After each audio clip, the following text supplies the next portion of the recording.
So today hasn't been fucking brilliant, I'll put it that way. Just gonna get all my stuff moved out to the right window. Probably should have done that beforehand.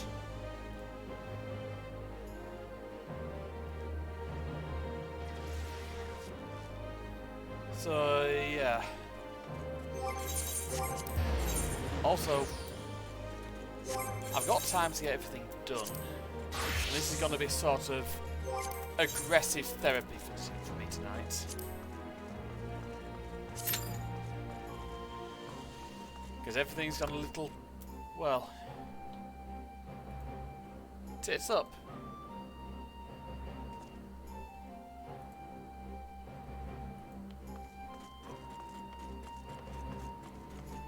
Wait a sec. Sorry, head's going.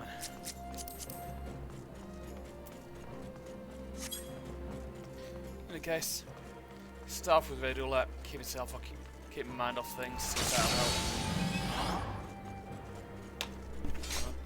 Hair's in the way.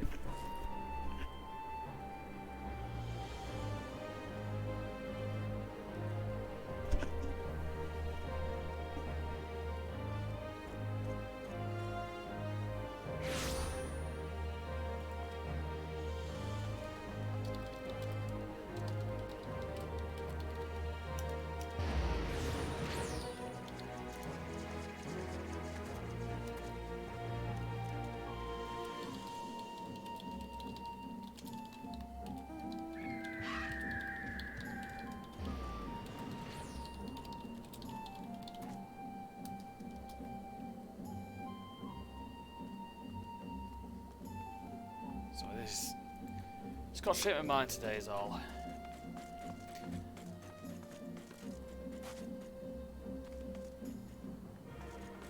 A Red Riding Hood reference.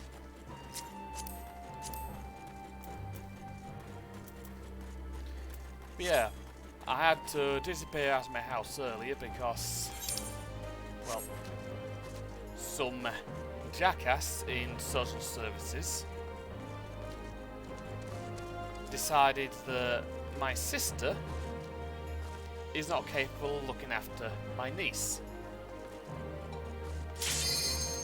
Right, in we go.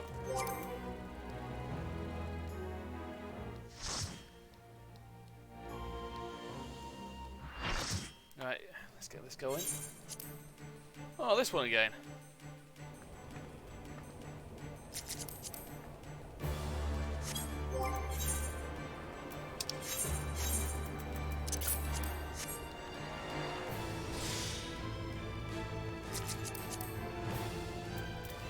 So I'm not going to be quite my usual happy self.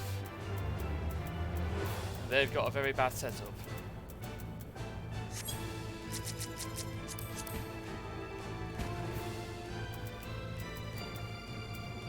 They haven't at least gone through as much crit as they're going through as much crit as possible. I can't blame them for it.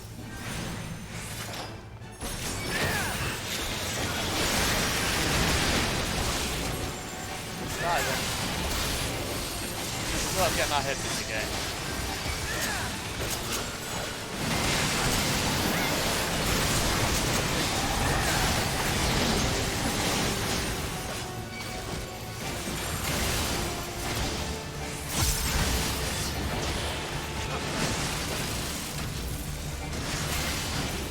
There we go.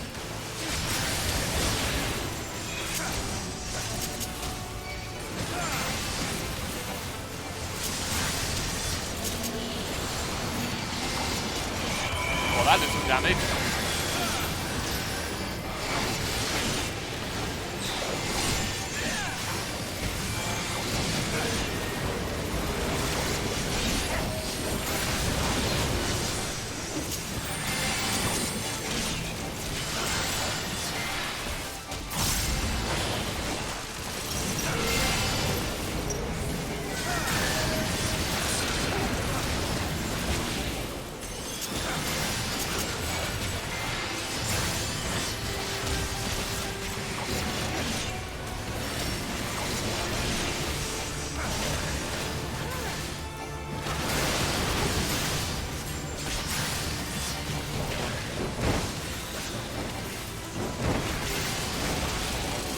fine.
Hello, Mecha.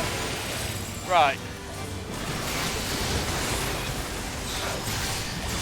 Basically, I've been slightly dragged into my family's messes, which I don't normally mind doing. This one, they're not going to do to fix. You know how I'm an uncle, right?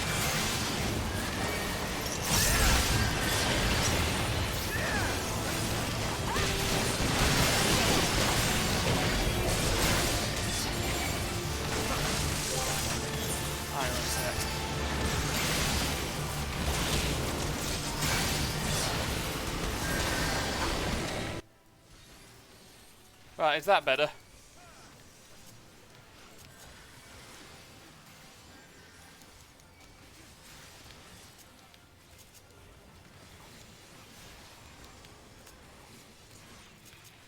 Right, so, you know how I'm an uncle, right?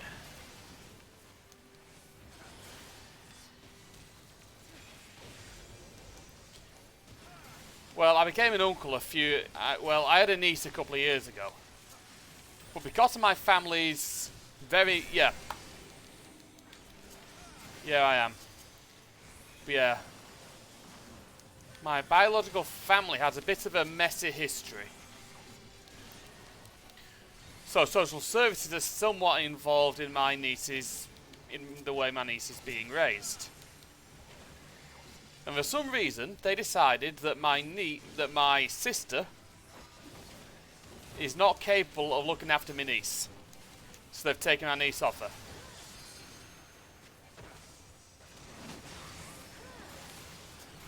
her. So earlier my sister texted me, pretty much distraught about the entire thing.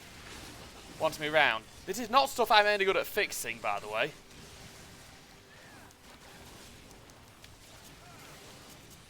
I'm not going to go into the basics, but I'm not going to go 100% into it. But yes, she is. Don't get me wrong, she's been challenged by it. It's challenging. Because my sister has a lot of mental health issues. Because she has a few bruises. She had like 11 bruises, and for some reason they think my sister and her partner are hitting her, which they're not. Which they're very much not. If they did shit like that, I'd be on them like a fucking rash. She's a kid, she bumps into things, and my niece, when she's tired, is very clumsy.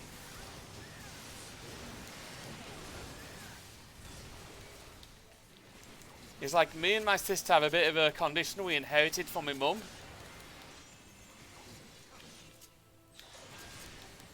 Yeah. It is a bit awful, yes. And like I said, me and my sister have a bit of an issue inherited from my mum where we walk with our feet inwards for some reason. There's not much we can really do about it.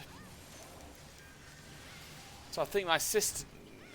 So basically I think that my niece might have inherited, well, dyspraxia or something as well.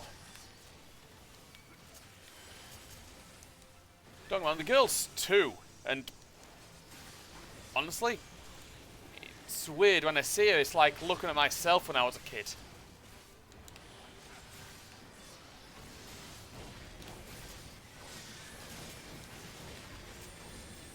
Yeah, it's in a bit of a bad situation.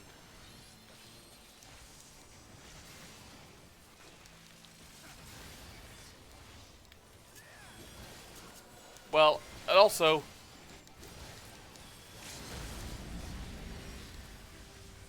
it is a bit.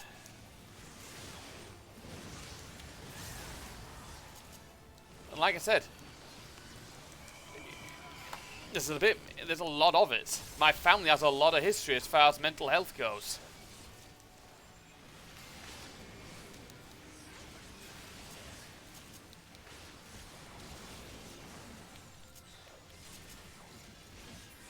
If you weren't neurodiverse, you wouldn't be you. I'm neurodiverse. It's part of who I am.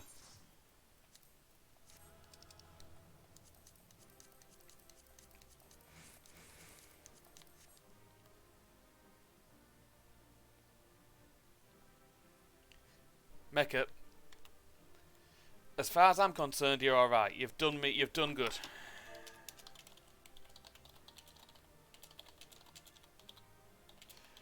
Again, you're going to university. You're doing a damn sight better than lots of fucking neurotypical people are.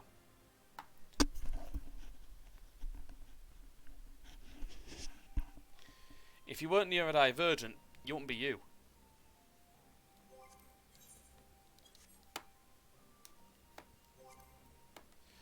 Turn this up a little bit, hold on.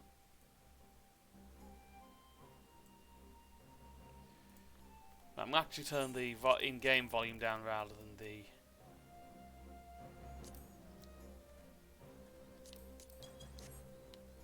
There we go. And again, you've done better than I have. When I went to college, I fucked it up big time because at the time I was with Rebecca and pretty much infatuated with her. One love, that was infatuation. And it caused me to basically fuck up my entire college life.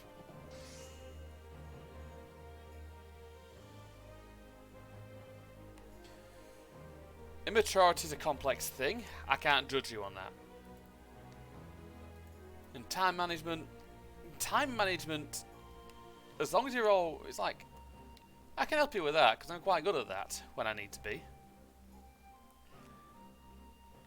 It's like, as long as you're punctual, hey, don't worry about it, Chloe. Don't worry about it. We can help each other out with our own issues.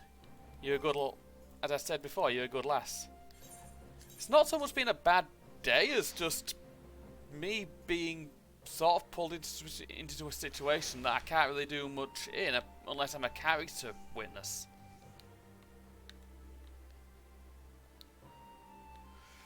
Although I did joke about, at one point, taking my niece for hot wings, but I don't want to do that to my sister and her partner, you know?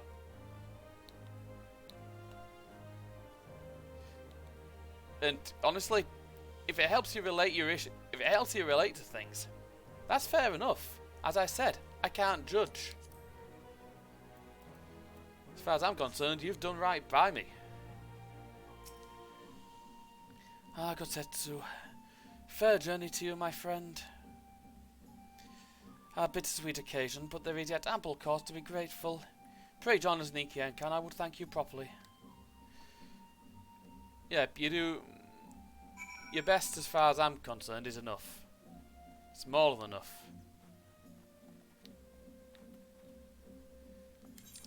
I just think the way things have gone over the last few years, over the last year and a bit, has fucked everything up for us all.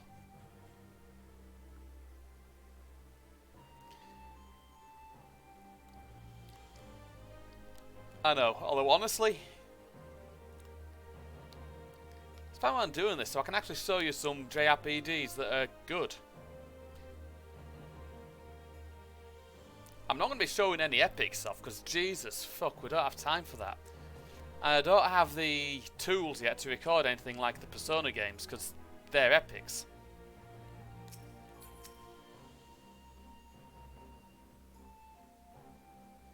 Although to be fair, a lot of them won't have aged that well.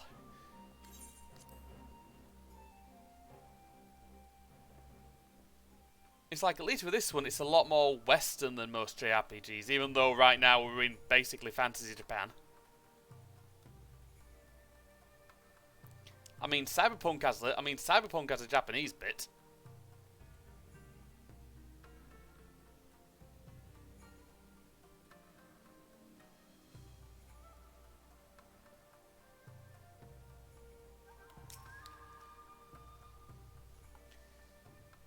Yeah.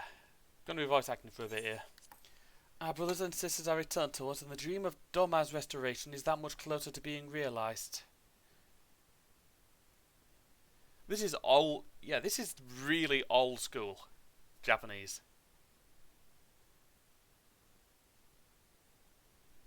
That's the thing with Yoshi P and with Yoshida and Final Fantasy XIV's crew. They know what the fuck they're doing. Very much so. Yeah. Anyway, it is a day that would live long in memory, and one that would never have dawned without the courageous actions of the Scions. On behalf of Doma and her people, we give you our deepest thanks. But yeah, this is the far. But yeah, this is in game the Far East. There's Doma, which is based on Doma in Final Fantasy VI. There's Kugane, which is basically Fantasy Hong Kong, and there is the Azim Steppe, which is Fantasy Mongolia, complete with nomadic tribes. Still a lot of nomadic tribes there now. Although now there's somewhat modern tech, so a lot of the nomadic tribes, rather than horses, they still have horses, but a lot of them have fucking bikes, which is a hell of an image.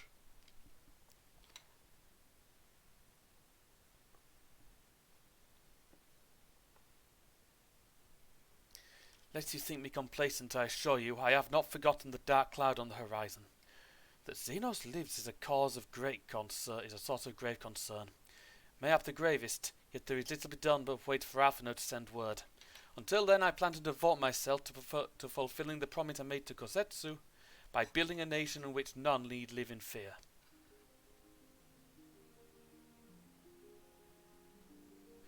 Ooh, nice! So what kind of fantasy are we talking? High fantasy, low fantasy? I confess I miss him already, but the thought that he has last found peace goes some way to softening the blow. I wonder, did you ever stop to ask yourself why he showed Yotsuyu such kindness? Oh, you mean Hien? He does have a lot of edgy weeb written all over him, but Hien's actually not an edgy weeb. He's meant to be a bit of a feudal lord, to be honest.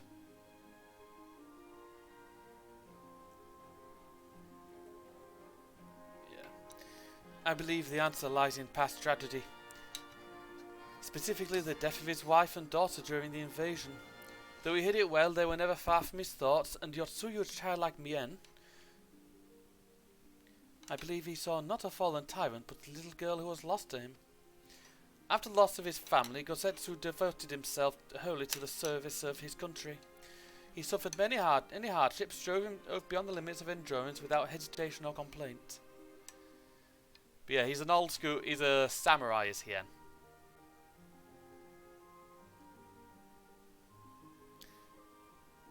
Yeah, he doesn't look typical. I mean, Yugiri's a ninja.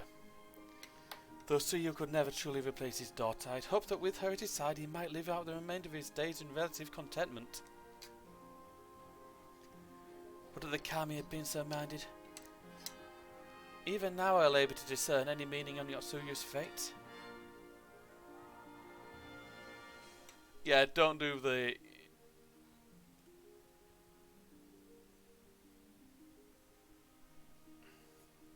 Yeah, I don't...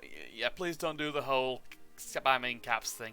But yeah, no, she is a bit cringe. She can be a little cringy. She's not like an emo ninja, but... Yeah. She did decide to go somewhat stupid in the expansion. They decided it'd be a good idea to try and go old school ninja and assassinate Xenos. Didn't go well. In fact, it went a wee bit wrong. Nearly got her killed. To deliver her from certain death with no memory of her sins, only to leave her at the mercy of her stepbrother. Can that truly have been her will? Their will? That I cannot tell you. The will of the Kami is not for us to know.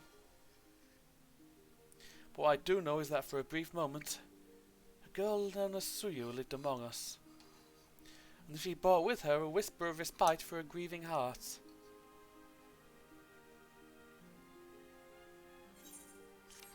In any case,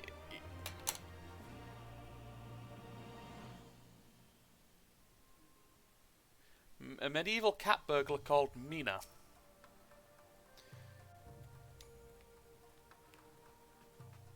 That might be an interesting idea, to be honest. I think it's time we were going, don't you?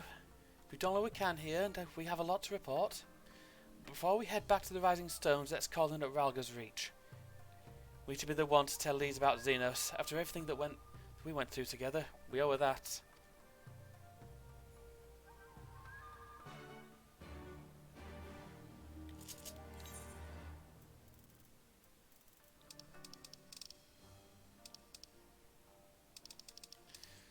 Yeah, a cat burglar a medieval cat burglar.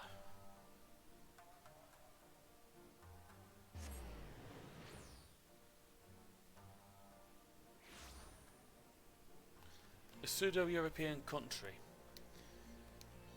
That kind of complicates. Yeah, you've got a lot to go with there, because you've got medieval France, medieval England, medieval Germany, well, the Holy Roman Empire, so on and so forth.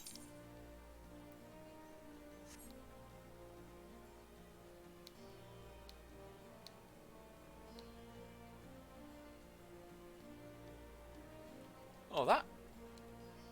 Yeah, that does sound like a pretty good idea.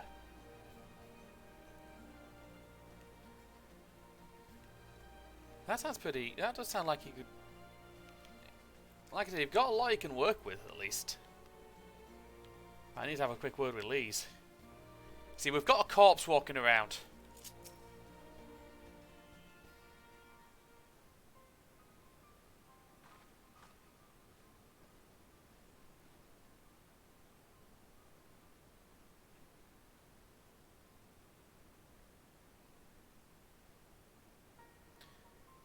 I'd say a smooth talker. She's a cat burglar, so she needs to be somewhat stealthy and quiet.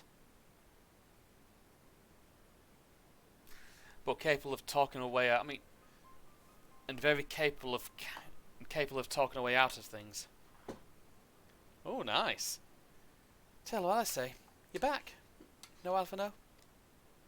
It's good to see you, Lise. As for my headstrong brother, he's off on what will almost certainly turn out to be a once-in-a-lifetime trip to Garlemald.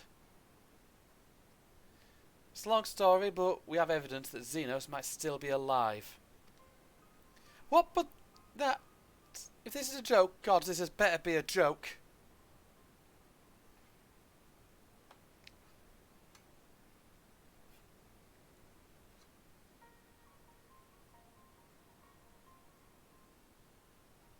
Look, I know what I saw, alright? We all saw it, and you're saying he's alive and well and living the high life back in Garlemald? I know how ludicrous it sounds. I'm still having difficulty believing it myself. While I might doubt the words of an Imperial envoy, I'm inclined to trust Talos. He saw the Crown Prince through the Echo, in a meeting that could only have taken place in the recent past. It were him. It was Xenos.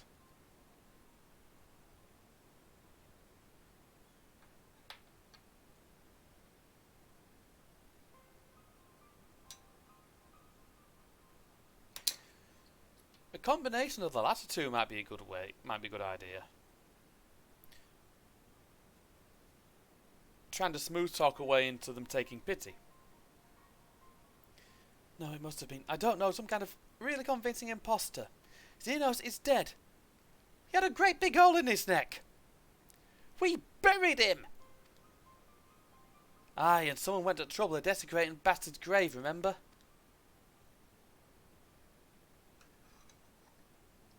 Thal's gilded halls. Whatever are you talking about? Speaking of street thugs, well, not street thugs, Thancred. Thancred? What brings you to the Reach? Half an hour had me lend a hending hand to the Saltery, keeping an eye on the rebuilding work and so on. Doesn't until operations were up and running, and now that they are, I thought I might look in on you before ending my rear back to headquarters. Forgive me if I misheard, but is there some suggestion the late Crown Prince could have gotten better? If so, might I suggest a quick look inside his coffin as our first order of business? Ugh. As much as I hated the man, it don't feel right defiling his grave, but if it will put the tomb to rest, I suppose we have to. And when there are no curious eyes about, if we can manage it. Xenos is buried up at Bloodhour in Locks. His grave was set apart from others and left unmarked, so as not to upset the locals. Yeah, you might need to watch a few history documentaries. That might work. That might help. It shouldn't be too hard to find. Now go, you're in charge until I get back. Yeah, basically, last time we found out that Xenos might still be alive. I think I know what's going on. Or I do know what's going on.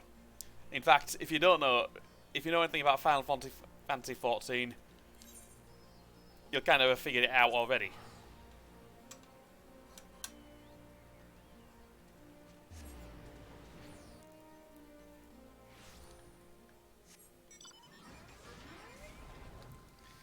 Yeah.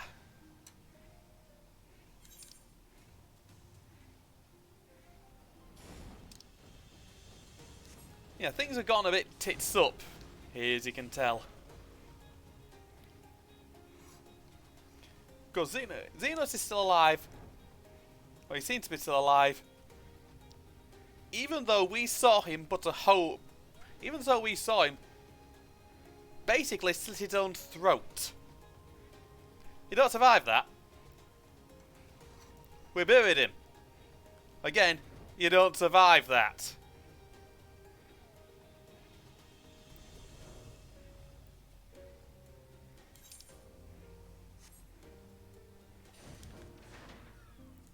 It's not that far apart from it. You should have buried him, like, in the hunting grounds.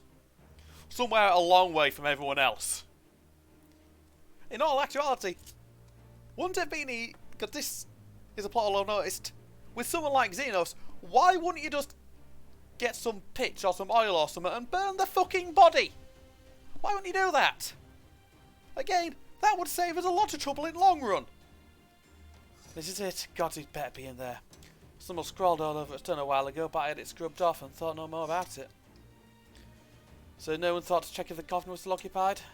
Well then, we are presented with one course of action. And we best be sure we are not observed in the doing of it. Shall we begin? Alright then.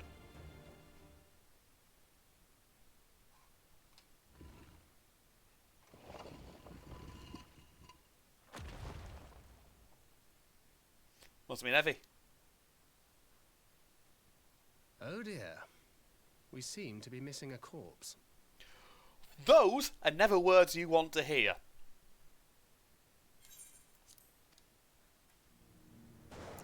That's meant to have Xenos in it.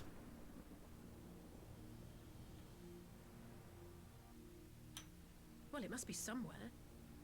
I only hope it isn't walking around. You know what? I think that's the least of our concerns.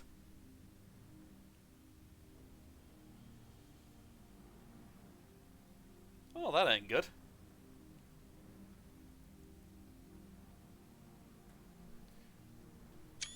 Resistance soldier with a katana and a perpetually smug look on his face. We've been seen.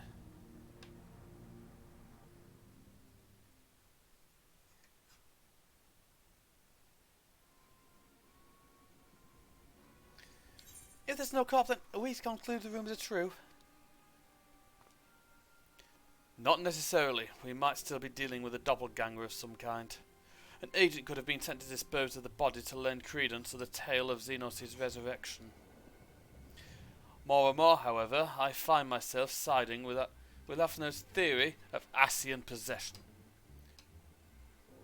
Speaking from experience, I can tell you they have no qualms about taking a living host, let alone a dead one. You're saying an Ascian is walking around in Xenos' body? It seems a distinct possibility. Once I have this grave put back the way we found it, I shall pay a visit to the people responsible for interring the Crown Prince. Before leaping to any conclusions, I want to know for sure if a body was ever buried here, and how certain we are that Xenos was properly dead. If he won, that was some trick. He just got to cut his own head off. Anyway, Raban needs to hear about this. If you find anything out, send word to me at Ralga's Reach. I don't know why I'm surprised. Matters settling down in Dome when we were due another crisis. Shall we make for the Rising Stones then? It's past time we shared these developments with others. Yeah, I think we'd best. Get out of the rain. Seriously, why didn't you just burn the fucking body? At least it warps us back.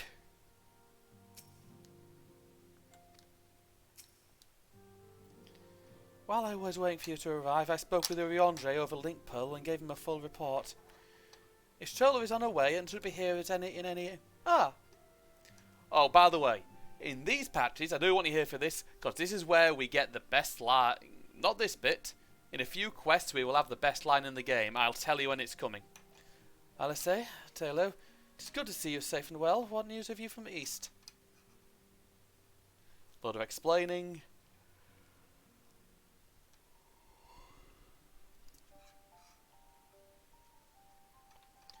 Disturbing developments indeed.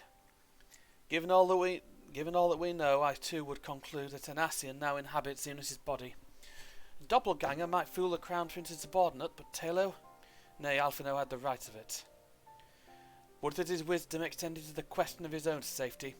Capable though he has become, he ventures alone into the enemy's stronghold and the shadowy web of the Paragons, like as not.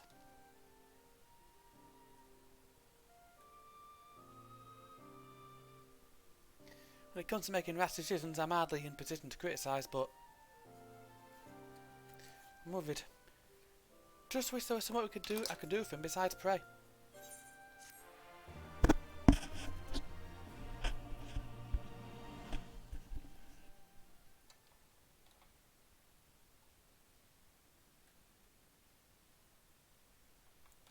Meanwhile, in the Imperial Palace.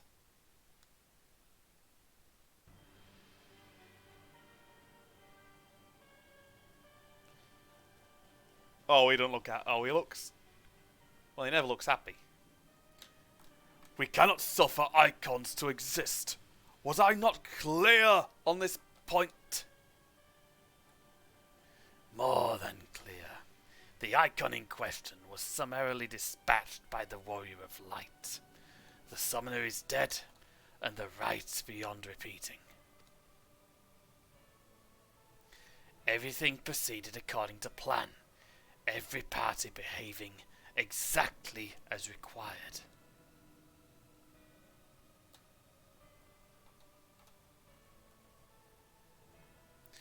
My methods may seem extreme, but there is no cause for concern. I work only to ensure the salvation of this star.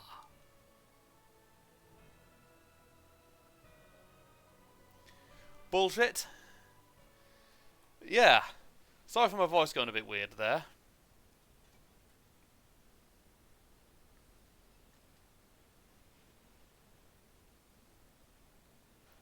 Interior in what's left of Castrum Urbania.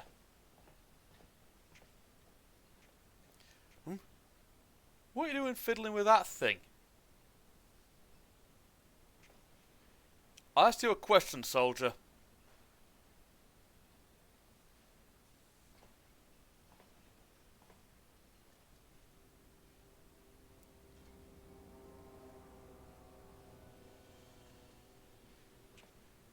Those are his eyes.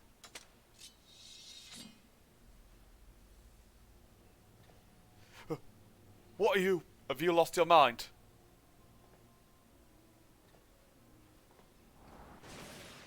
Ugh!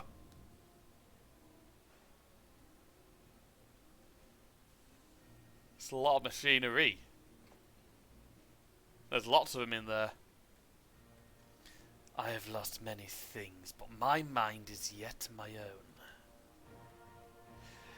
There upon the stage I stood, prepared to take my final bow, only to find that the finale was but an intermission.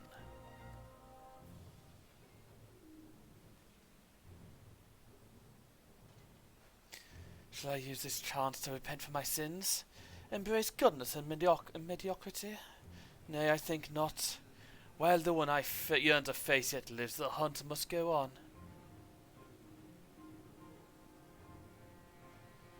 The music should let you know exactly who it is.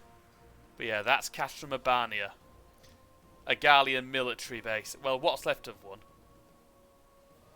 And that's one of the airships based on one of the flying machines based on Final Fantasy VI. To be fair, that would not get you very far.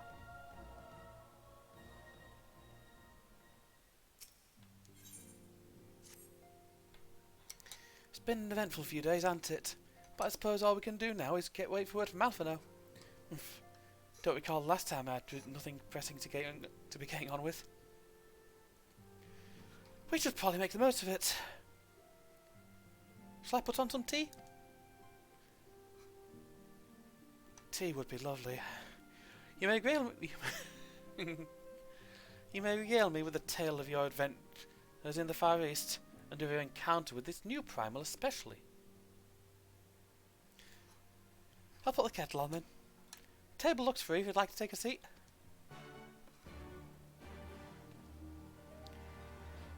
Basically, this is the only quest in the game where we get to sit on the where we literally get to sit where the main character gets to sit back and have a fucking cuppa. I'd make myself one, but I'm all out of milk. Interesting. So this Tsukuyomi was summoned in. Tsukuyomi was summoned in the same manner as Susano, via the medium of a sacred relic.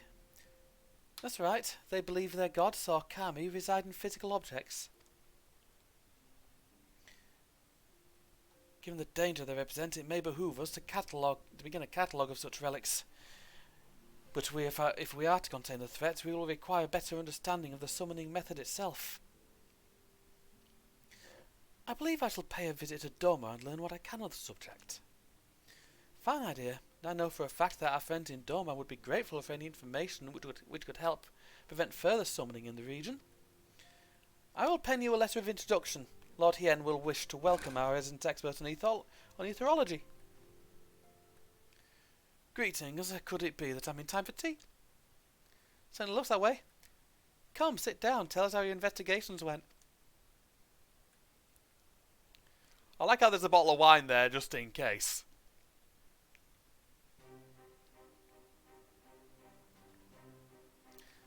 After I left, I went about questioning the Bloodhouse gravekeepers. They all told much the same story. Once Lise and her officers had all confirmed Xenos dead, his corpse was interred under strict supervision. There seemed little reason to doubt their testimony on that point, but when I mentioned the defacement of Xenos' grave, accounts grew rather more vague. I've got a message in. That's news.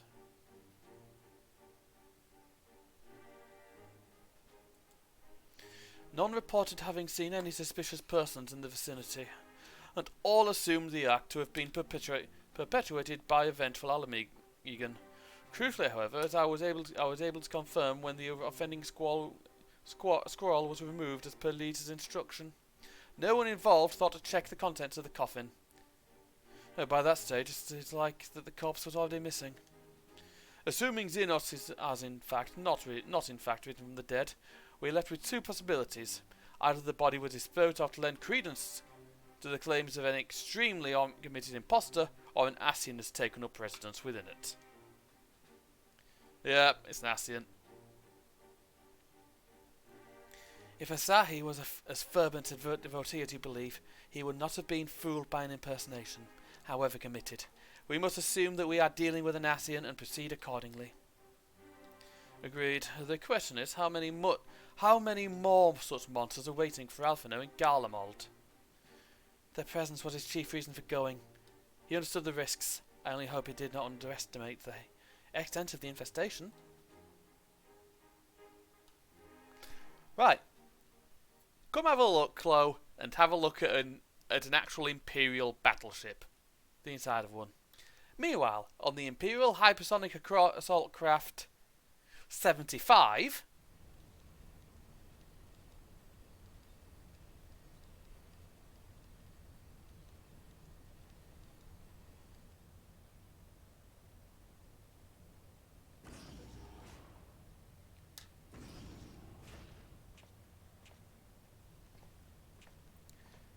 Master Alphino, we're making good speed toward our destination. Is aught amiss?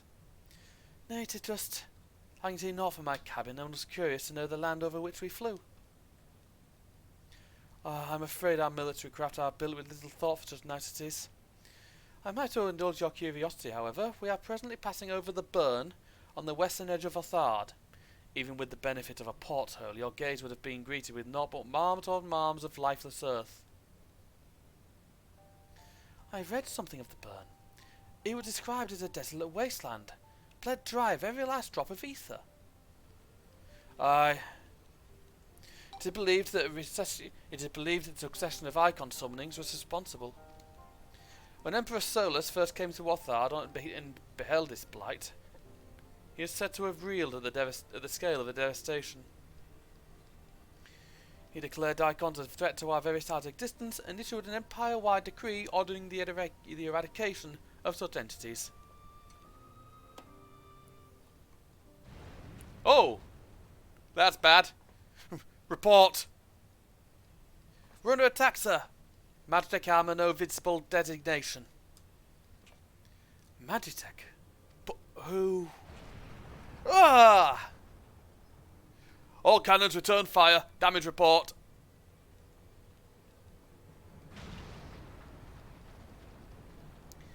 The main reactor's been hit. Helm unresponsive. We're going down, sir.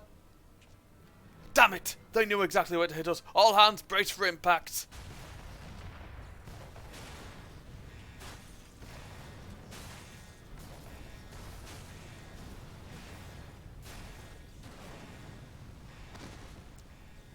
That ain't good. That's bad. That's really bad. Let's have you back, Master Alphino. We've landed in one piece, more or less. But the air filtration system is damaged and the ship is filling with smoke. We must gather the survivors and get out while we still can. Yeah, that'd be a good move. Aye, aye. Yeah, everything just gone a little bit to tits. Right, let's go on with this one. Got an instance.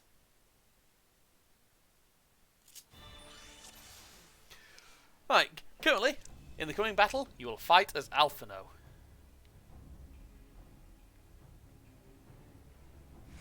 Master Alphino, might I ask that you search for survivors? I will see to our injured helmsman. Right, yeah. That is an Imperial warship. What's left of one, at least. The one we were on.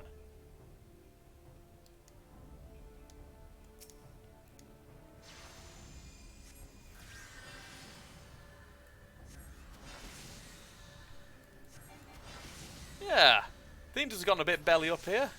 We've got him. Give him a bit of physic.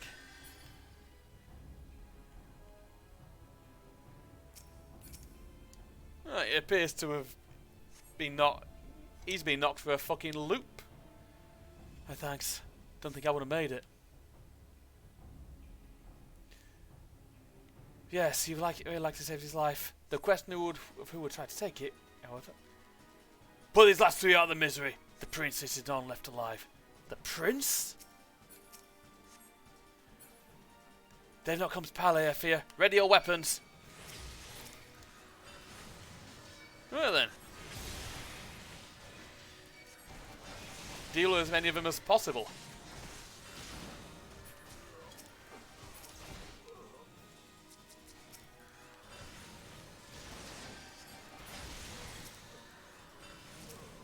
Yeah. There are lots of Gallian troops. And yes, we do get to play as Alphino.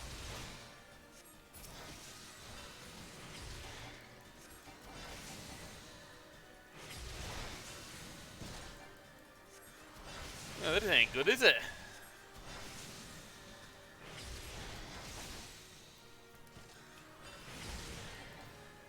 Ow!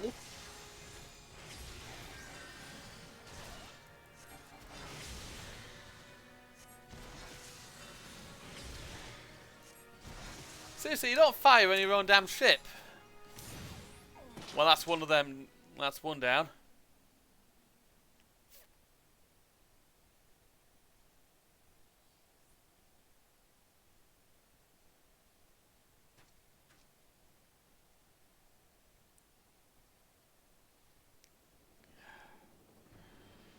Oh, brilliant.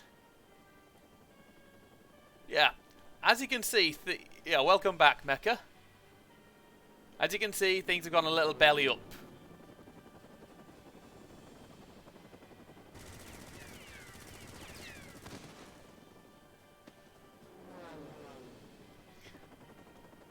Galleons attacking Galleons.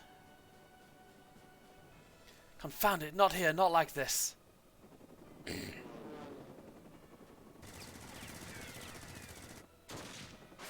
Oh! Nice shot, that man. Yeah, they do a bit. It'll look a lot less impressive now.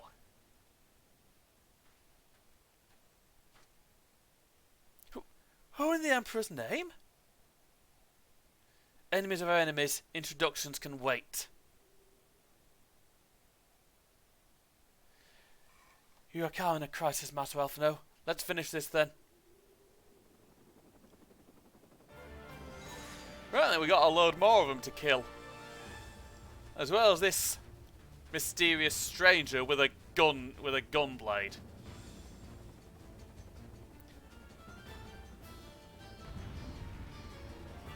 I think I know the name of that weapon. Right then, let's get killing.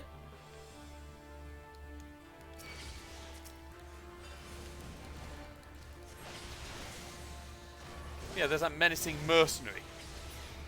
I know who he is. I'm not going to spoil it, because who he is very bad news.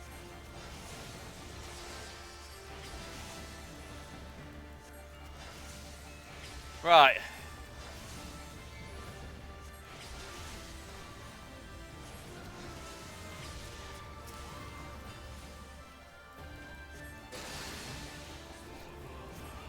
There are many people who use... We've seen a lot of people use that move. And again, the gunblade is a clue as to who he is exactly.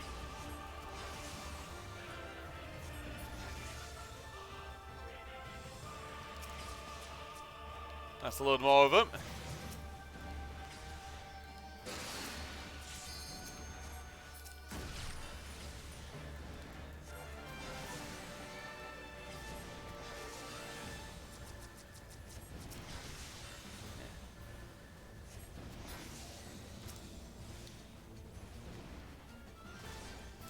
Gaius van Baelsar.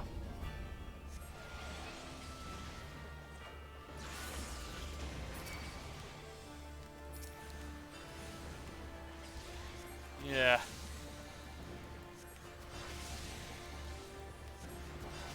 It's kind of revealed. I mean, I know you played it a bit, I know you'll have seen him.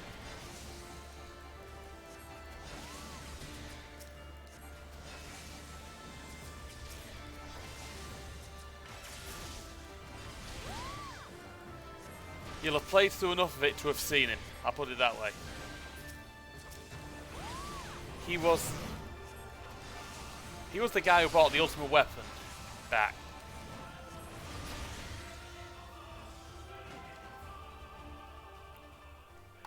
I'll get you a picture of him because you will have seen him. Hang on.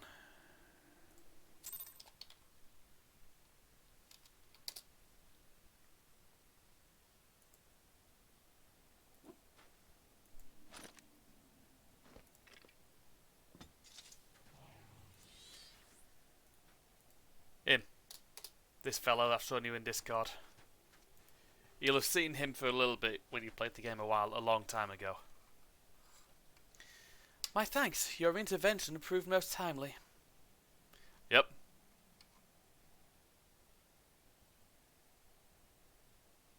Also, Alphino is bloody tiny. Well, well. I did not think to meet an Eorzean in this place, let alone a Scion. Sorry. You know of me, sir?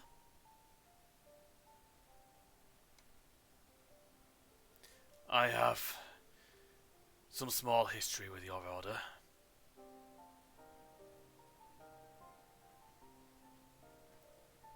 But I would speak of the present. Know you your assailants and the severity of your predicament. The soldiers bore the insignia of the Emperor's personal guard. And I could venture a guess at their motive, but you yet have us at a disadvantage, sir. Will you not tell us who you are?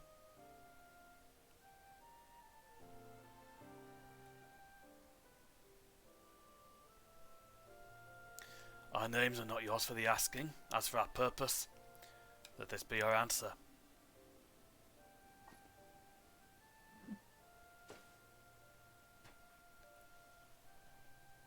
An Asian mask?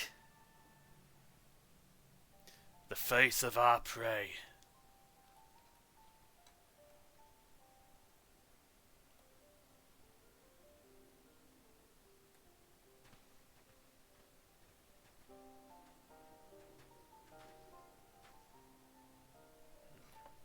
You got something planned, hasn't he? Must away before more arrive. Come with us or stay, but make your choice now. Even should we manage the long trek out of the burn and secure passage to the capital, we will be no doubt greeted by the Emperor's guard. Indeed. We accept your gracious offer,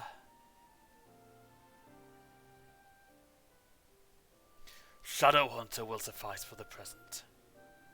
Sorry. Come. Very edgelordy name.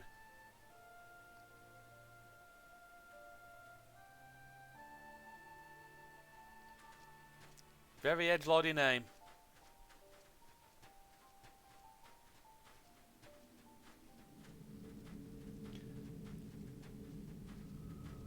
Those are Paragon masks. Well, two of them are at least. So I don't know which ones fell to him. Basically, he's already eliminated a couple.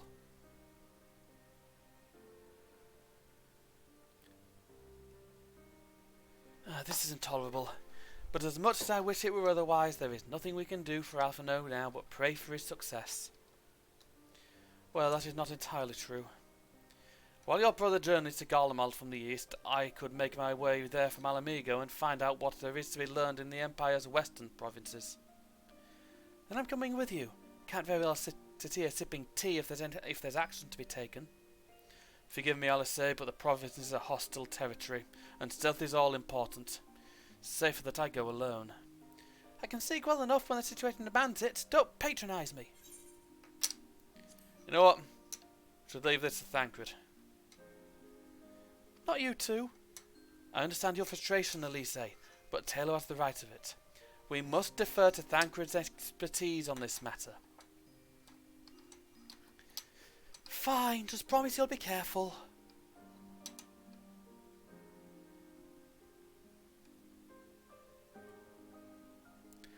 Right, and that's patch 3.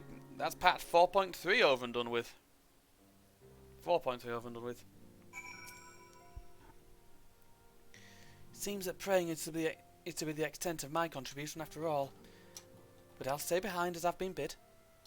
We all have our talents, and mine just happens to be involved with silver tongue and soft souls. I promise to send word the moment I learn aught of consequence. See they notify me too. I mean to depart for Doma as soon as I find a suitable East Aldenard vessel to bear me thither. But I shall return if I'm needed. Be sure to drop in whenever you're next in area, Taylor. With any luck, I'll have a painfully detailed report from Alphino to share. Probably not funny enough. considering the way things just bloody went.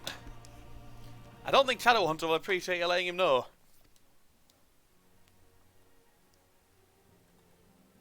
Right. On to Stormblood Part 4 then.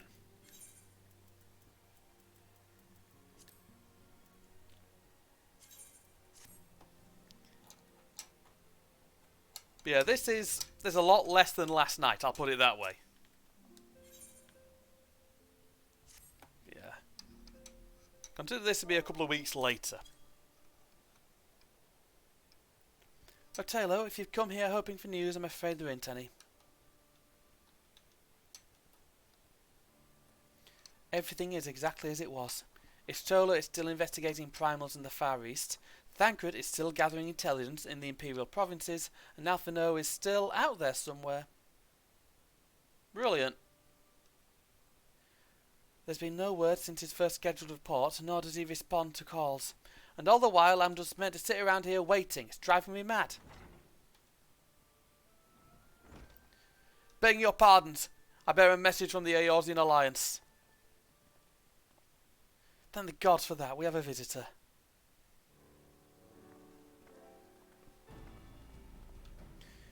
Welcome to the Rising Stones. If you have a message, I should be most eager to hear it. My lady, the Alliance leadership will soon convene to discuss the matter of Ascian interference, and they humbly request the presence of the Scions of the Seventh Dawn. Yeah, this is all of us at the moment. Having assessed intelligence provided by the Alamegan resistance concerning the whereabouts of Xenos' remains, they too suspect Ascian involvement and wish to deliberate a suitable course of action. As the foremost authorities on our role, your orders count on our foe. Your orders council will be most welcome. Of course, we should be glad to assist in whatever way we can. With almost everyone else afield, I'd say this one falls to us. But wait a minute, I'm not going on my own. You'll come with me, I trust. Yeah. Of course I will. Miss it for world. There you have it. We accept the invitation. Thank you. The time and date of the meeting will be shared in due course, but I can confirm that the council will take place in Alamigo. By your leave. Yeah. So Alamigo kind of becomes the place where the council meets because there's no actual ruler.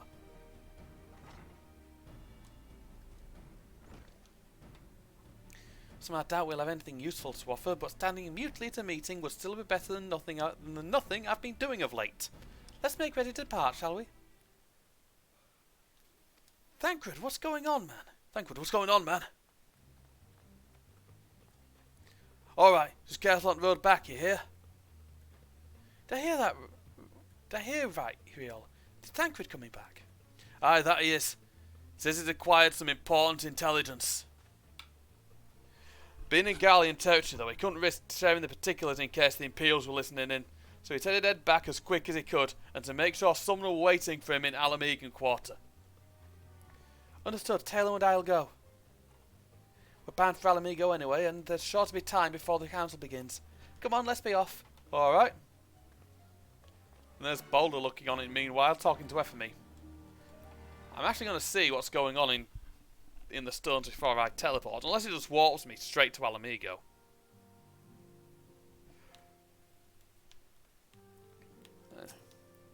Thancred wasn't in any danger, from what I could tell. But he did sound as if he'd been in a foot race with a chocobo. Whatever he's learned, he's in a hurry to share it. You'd best be on your way. Already talked to him there. The Domancer. There we go. Right then. Over to the Alamegan Quarter. Because if Thancred's in that much of a rush, he's found out something fucking interesting.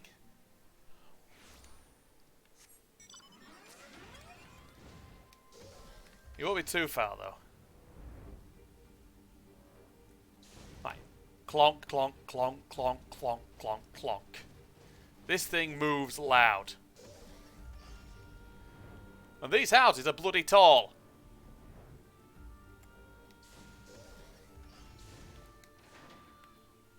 Right, Thancred, what you got for me, man? You two are a sight for sore eyes. Now all I need is water for my parched throat. Fetch me a cup with you. Traipsing through Imperial territory is thirsty work. He does a bit, does Alamigo. I don't think that's water. I think he's earned a beer. God, I needed that. I bet. I won't bother telling you to catch your breath. Whatever brought you galloping back to us, I assume it's urgent. Quite. Without further ado, then. Oh yeah. Can you hear the can you hear the game, by the way?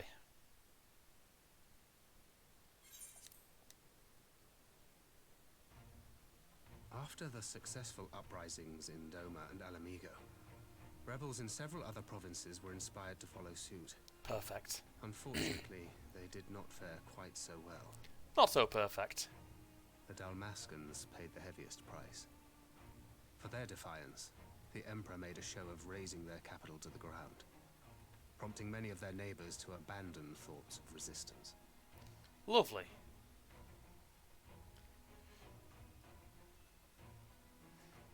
But not all have given up on liberty.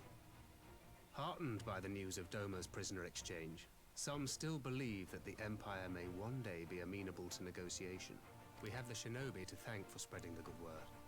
They have worked tirelessly to keep the subjugated informed, and a little knowledge can go a long way. So it's a war of information now. There is at least a spark of hope, then. Suppose so. A spark in want of kindling, yes. The Alliance has already begun supplying materiel to resistance movements abroad, many of whom would otherwise struggle to continue the fight. The support effort has been led by the Sultana and the Elder Seedseer, who have both seen enough Alamigan refugees to know the consequences of oppression. And for their troubles, they have quickly earned a reputation as folk heroes in certain corners of the Empire.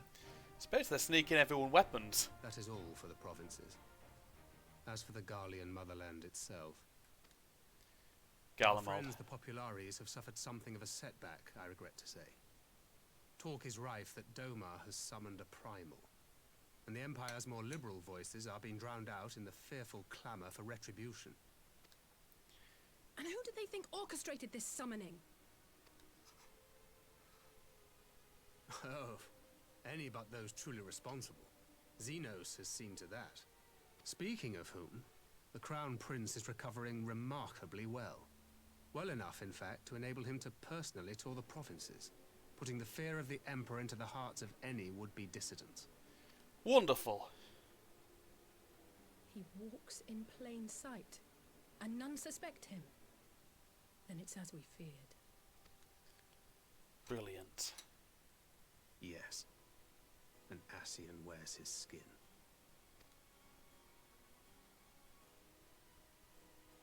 But it was not that which brought me here in such haste. During my time in the provinces, I learned many things.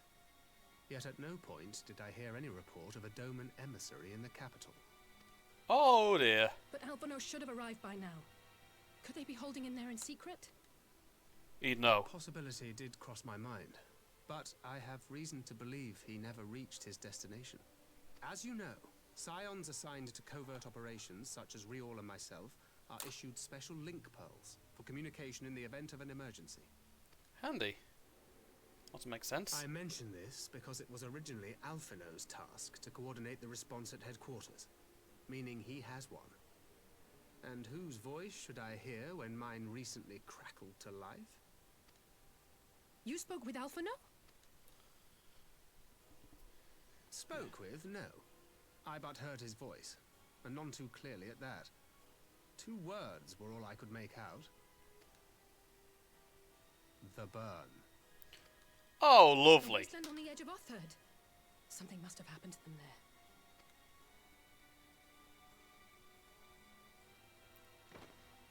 There's no time to waste. We must make for the burn at once. I had a feeling you might say that.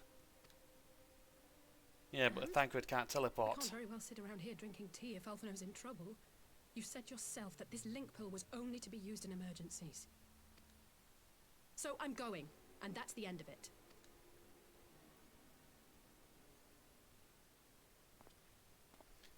Looks like I'm in as well. You can hardly go. It'll take you weeks to get there, man. Oh, far be it from me to change your minds. Cheers.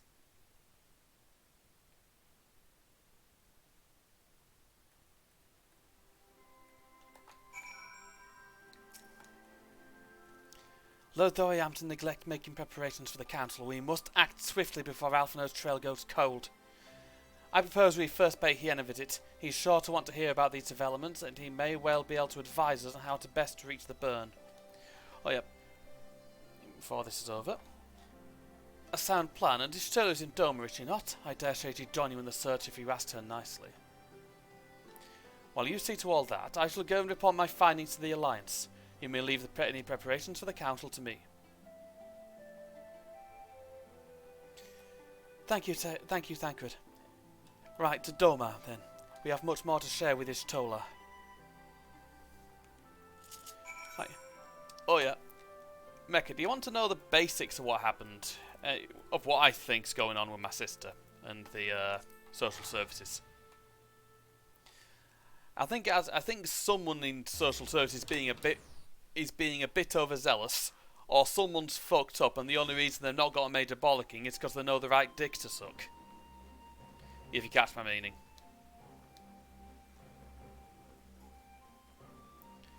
I'll put it this way, complaints have been made. Complaints have been made, complaints have been made, solicitors potentially are involved. People involved in family law. So, yeah. That's made things more interesting.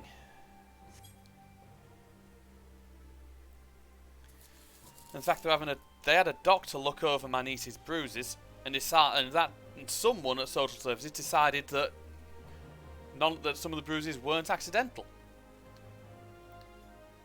So hopefully, someone winds up getting fucking fired over this, because that's dangerous. That risk of family being potentially torn apart. Anyways, to Stola.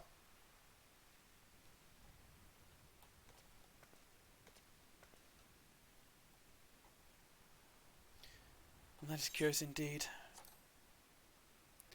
Yeah, it does a bit as well. It sounds like the doctor got a bit overzealous.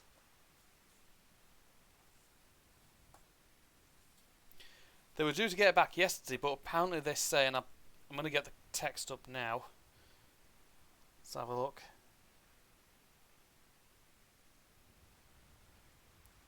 Is that what the phrase is from social services? Going through care proceedings. I'm hoping it doesn't come to that. While other matters demand my attention at present, I shall bear to you what you've told me in mind. Should you notice any change, do not hesitate to seek me out. Thank you, my lady, you're most kind.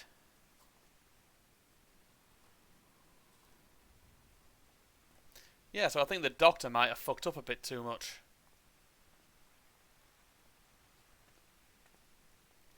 Well, well. Two faces from the dim and distant past. Come now, don't be in that long. Who was that you were speaking with? A local miner who supplies crystals for the rebuilding effort. Of late he claims to have struggled to find a crystal with so much for traits of elemental energy.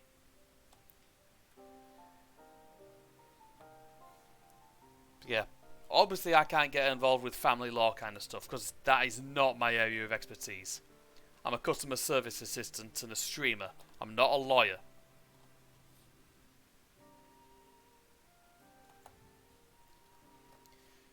Things have gotten fucking messy, basically. Right then. Upon learning that I had some knowledge of ether, he came seeking my counsel. I think I've scared the other viewer off. Just now he brought me one of his recent finds. It was precisely described, devoid of elemental energy and eerily reminiscent of the aspected crystals that manifested in Eorzea in the days prior to the calamity.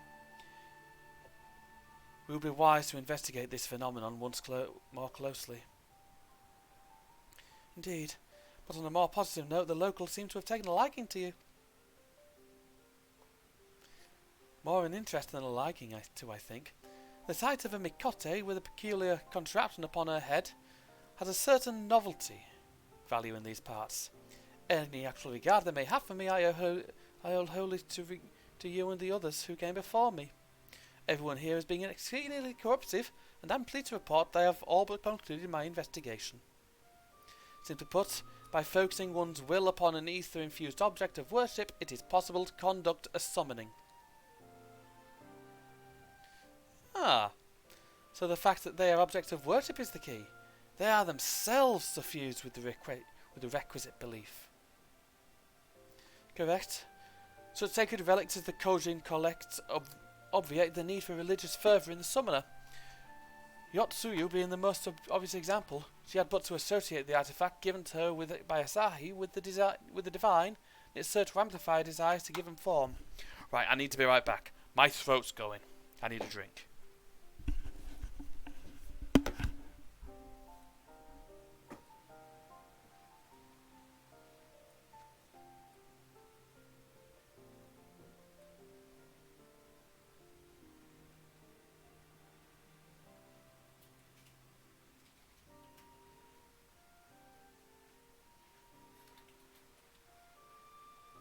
Oh.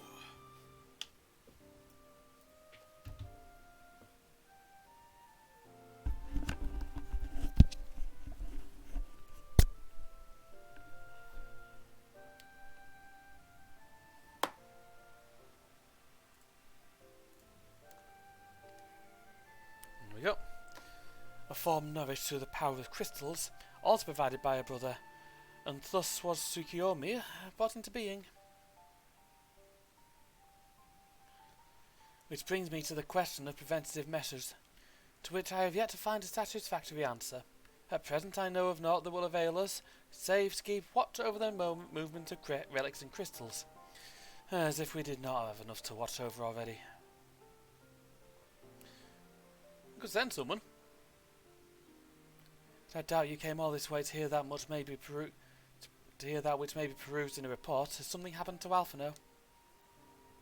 Yeah. We need to go and find out what.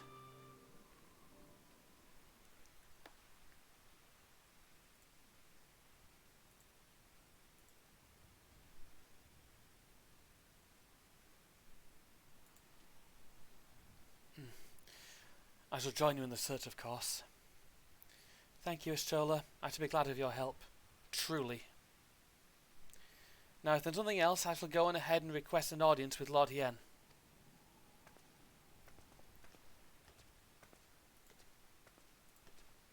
Alise puts on a brave face, but she has little talent for concealment. We should join her in the Kienkan. Sounds good to me, Astrola. Yeah. Basically, today I am not happy with British Social Services. And it's like, I mean, I'm smiling, but I'm very fucking furious. Yeah. It's like, I kind of skipped over screaming, foaming at the mouth, furious, and went straight to simmering like a fucking kettle on the boil. I was quiet. It's quiet fury at them. Because I don't like the idea of my family being torn the fuck apart. Because my niece, it's like, I'm not having any kids of my own. I don't want kids of my own. My brother's not going to have any kids of his own because, honest to God, I don't think anyone will ever fuck him. He's at the point where his type of woman is inflatable, and even then I bet you they'd turn him down. My sister, she'll be good at it. Greetings, my friend. Alise has explained all to me. Needless to say, you shall have our full cooperation in the search, even if Alphino's trail does lead to the burn of all places.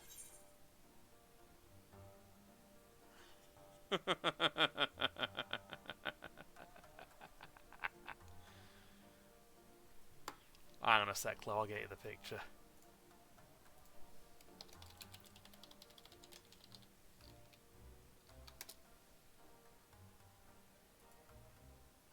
Where is it?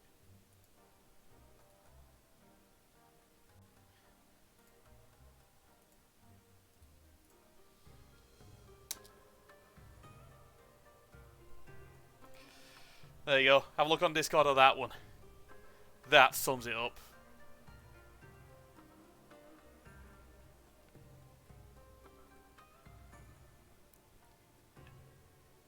So it's like, can you see I'm completely engulfed?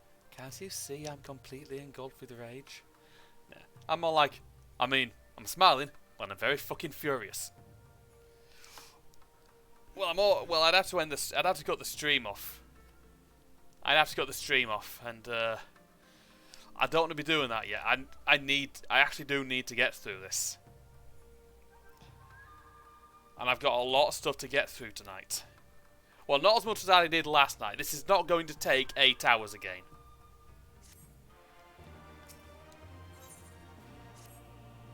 The region known as the Burn occupies a special place in Gallian history. Every child in the Empire is familiar with the tale. In the distant past, it was a verdant dry land teeming with life, but successive summonings saw it bled dry of ether and reduced to a desert. It was upon beholding the devastation that Primals had wrought that Emperor Solus was spurred to embark upon his crusade against their kind. The Burn offers a glimpse of the future we seek to prevent. Know you of any reason why Alphino might have gone there? Aye, mischance. Though it lies on the route to Garlemald, it is no place to make a stop. My guess is they encountered some manner of trouble there. In any event, I am of the same mind as Alice. We have no choice but to take our search to the Burn. Given the considerable distances involved, it's best we went by bird. Why not take an airship? Tail and I have our yawls. Yugiri, will you ready falcons for the others? I'll gather our swiftest birds. Near the House of the Fierce there's an overlook. Pray join us there once you've seen to your preparations. Ah. Right then, over to the House of the Fierce. I might as well just warp straight there.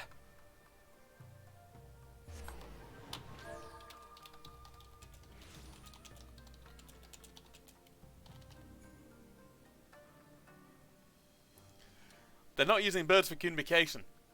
They're using them for flying in this case.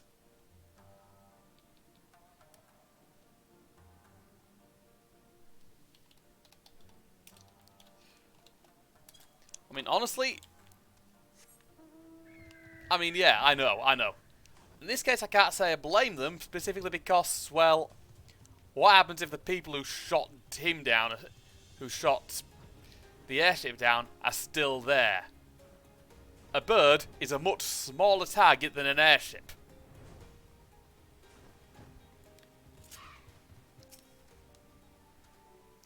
If everyone is here and possessed of a bird, let us away. Remember, our destination is a barren wasteland. There is no civilization to speak of for 100 miles in all directions. Take care you do not lose your way. Also, unlike airships, birds in this case don't require fuel. Although to be fair, I don't see why the fuck I don't just go by dragon.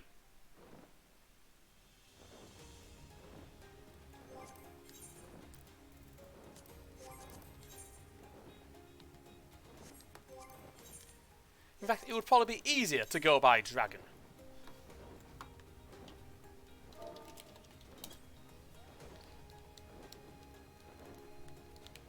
Controller again, being weird.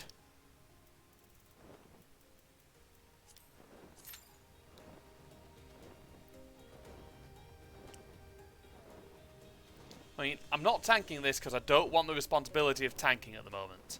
Not today, I just want to kit. I say that even though it is in raid roulette, but it's...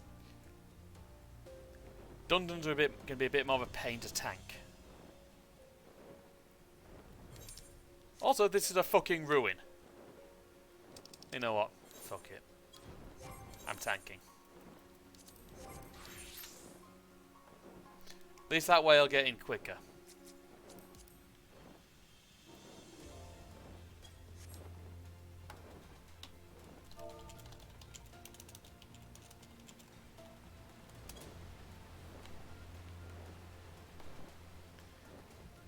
This fucking thing. I'm actually going to try to...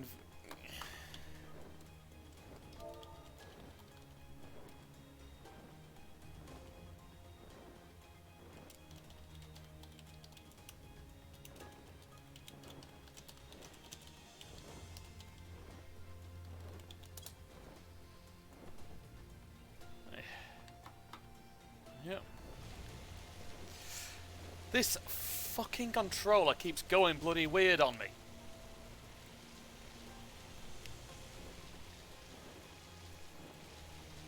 I don't want it to do in mid-dungeon.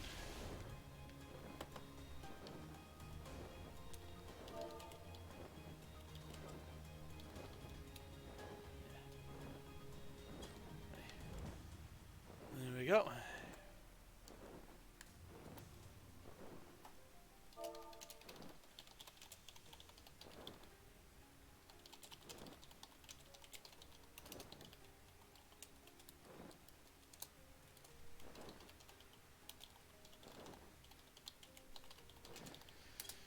Right then. This fucking controller. Ah, in we go. The DPS better say yes or I will find them and slap them.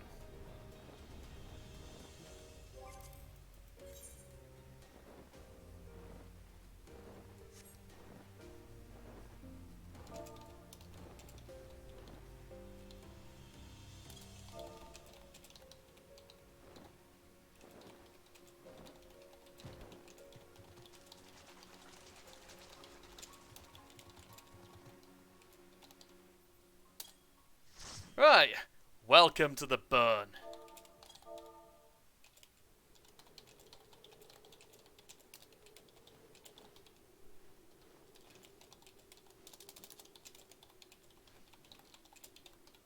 Make ready, friends. We are come to the burn. Fuck's sake. I think I need to get a new controller. Everyone, land where you can. We must wait out the storm. Yeah, will do. Right, let's get this going.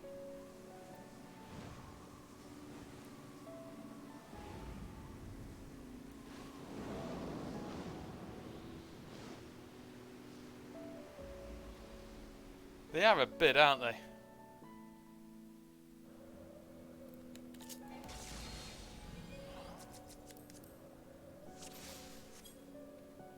And off we go. Yeah. Yeah, they're all good for big pulls. Alright.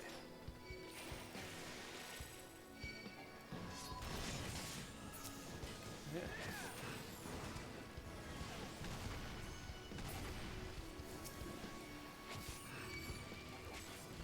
That's fair enough, Club.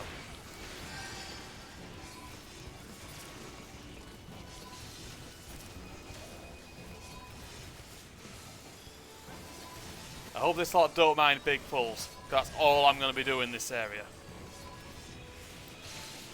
This is one of the few dungeons where you can go big pull, big pull, big pull.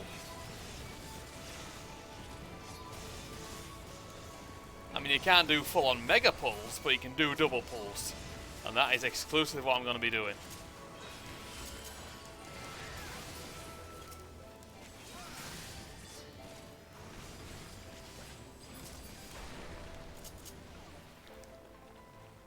And here we go. Hope they don't mind me going 100 miles an hour, because that's the only way I know how to do things. Also, these things are a weird thing. Those luminaires are effectively salt elementals.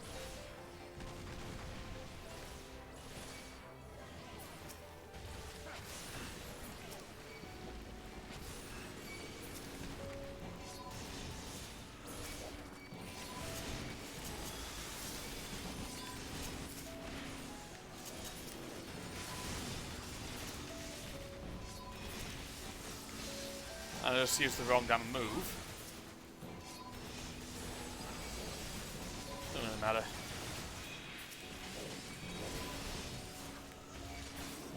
There we go.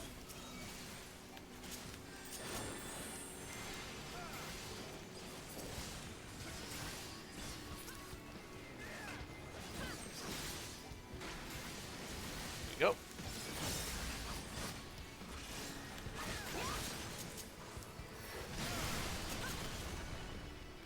Right then, time for the first boss.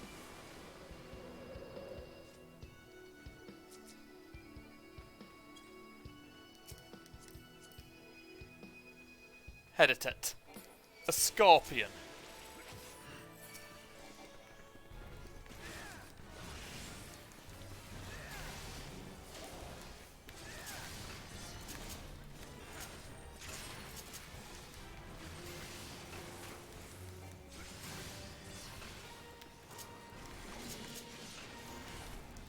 Yeah, I know, Chloe.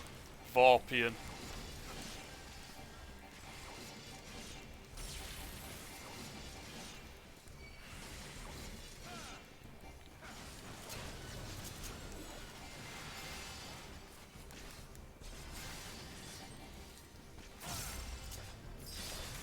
I might have cut that a bit close.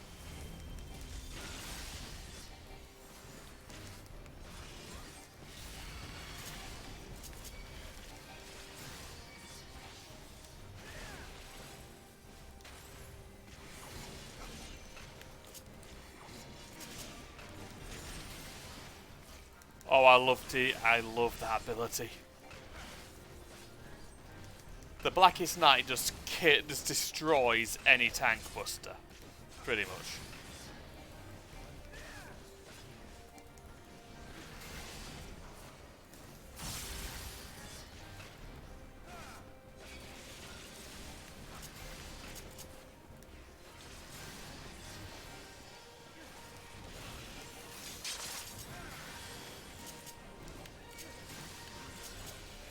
It's not even worth using Blood Spill. I'm going to save that for the next pull.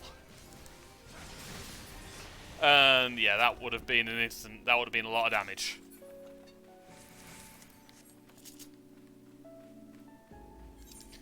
Right, now we've got a small Imperial mineshaft.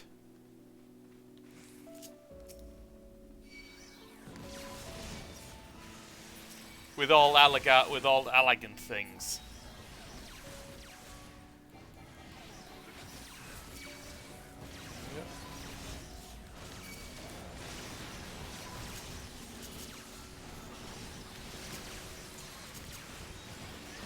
There we go.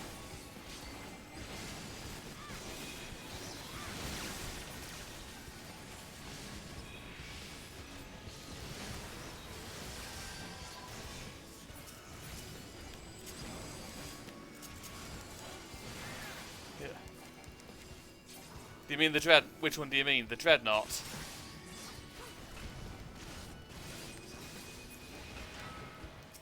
They're meant to be really, really, really old. They're meant to look old and primitive. Yeah, they do look a bit dim. They are a bit dim.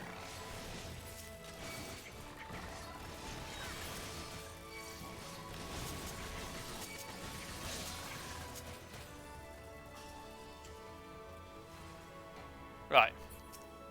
Well, don't worry, you don't have to deal with them very much. See, the Alags, the people who made those machines, are long gone.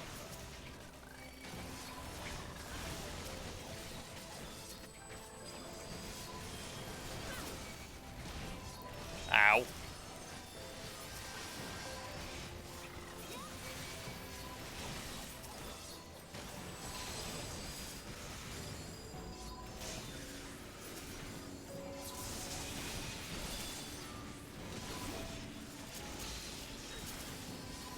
It's like, say what you were about Garlemald. Their designs are better than that fucking Dreadnought.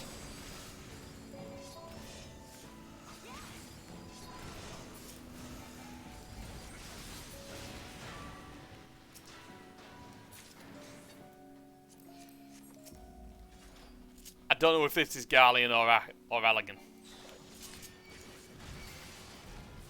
What I do know is that it is doomed.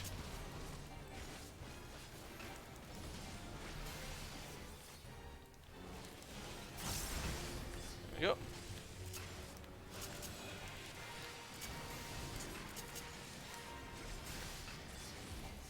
I've used that at the better time. There we go. Where's the stand? Right.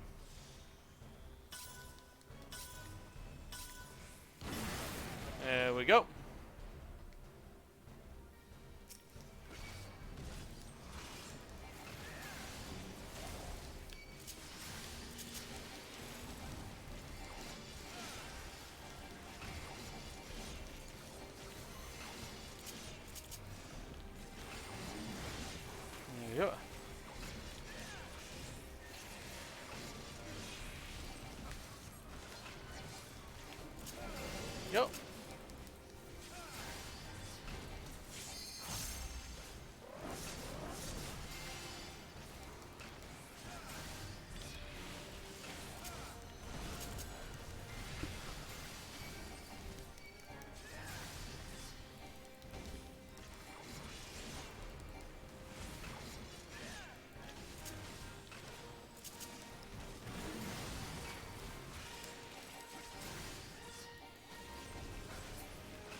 Second mini boss down.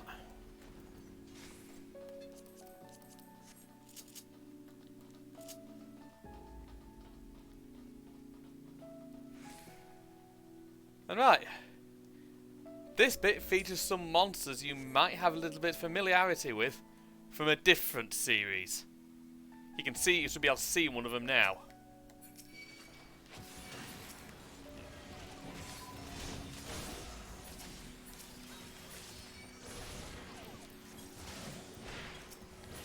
You see, I think these things are on the wrong planet, don't you?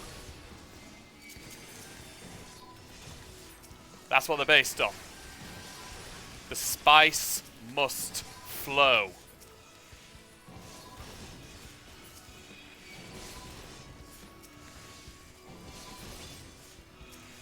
Only they're nowhere near the sides of the worms on Dune.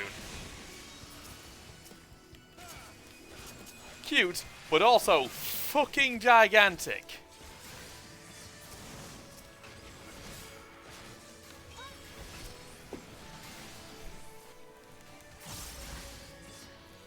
Like the sandworms on Dune were miles in length. These ones are only meters in length.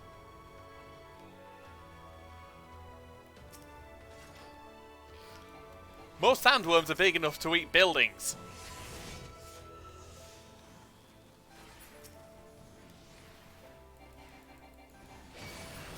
I've not seen the new version of Dune yet. The only version of Dune I've seen was the David Lynch one.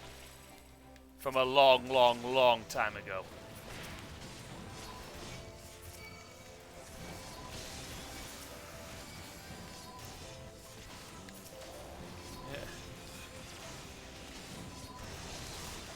I know there's gonna be a second part to it. So I'm gonna be seeing them both, probably one after the other.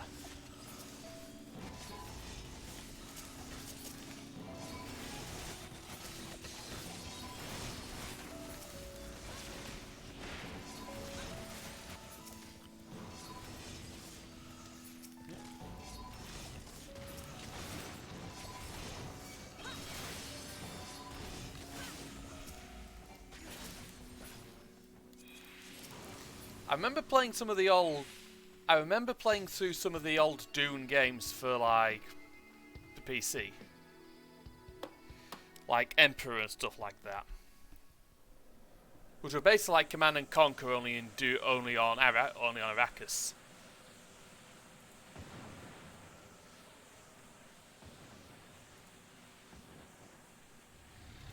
Anyways, Mist Dragon time. Should warn, right, this boss can actually be quite hard, so I do need to concentrate here.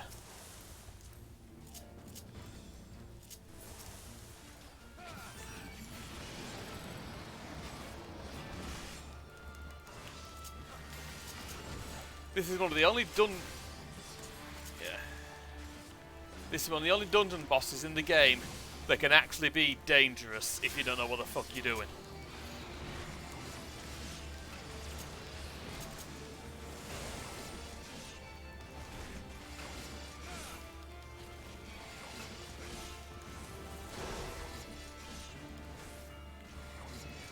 Yeah, those are big old wings. Oh, great.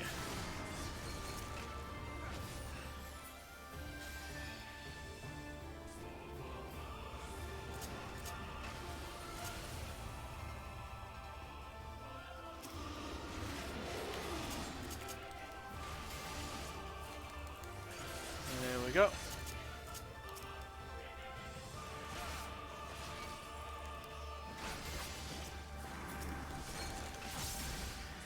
Bloody idiot.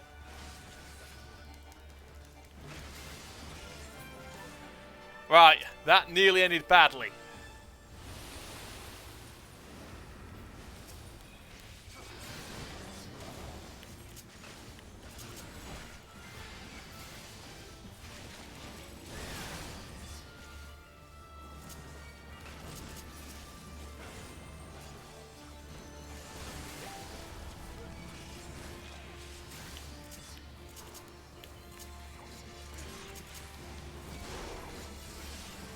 I need to get moving out of that.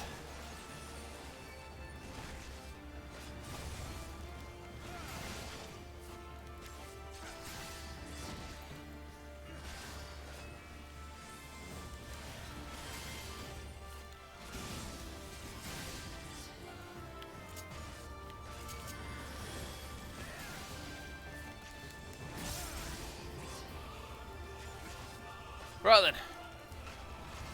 This is the bit that can make it pretty tricky.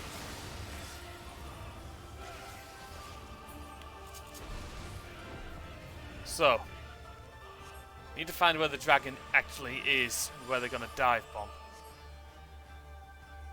There we go. Oh, that was actually quite lucky, because that will do damage. That'll kill you if you don't avoid it. There we go.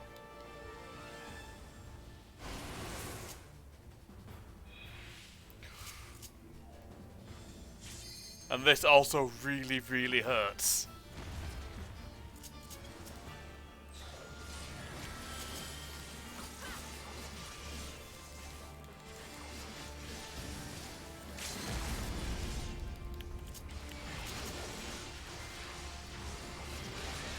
We got it.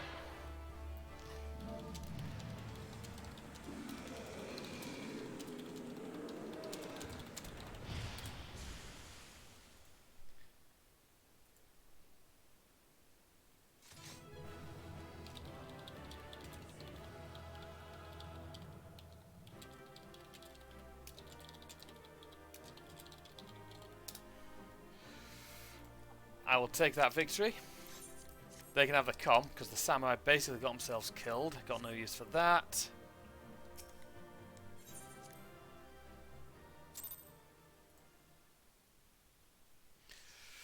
Right, that was 15 minutes.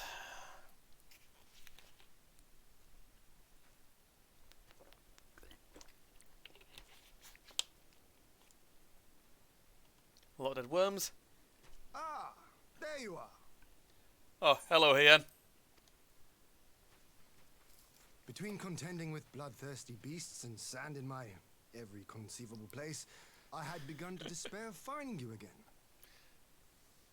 Yeah. Yeah, Do there's a you lot of recognize sand. the crashed ship over yonder? Yeah, that Mistress shouldn't be Alza there. and I briefly inspected it. It is the vessel that bore Master Alphino away.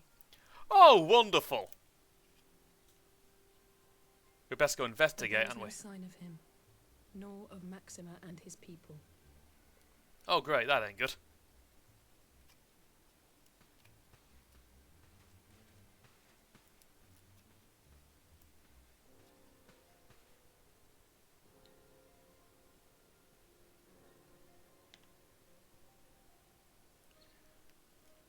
Oh, War Machina. It would seem they were involved in a struggle. by looks of things, yes. We'd best go and have a look at who... Oh, great, we're on a bloody cliff. There may be clues. We should split up and search the area. Sounds like a good move.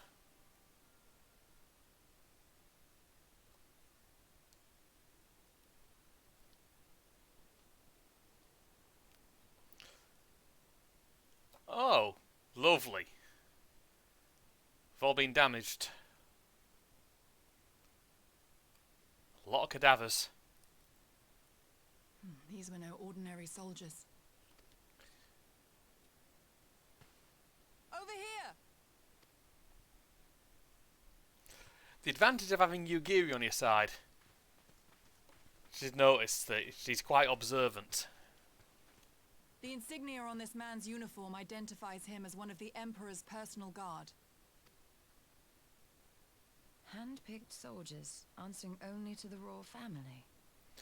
Wonderful. That would explain why all the casualties are Garlean. They were fighting their own.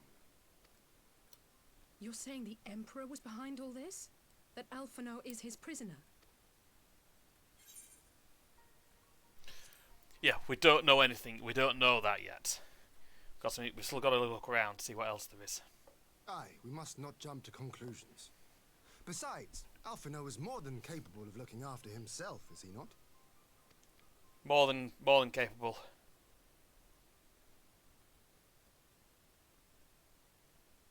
Let's give the poor girl a hug already. She looks like she could use one. I suggest we return to Doma to consider our options. Whatever happened here, Master Alphino is long gone, and any subsequent search may safely be left in the hands of the shinobi. Sounds good.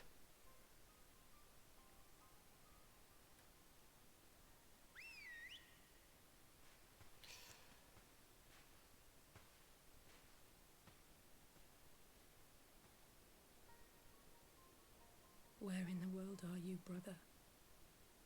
If you die on me, I will never let you hear the end of it.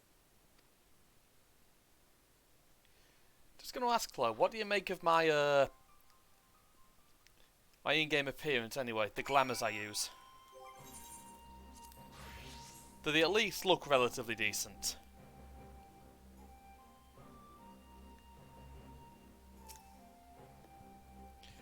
Do I at least look the part of someone who'd be in this situation? Right. Go and get up, which is, I'll go into glams. Which is this one.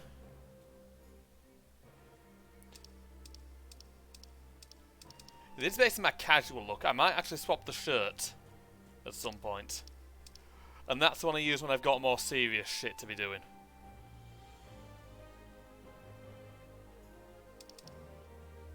That was my old one. And this one I did, this is based on the attire from Nier Automata.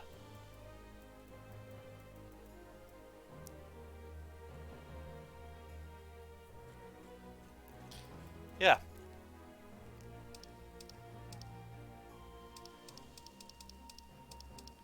Yep. It took them a while to do anything like that, but yeah.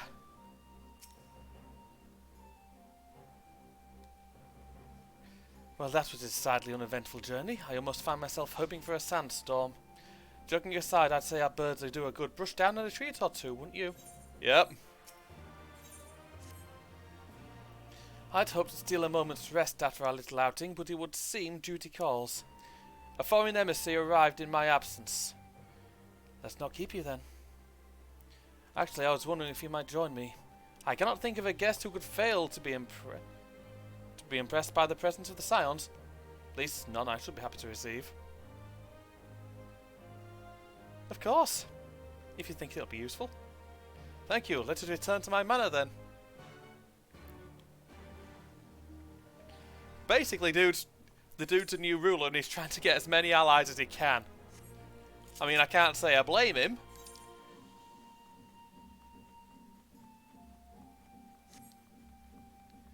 Yeah, this is basically a little market town that you kind of get to decide how it gets rebuilt.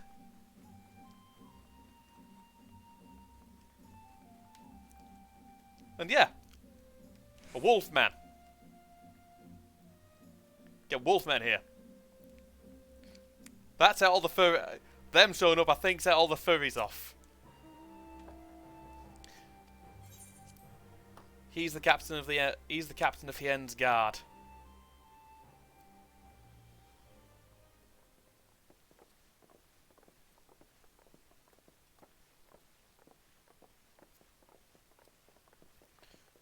Let's see what we've got then. Oh, hello, Lee. What brings you here? Oh, Alliance business. We have a request for Doma. Well, Hien. But that can wait. They told me you were out searching for Alphino. It looks. You managed to pick up his trail. It looks like he could do with a good wash. What do you make of Lee's? What do you make of Lee's appearance then?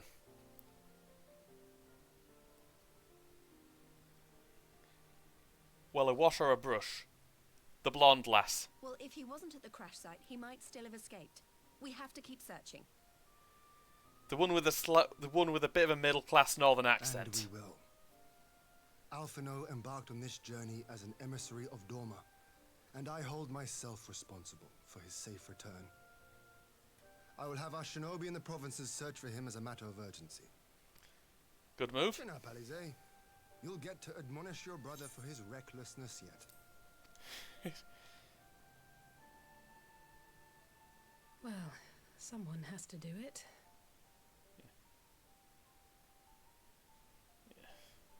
I'm sure he's going to be fine. There is one thing I'm not sure about, though. Yeah, it's the girl in the red dress. You said it was the Emperor's personal guard that attacked Alphino's airship. But the Popularis would never have been able to arrange the prisoner exchange without Varys' blessing. So why would he sabotage his own mission? Fair enough. They may not have been acting on Varys' orders. The guard answer not only to him, but to his family, the Crown Prince included. When Yotsuyu summoned Tsukuyomi, Asahi was quick to proclaim that a dormant citizen had violated the terms of our agreement, that the negotiations had failed. And it is this version of events that is now being repeated across Garlemald. To hear the tale, one would think the prisoner exchange never took place.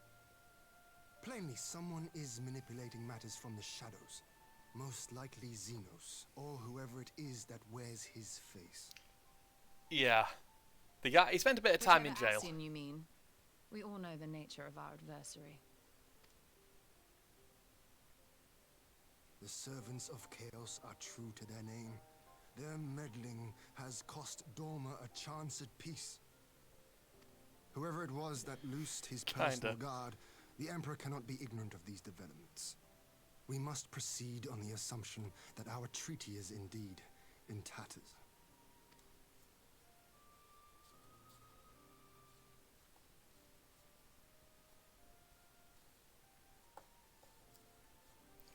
Yeah, he does need to go to anime jail a bit, does he, Anne? But come, Lys. You have journeyed far. Let me hear your petition. Right. So the big news is that Alamigo has agreed to join the Eorzean Alliance. Oh, lovely. To make it official and discuss where we all go from here, the leaders of the 5 nations are planning to hold a meeting, and we were hoping you might come too. We've already seen what we can achieve when we work together, and the Alliance hopes to work even more closely in future. They think it's our best hope of keeping the Garleans in check, and I agree.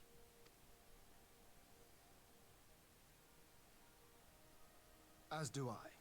By coordinating our efforts in the east and west, we may be able to discourage them from committing their forces to a single front. I accept your invitation. I must, however, ask for time to attend to some pressing matters here.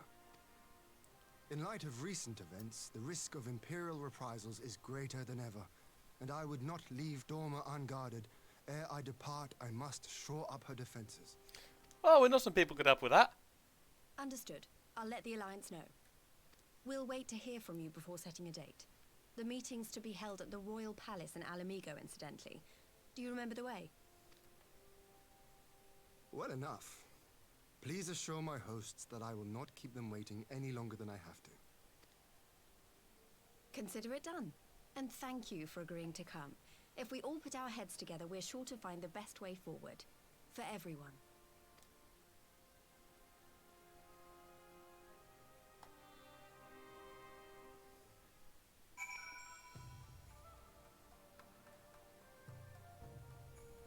Well, another word with Hien. With Hien, I mean. My advisors and I will presently convene to discuss the matter of Doma's defences.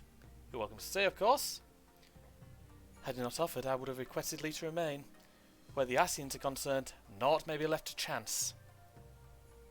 As ever, we would benefit from your experience.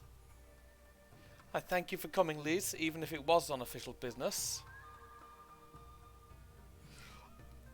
Yeah, for the most part, that's what they're going to have, unless they can get something to deal with airships. With Garlemald, you need, among other things, anti-air, guns, a lot of swords, more anti-air, really big guns to deal with Magitech, and in case things go very badly wrong, a white flag. I'd hoped there might be time to show you the land you helped save, but I would settle for a fleeting visit if needs must. There never does seem to be time for anything, does there? But I did get to see a little of the Enclave. You've made excellent progress, I must say. And soon you'll have the chance to see how we're going on too. Till the meeting then. Tello, I was wondering if I might have a word with you before I go. In private. Alright. Go on, my friend. I will send for Hakuro and the others in the meantime. Great. I'll wait for you at the docks.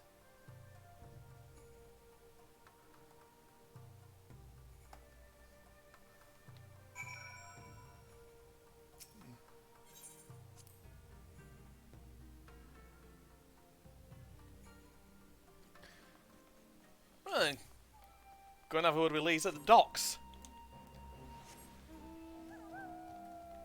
Get on one of me dogs.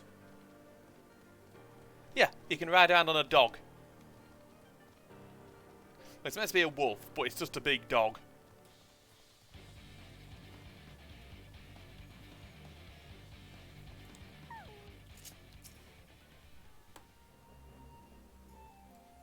Yeah.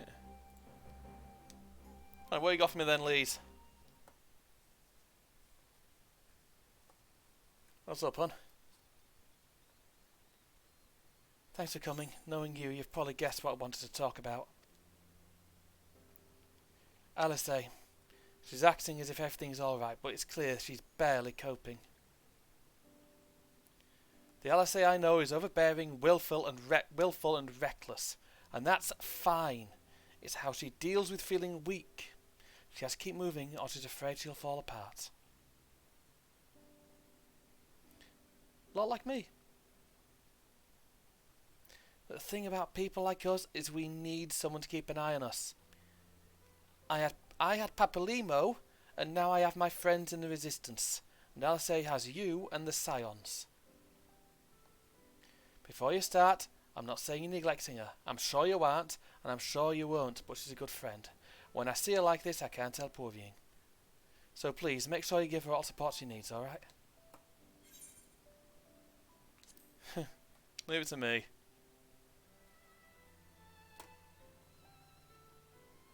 Thank you, Taylor. Goes without saying, but if there's anything I can do, you'll need ask. See, that's something nice the game does. Actually has characters who give a shit about the other ones. Well, best be off. See you now, amigo. But yeah, that's a traditional Alamigan dress. Also, because of the in-game teleportation, it's not just you who can use it, it's the actual other characters who can as well.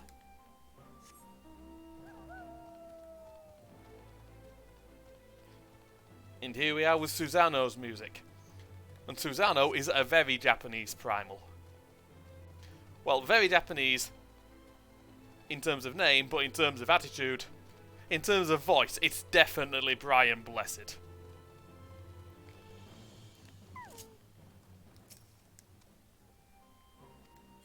Anyways, back in we go.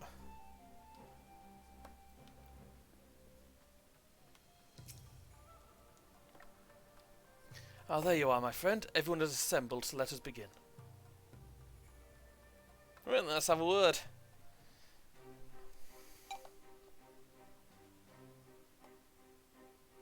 Sorry, keep getting emails.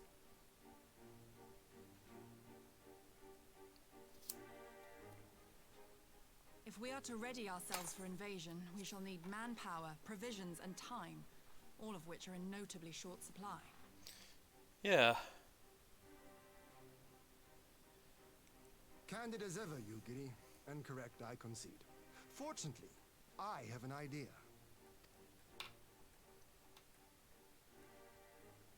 'Tis plain no single nation can stand against the might of the Empire. And it was only with the aid of others that Dorma succeeded in winning her freedom.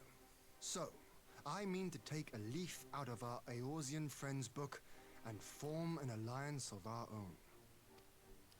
Okay. I think another quest we get In into. addition to those with whom we already share an understanding, I would reach out to Hingashi and Suinosato, and further afield to the myriad peoples of Nangsha and Dalmasca. I am under no illusion. Not all will answer the call. Yet disparate though we may be, we are united in our desire for freedom. If our neighbors could be made to see what is at stake, Ascian machinations and all, cooperation need not be so far-fetched a notion.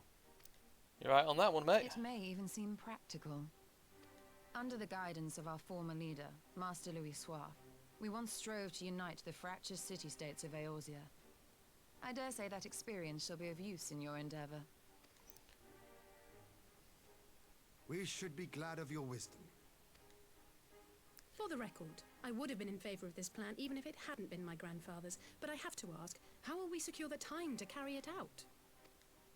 Not that anyone has forgotten. but the Garleans have airships. Lots and lots of airships. Should they catch wind of our plan, they could send an armada to overwhelm us before our alliance had even begun to take shape. Not if we deny them access to the skies. What are you getting at?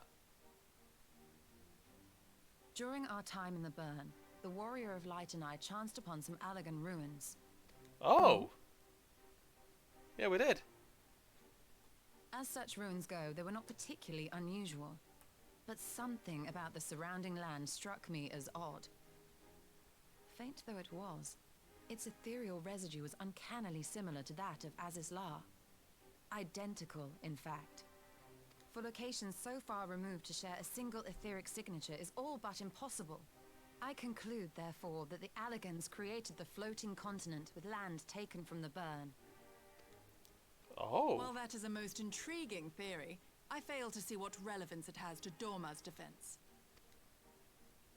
Azizlar was enclosed in a powerful energy barrier, impenetrable even to an Agrius-class battleship. Yeah. It occurred to me that those ruins may have enjoyed similar protection. I have no proof, but the Warrior of Light did report seeing a structure resembling other known Allagan field generators. Oh, yeah, I did, didn't I? All right. But even if we could put up such an energy barrier, it surely wouldn't extend beyond the limits of the Burn. So what's to stop the Garleans flying around it?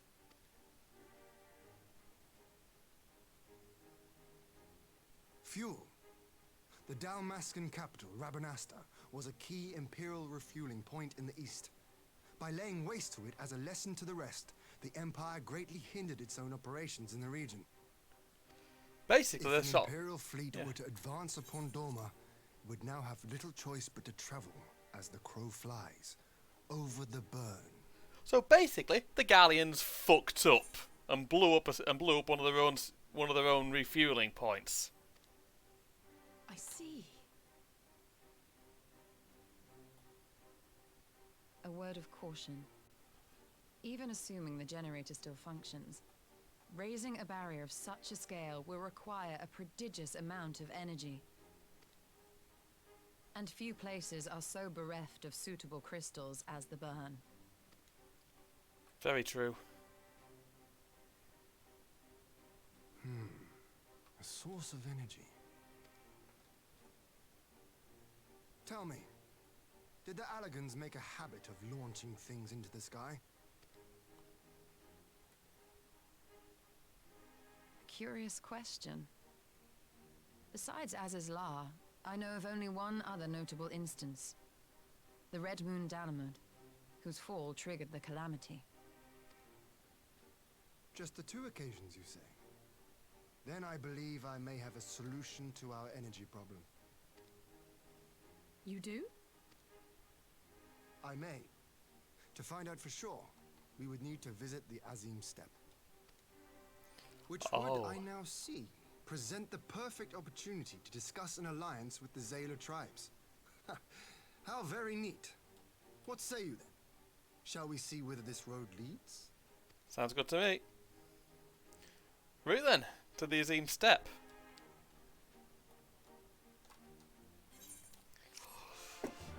I should mention, we're getting close to the best line in the game. I will tell you when it is. It is settled then. I will journey to the Azim Steppe with the Scions, Yugiri and Hakuro. I leave our other neighbours to you. Basically, it's them tending to guests. My apologies, but I won't be joining you. I am no etherologist, and what skills I do possess are unlikely to be of any great use to the mission. More importantly, it seems to me that the ruins in the Burn warrant attention. And so, while you are securing us an energy source, I will engage our friends at Garland Ironworks to undertake a complete overhaul of the field generators. We'll need them in good working order if our plan is to succeed. I trust there's no objections? Have a care in Bert. Have a care on the step. From what I hear, the Zayla like fighting with friends almost as much as foes. Good luck.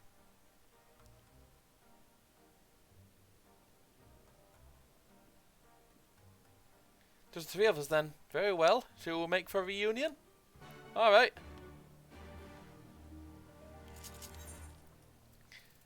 To reunion.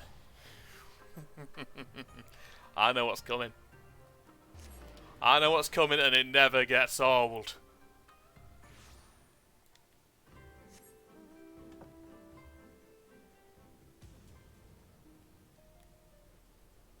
There we go. So this is the Izium step. The tales do not do it justice. If you think the view is impressive here, wait until we reach higher ground. Actually, seeing as it's your first visit, permit me to show you my favourite spot. I think I know where he's showing us. Up here. This is where we first find him, blooming meditating. You can see for a long damn way. I will never tire of this vista. The endless fields, the boundless skies. 'Tis a sight to make a man forget his cares. But not his purpose, I trust. Might this be a fitting moment to tell us what we are doing here? Looks a bit bewildered. Of course. During my time with the mole, I learned some few myths of this land. One goes thus. But yeah, this is the fantasy Mongolia bit. In the distant past, when all seemed doomed, a wayfaring soul came unto the steppe. Venturing into the northern crag, he received of Nama a sliver of her essence, a shard of the shining moon, and with it clove the tainted land from the earth. The end thus averted, to these fields did the wayfaring soul return, and venturing once more into the northern crag, he buried the shard, and made unto the heavens an offering of blood.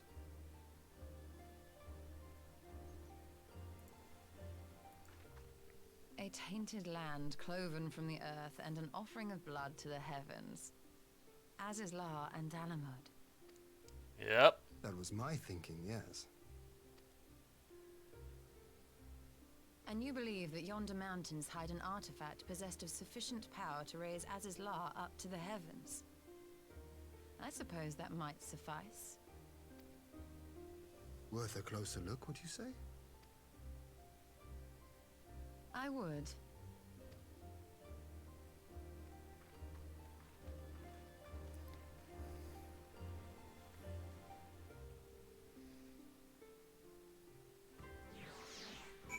Well, let's get flying over then.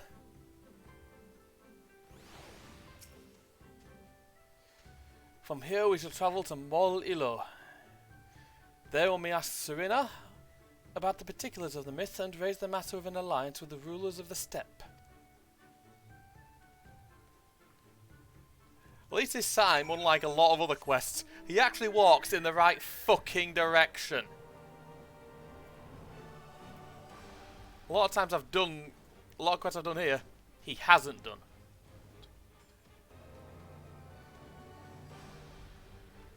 "11 quests to go." So just counting how much I've got left to go. Because I've been going at quite a pace recently. And I probably should have started a bit earlier, but a lot of shit happened. As I mentioned earlier.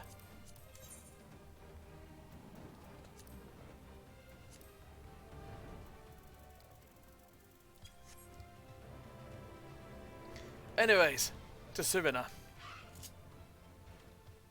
Firstly, feed Jim.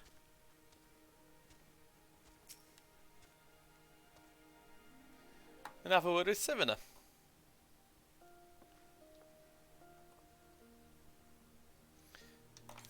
Ian, Taylor, I am glad of your visit and the opportunity to welcome a new friend. How may we serve you? There is a matter I would discuss with them all. It concerns not only the peoples of the steppe, but of every land in the Far East. Q explaining for about 20 minutes.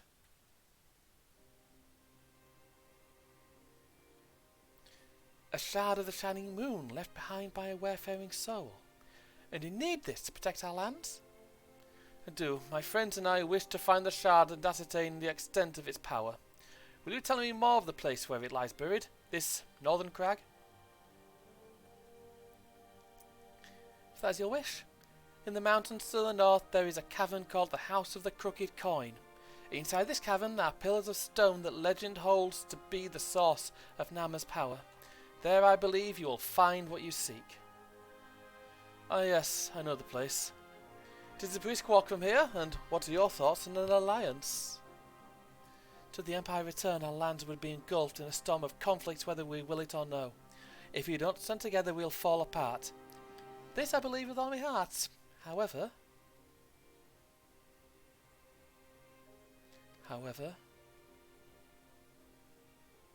among the tribes of the steppe, there are those who revere Nama above all else. To them, the pillars are sacred and not to be disturbed. Should you proceed as you propose, such tribes are likely to spurn an alliance, prompting others to follow their example. That is my concern. But it is by no means certain that the pillars will provide you the power you seek. Ere you risk the ire of the followers of Nama, might you not first visit the House of the Crooked Coin? If all is as you hope, you may then consider how best to earn their blessing. I thank you for your counsel. We will do as you suggest. I have no desire to give offence to those with whom I would join hands. Thank you for your understanding. Though the mole may reign over the steppe today, this decision will shape the days to come, and we will not force others into war against their will. Nor we. 100-fold stronger than are they who choose to fight of their own accord. Basically, they wouldn't conscript them.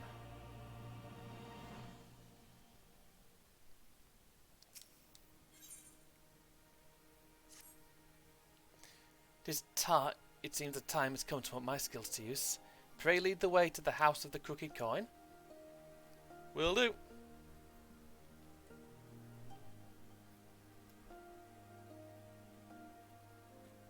And off we go.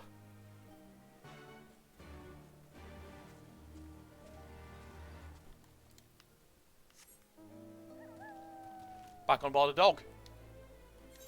And the House of the Crooked Coin isn't too far away. Also, I am very, very glad that I chose to get all the etheric currents when I could.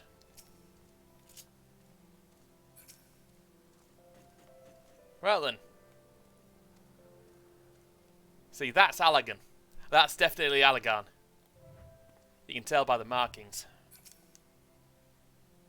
Hang on a sec.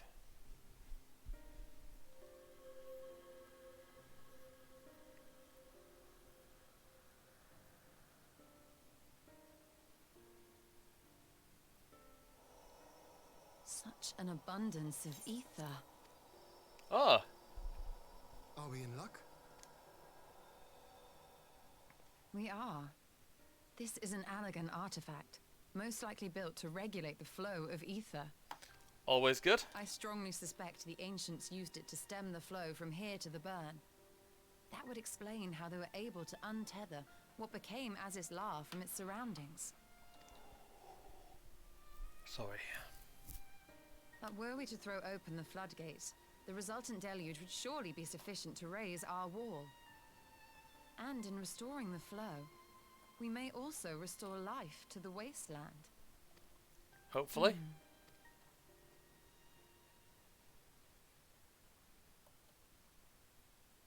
It's also Allagan, so it's fucking dangerous. What is it? While the device itself harbors a surfeit of ether, the opposite is true of the surrounding area.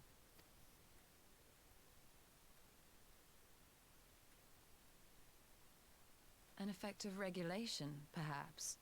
A similar phenomenon seemed to be occurring in Doma.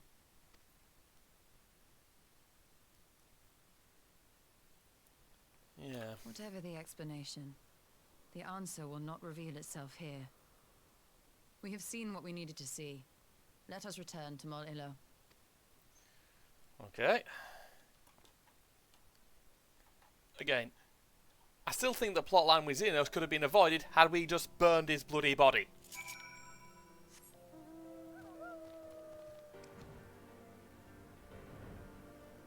Or to be fair, then you'd probably have to worry about the Asians mounting to a really powerful Asian fiddling around with cloning technique or something. Well then, back to Savannah.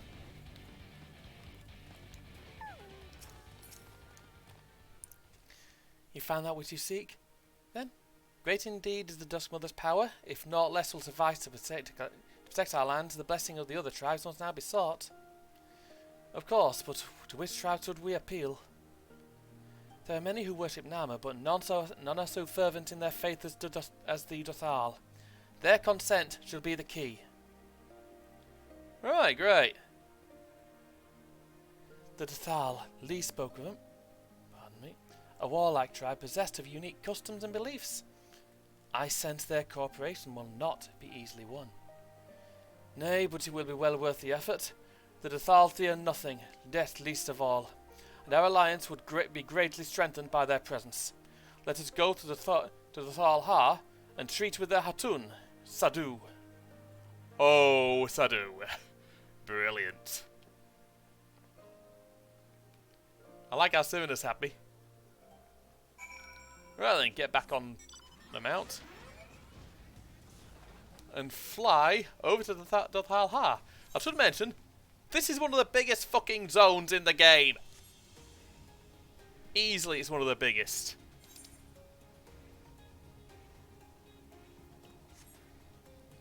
I mean, there's plains, and there is the start of a desert. The Nama Desert. Near the Tail Mountains, the Sky Piercer, and over there the Wound. Yeah, this place is bloody enormous. And I like it here. I really do.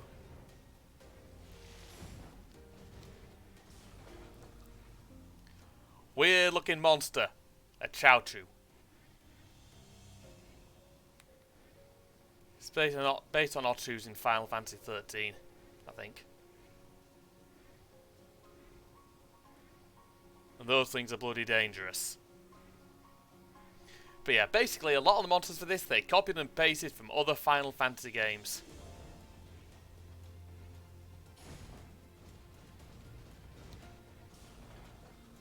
Which is fair enough, really. Well then, Sadu. Meet the Blood Knight Queen. You again. Other matters demand our time, Han. Unless it is a battle you seek? Well, that's not quite the opposite, in fact. But it's like, we're busy.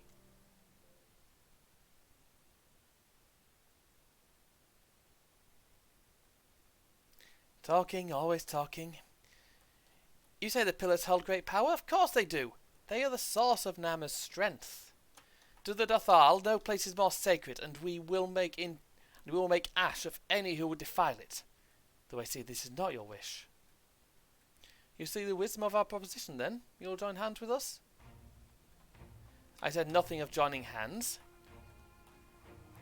You wish to wield Nama's power to defend these lands, and this I will allow, but for leaving the step to fight the men in iron, I would have something in return. Namely, battle with you, Han. Okay. The Nadam ended ere it began. I would face you again, alone, without distractions. Defeat me, prove yourself the stronger, and you shall have Dothal as your allies. Surely these are agreeable terms. Well then, this is a not wholly unexpected turn of events, though I had assumed I would be the one required to fight. Alas, the Hatun has made her choice. Alright, I'll do it. Shall we dance? It shall be a battle the steps will not soon forget. Already my soul burns brighter. Prepare yourself, Han, and await me outside the Ha. I will gather my witnesses and join you anon.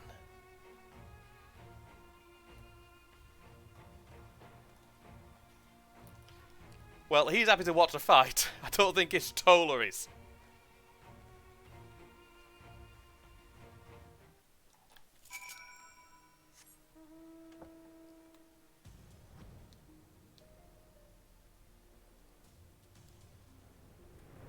Right then. Let's go and get this fight underway. Yes, it's an instance. And I will never say no to fights like this. Proceed.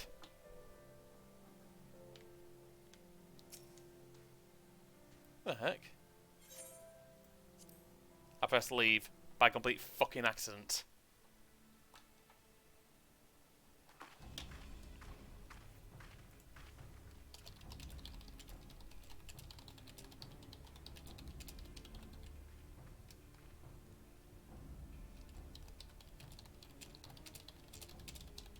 Yes! This spot shall serve as well as any. I shall enjoy this harn. So shall I. Is this truly necessary? Have you no peaceable way of making decisions? Speak not of peace. You stand before proud warriors of the Dathal. In the heat of battle do our souls burn brightest. We lay low the strong that we may rise higher. That is our way. The way of might. There is no other. Alright then. Well, they do not want for conviction.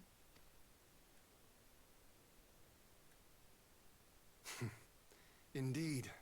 It's what makes them such dangerous enemies. And such useful allies. Enough talk! It is time to fight! Alright then.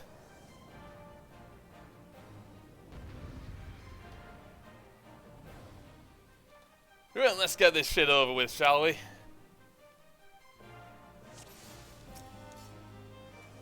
Come on, let us dance.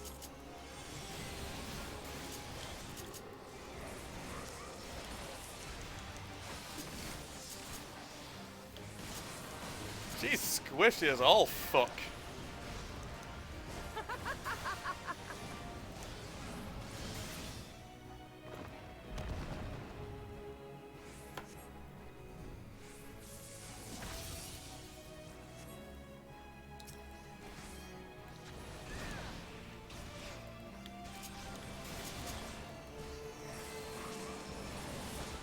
In death do our souls sing!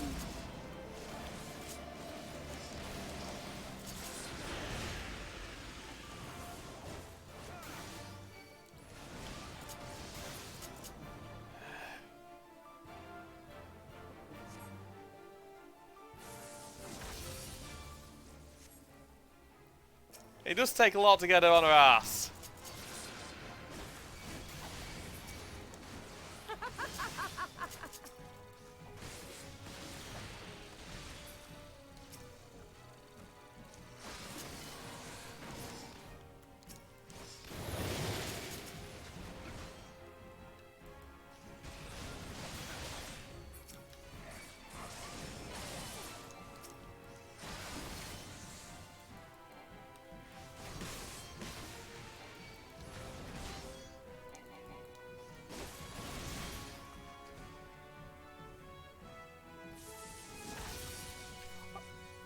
Just go down!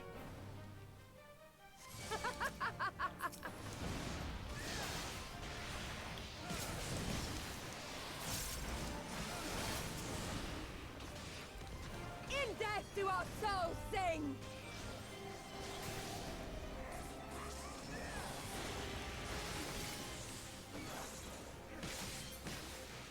There we go.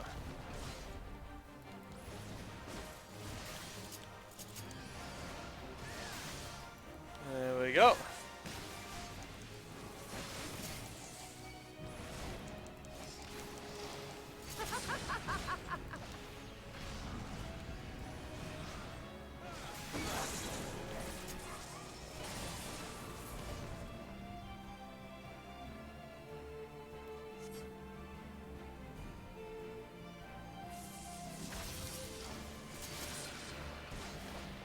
Seriously?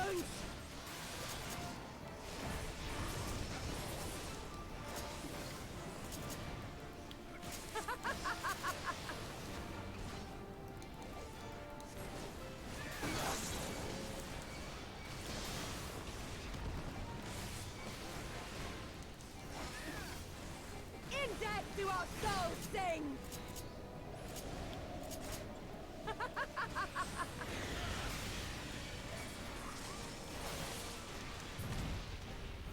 There we go.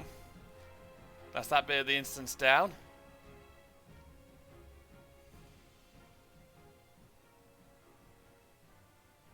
Yes! Yes! Not since the Nardum has my soul burned so! I think she's gone sploosh. Come! We have only just begun. Oh, wonderful. Enough! You were not granted leave to set the steppe ablaze. Oh, wonderful. This dickhead. Well, well, the sun has come out to play. Be gone, Moonstruck Oranir! I am busy! Fool of a Dothal! Have you forgotten the face of your master already? The sun will never set! From his seat on high, he reigns over all, now and forever.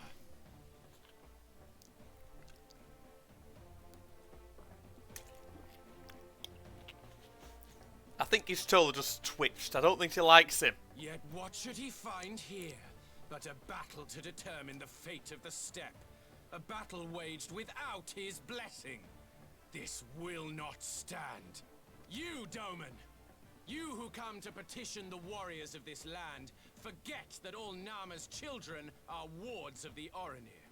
As first among my brothers, your petition is mine alone to judge.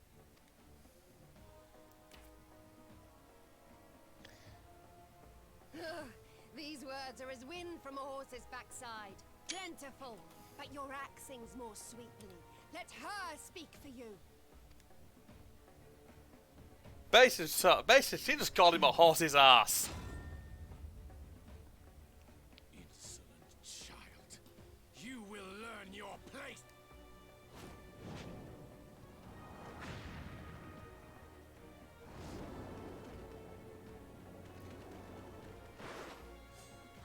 Forgive me, Brother Magni, but we have an arrangement with the Dothal. We will not abide any interruptions. So be it. The sun will pass judgment on all.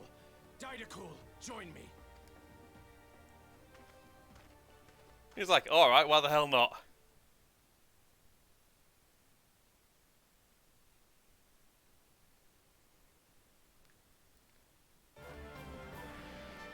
Oh, he's not saying no. He's quite happy to join in. The sun is in good company. We may dance alone. If you insist.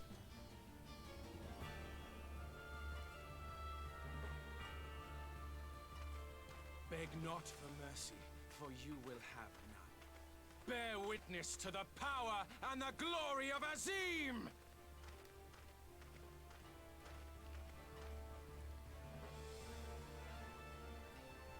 Constantly at each other's throats like rabid dogs. Gods, I'm turning into her. I have not the patience for this. But if we must fight, let us at least be brief. Come. I like how the instances now are actually a lot more at this point, they're a lot more serious and a lot longer than they used to be.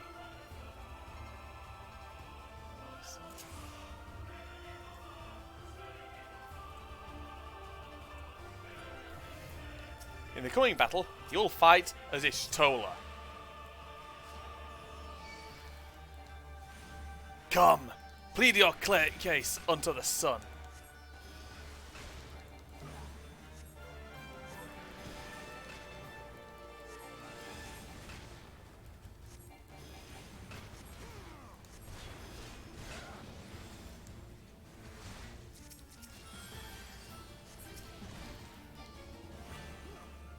Kneel or die!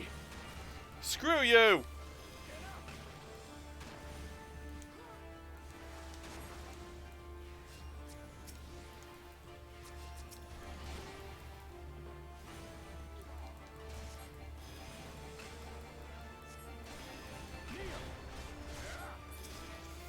Will do.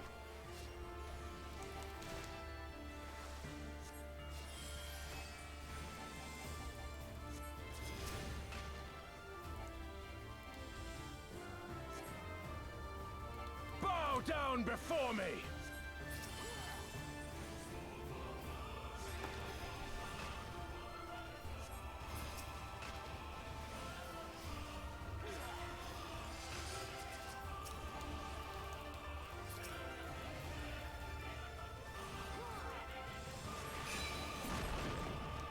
Kneel or die!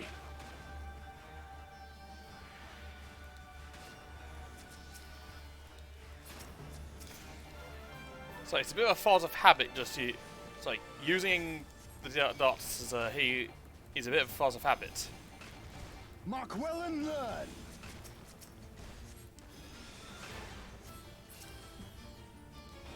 Concentrate!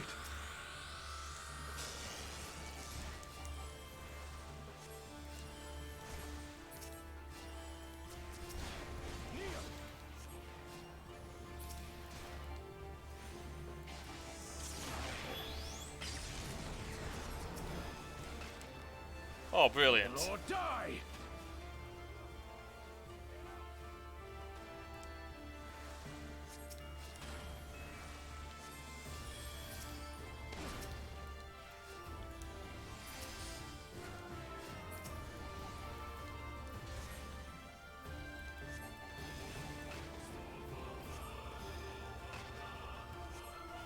Bow down before me! Mark well and learn!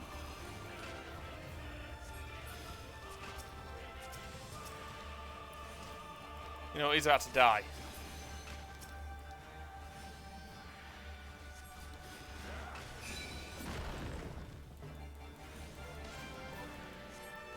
Kneel or die!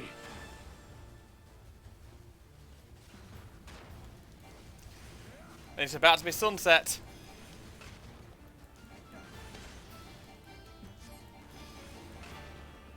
Bow down before me!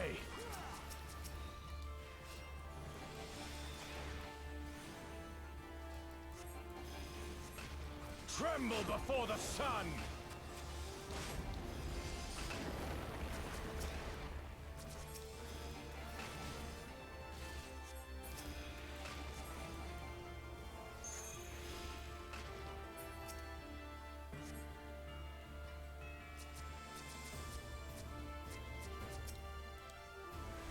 Let us be about it!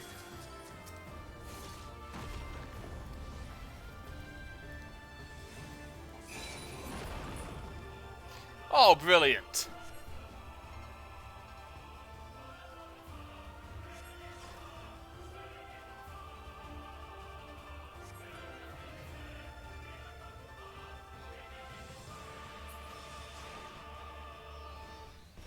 Oh, lovely.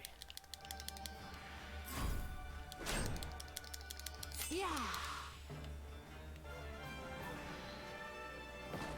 Ether, to me.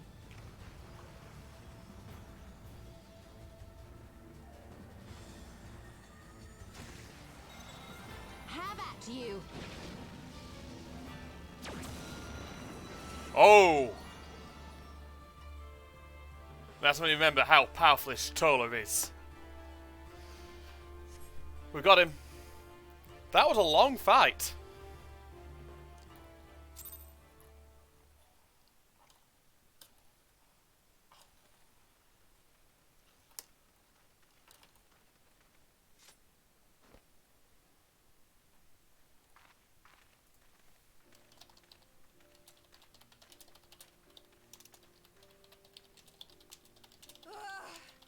Never have I felt such bliss in defeat.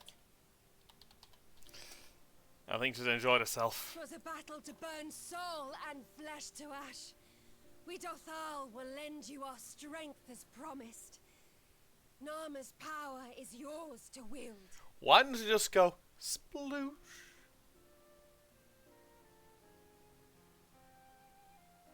What does the sun say to that?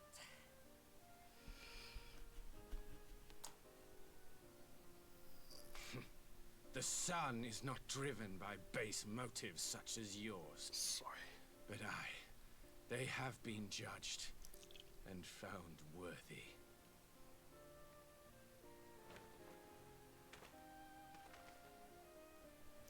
Oh, we got it.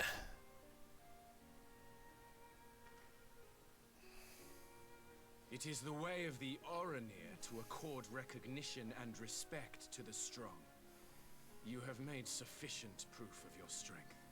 The sun shall answer your call. You have our thanks. We are glad to call you allies.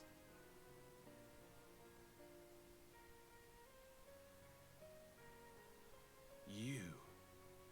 By what are you called?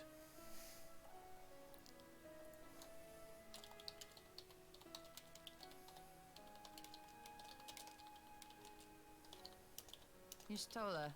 Why?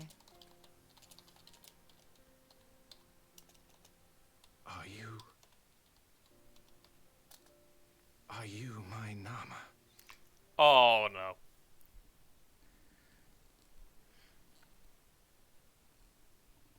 I beg your pardon? Brilliant. In battle, you shone with all the majesty of the full moon's light. Your healing touch, the embodiment of the Dusk Mother's love.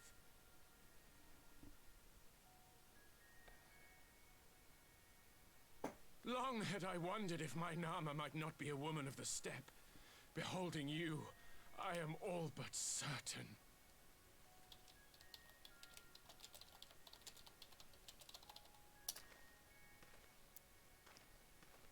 Now, look into my eyes. Could it be? Could you be?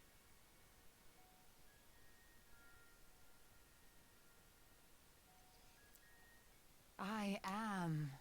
Not interested, little son. Try again when you've become a man. And that's why you don't try and flirt with Y'shtola.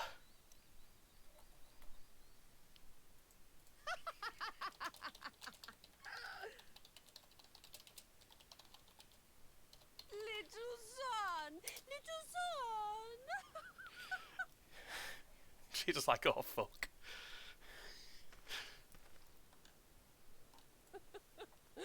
Does it pain you, little son? Crave you salve to soothe the ache? Fire to sear the wound in your heart? She's just trying to break. Trying not to break. Sadu, you mean? Oh, Sadu's fucking We've wasted amazing. enough time here. Siren awaits for word of our success. Yeah. Yeah. I think we'd best leave Sadu here to bury him. And that's why I love Y'shtola, because she doesn't take shit like that.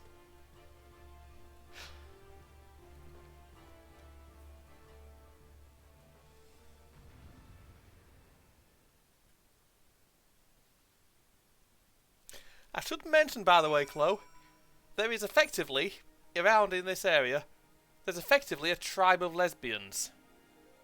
Can't remember, there's a tribe of gay men and there's a tribe of, the Buddhiga of the tribe of gay men. Can't remember the name of the tribe of lesbians, but there is a tribe of lesbians. Yeah, spare me a second. Hold on a minute.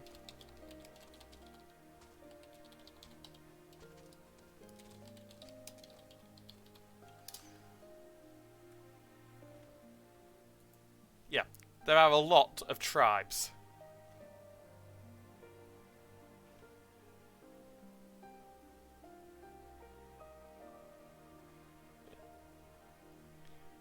Yeah, they're seriously. It's like there's a it's like the Buddhiga are a tribe of gay dudes, and I can't remember the tribe full of lesbians, but there is one. Because obviously there'd be a female equivalent to the Buddhiga. And let's check it out later. You had not only content with Sadu, but Magnai too? Such a fierce battle that must have been. Yeah, sort of.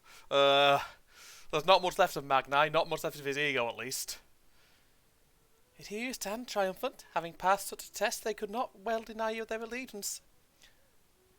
The mole will make no such demands. Weak though we are, we will gladly stand with you. The Azim's steppe is our home, and we will defend it with all our being. Yeah, I told you, that's the best line in the game from Ishtola.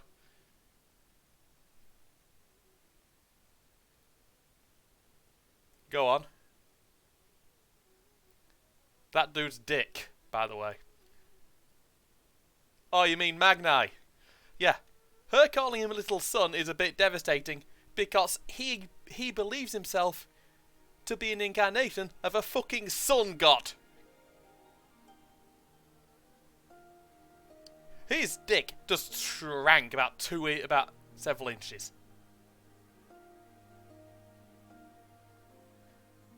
You have my heartfelt thanks. Of all the tribes of the steppe, there is none I would rather have at my side. No, you have my heartfelt thanks. Of all the tribes of the steppe, there is none I would rather have at my side. Nodus retracted. He won't be there anymore. Ishtola just verbally castrated him. God willing, many more will rally to our cause. I'll send you word when we have answers from all the tribes. I think they told her. I cannot thank you enough, Serena. None of this would have been possible without you.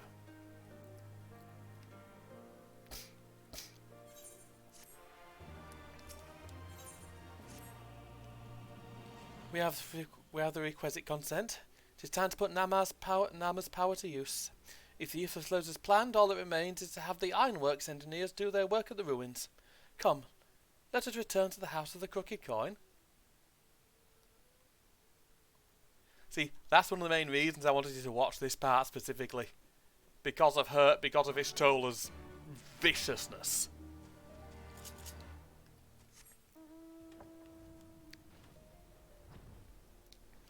Yeah, Final Fantasy XIV has a lot of lore, and a lot of very good lore. Especially this area.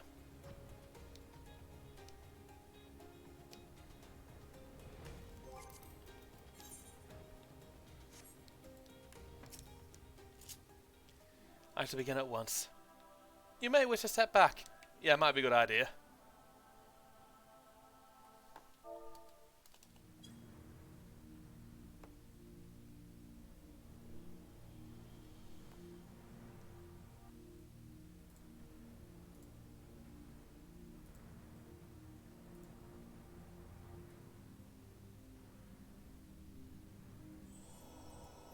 Right then. Let's see what Ishtola can do again.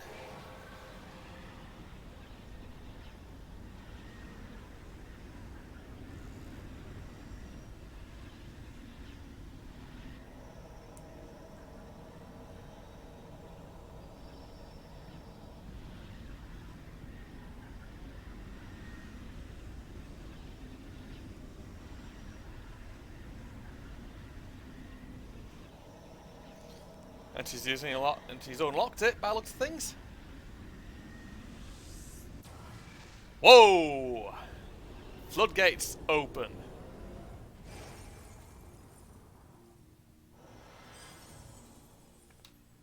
I think we best get over a beer or something.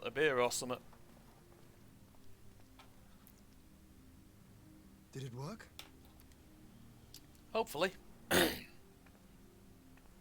It did. Ether may flow freely to the burn once more. Perfect.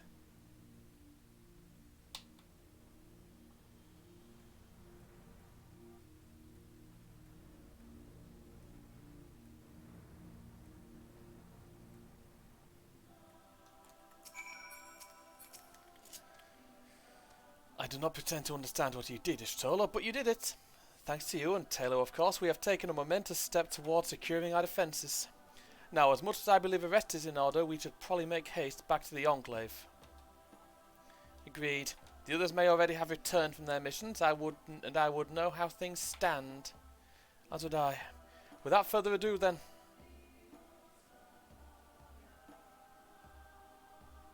Off we go.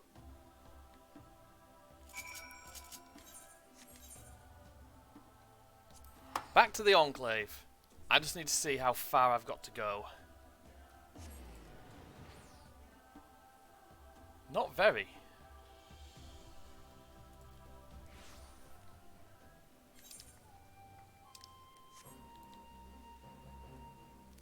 Not very far at all. I do keep forgetting just how long some of these quests can fucking get.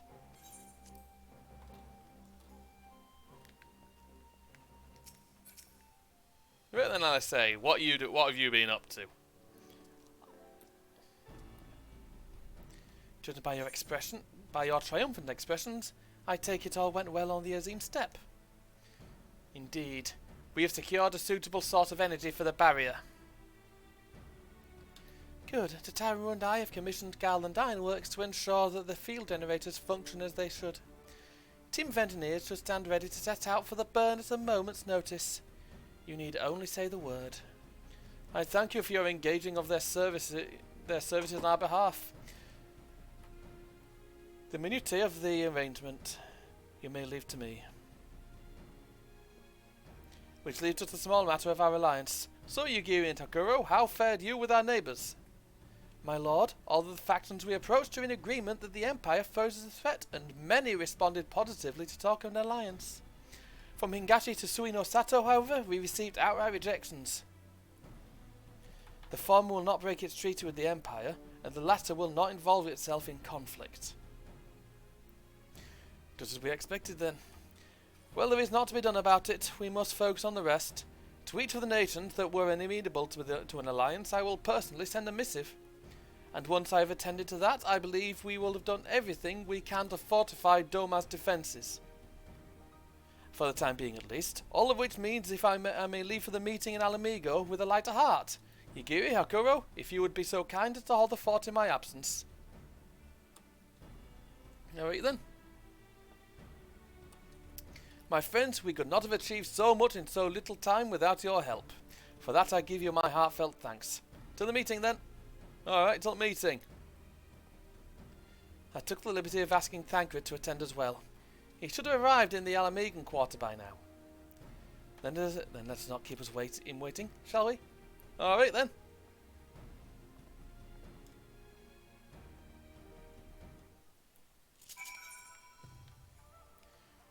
Right.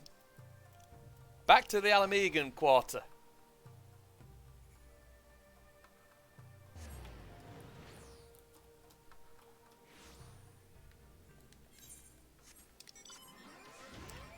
Go and have words. It'd be good to get back to a big main story thing in Shadowbringers.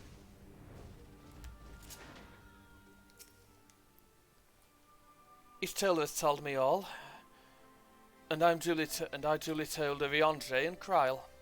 Kryle in particular was concerned about Alphino, but I assured her that everything that can be done is being done. She agreed to continue with her own tasks for the time being on the condition that I contact her the moment there is any development. So that leaves 4 of us to attend the council. Arenvold is here to assist with security, incidentally, though the poor lad seems altogether too distracted for the task. Another one missing Alphino, I expect. Ah, but it's almost time. As soon as you are ready, present yourself to the guardsman at the palace entrance. I shan't be far behind. Ah, the silence at 7th dawn. Welcome to Alamigo. The alliance leaders have already arrived. May I show you to the meeting chamber? Alright. Brilliant, more cutscenes.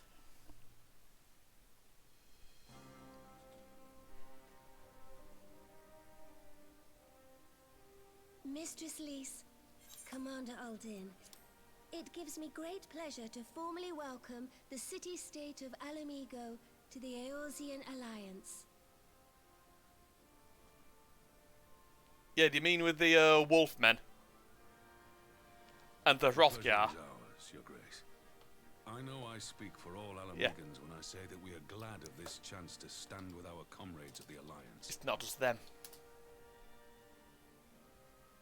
And we for our part are glad indeed to be able to welcome friends both old and new.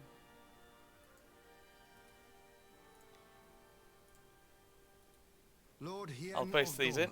At your service. Pray, It's these accept as my well. heartfelt thanks for your generous invitation. Nay, 'Tis we who must thank you for journeying so far. And 'twould be remiss of me not to acknowledge the part the Scions of the Seventh Dawn have played in bringing all of us together. Oh, hello, Emeric. In times of great unrest, you and yours have been our constant companions, without whom we would not be here. Pretty much. With apologies to Lord Hien and Mistress Alize, it occurs to me that we have not gathered in this way since that fateful day in Uldar. Pretty much. The day I lost my arm and my freedom. As I lay in my cell, never did I dream that I would one day be given the chance to represent my homeland at this council. I would not even be alive had you not plucked me from the jaws of death. You, Yugiri, and Alphino. Would that the lad could be with us. Yeah. He'll be somewhere. He'll be alright. I too owe my presence here to Alphino. In so many ways. Until such time as he returns, I mean to carry on his good work as best I can.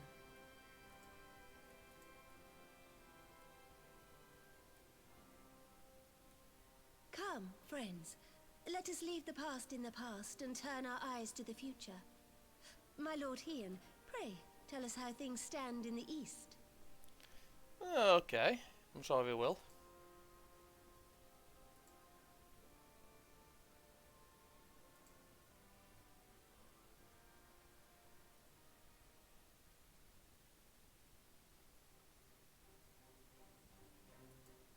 Having heard the rumors of dissent in Garlemald, I dared to dream of a peaceable solution. The Empire will not so easily change its ways. Yeah, it doesn't do shit like that. If the Garleans have a mind to take back Doma and Alamigo, we'll be hard-pressed to stop them, even with the might of 6 nations. I think we'd have a chance. But while we lack the strength to fight the tide, a course may yet present itself, if we read the winds aright. The winds suggest but one course to me. One which leads from the sea unto the river and thence to the source of all our woes. The Ascians. Indeed. All here have felt their blighted touch. It was the bringers of chaos who nurtured the Archbishop's tyrannical ambitions. They who bestowed upon him the secrets of summoning, as they have so many others before and since. And while they remain, we shall know no peace. Unfortunately, that's true. The objective is clear. The question is how to achieve it. That our enemy parades about in Xenos' skin poses problems in itself, but ere we get to them, how are we to infiltrate the Empire and get close enough to strike? It's a tricky question. Sure, they'll come up with a solution.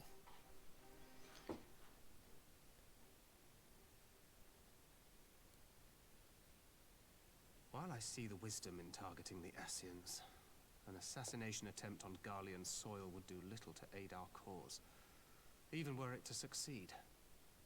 It's time we used our enemy's preferred tactic. Subterfuge. Oh. You have an idea? Probably does. Speak your mind, Master Thancred.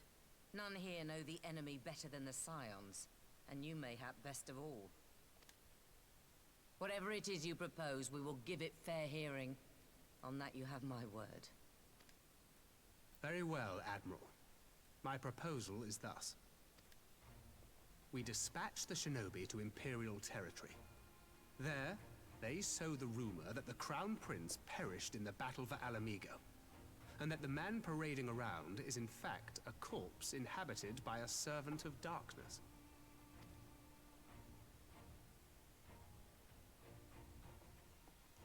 That may be a good start. Well, it does have the ring of truth about it. And were the Garleans to learn that their future ruler is a puppet, the Empire would be shaken to the core. But at the risk of sounding stupid, would they actually believe such an unlikely story? I didn't. Ordinarily not. But prior to his miraculous recovery, rumors of Xenos' death had already begun to circulate around the Empire. Ultimately, however, what the masses believe is not our chief concern. Our true objective is to create an opening for rival factions within Garlemald to exploit. Basically, infighting. Just as a war of succession erupted in the wake of Emperor Solus's death. A war which raged until but recently, plunging the Imperial House into disarray as nephew and uncle grappled for the throne. Yeah. It is no coincidence that one of Varus's first acts as Emperor was to name Xenos heir apparent. Family feuds being so tiresome when armies are involved. Not all welcomed his choice of successor, however. Oh, they won't have done. He was a fucking madman. There is no shortage of individuals who aspire to the throne, who would jump at any chance to seize power. The news that Xenos is not only dead, but a puppet to diabolical forces, would be too enticing to ignore. Yeah. The Empire would not be quick to recover from a second war of succession. Probably not, no.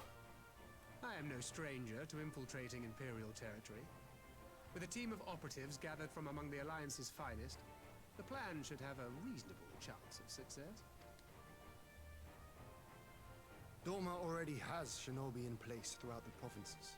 We stand ready to act, and act we must. What say you all?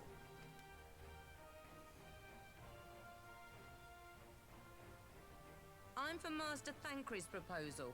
We shine a light upon the Ascian and test the Empire's unity. 'Twas his plot that scuttled Doma's negotiations, was it not? Why then, if we can eliminate him, there may yet be a chance for peace. Let us wage this war of subterfuge, that we may one day lay down our arms. Gods know we never will while the Ascians remain. Also, it'll kill the Empire from the inside out.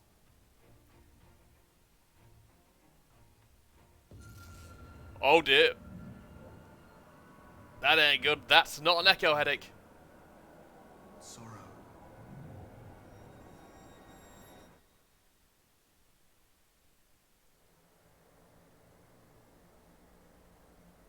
The heck? History must be changed.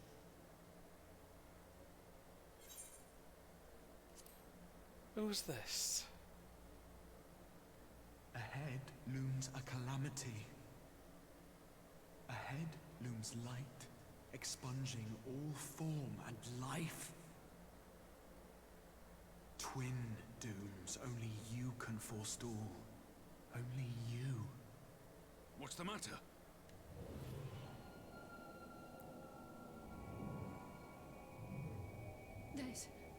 There's a voice. Spies in our midst? Nay, I sense no such presence. Yeah, she'd notice. Let expanse contract. Eon become instant. Oh, jeez. Throw wide the gates that we may pass.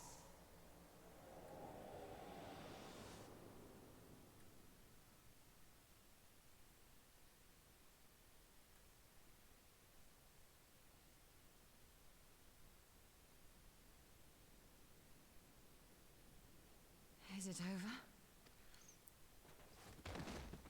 That ain't good. Master Thancred!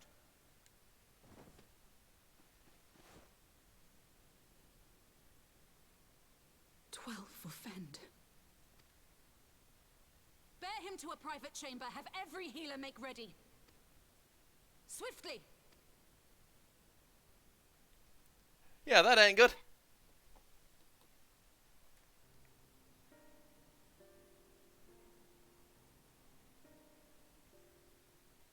Master Thancred remains in slumber. Though his vital signs appear stable, he's unresponsive. What could have done this? And why just him and not the others? I'm afraid we could not identify the cause, my lady. Our examinations revealed no wounds, nor the presence of any poisonous substances.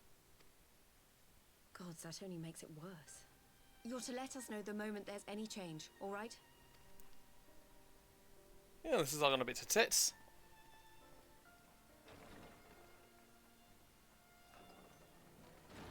Thank you for coming. Knowing Thancred, he would apologize for being otherwise engaged at so crucial a juncture. In gifting us a course of action, Thancred sowed the seed of all that is to follow. We have but to nurture it as best we can. To him, I would say, rest easy, that he may wake to enjoy the fruits of our labours. Wish him luck with that, holy shit. Now, the matter of the mysterious voice must not be forgotten. Will you tell me exactly what happened? Alize and I heard a voice in the moments before Thancred collapsed. It was accompanied by a severe headache, as if something were clutching at our minds. Did you experience the same thing? I did, yeah. So, in between the voice and the pain, you felt as if you were somewhere else entirely? Pretty much.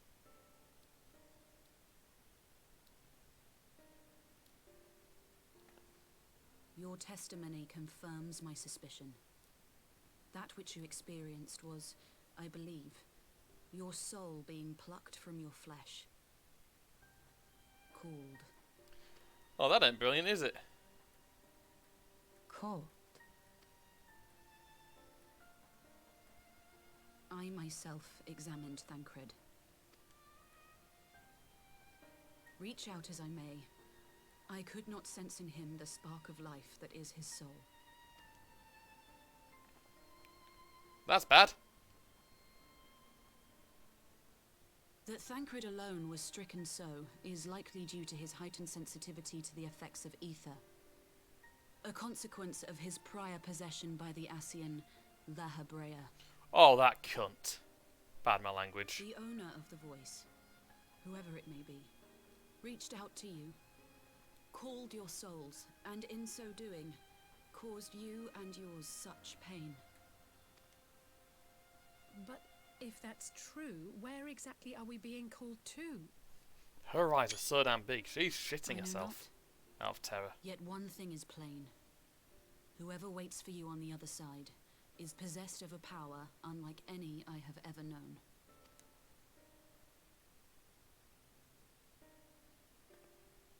Forgive us, Lys, but may we leave Thancred in your care for a time? As if you had to ask. I may not be a scion anymore, but I'm no less a friend. Don't worry. I'll see to it that Thancred's well looked after. Just focus on solving this mystery, all right? Thank you, Lys. As the Elder Seedseer says, 'tis no ordinary individual we are dealing with. Nor can we discount the possibility of Ascian involvement. Oh, they're definitely involved with this. Whoever or whatever is behind this, the sooner we find out, the better.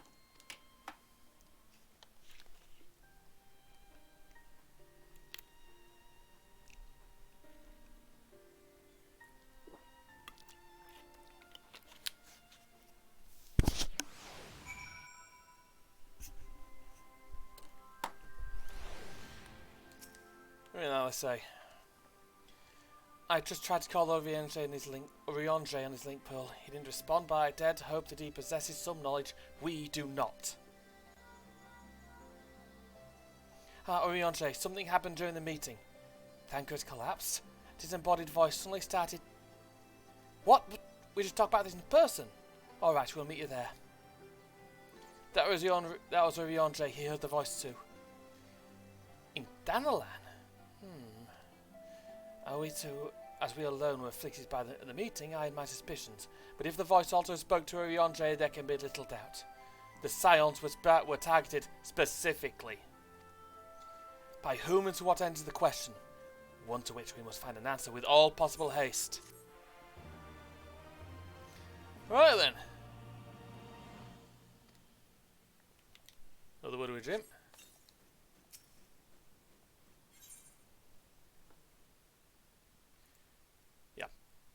Also, yeah, those bunny boys mecha, they're going to be in the next They're going to be in the next expansion. And a few patches later, female Hrothgar.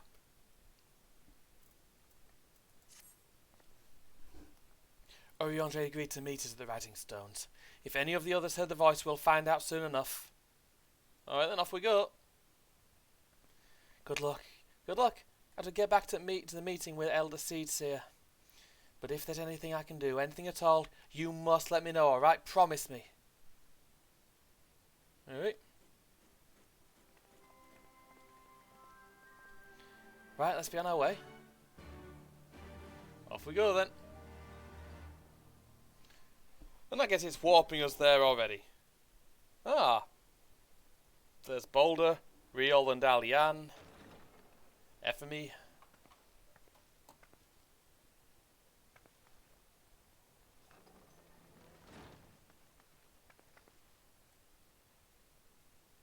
Urianger!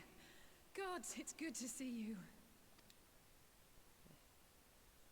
Would that our meeting were under happier circumstances. I judged the voice sufficient cause for concern even before you sent word of its effect on our comrade. Makes sense.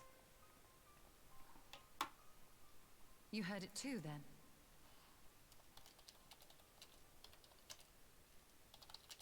Aye. And all but certainly at the selfsame instant. Alas, pained as I was, I could make little sense of what few words did then reach mine ears.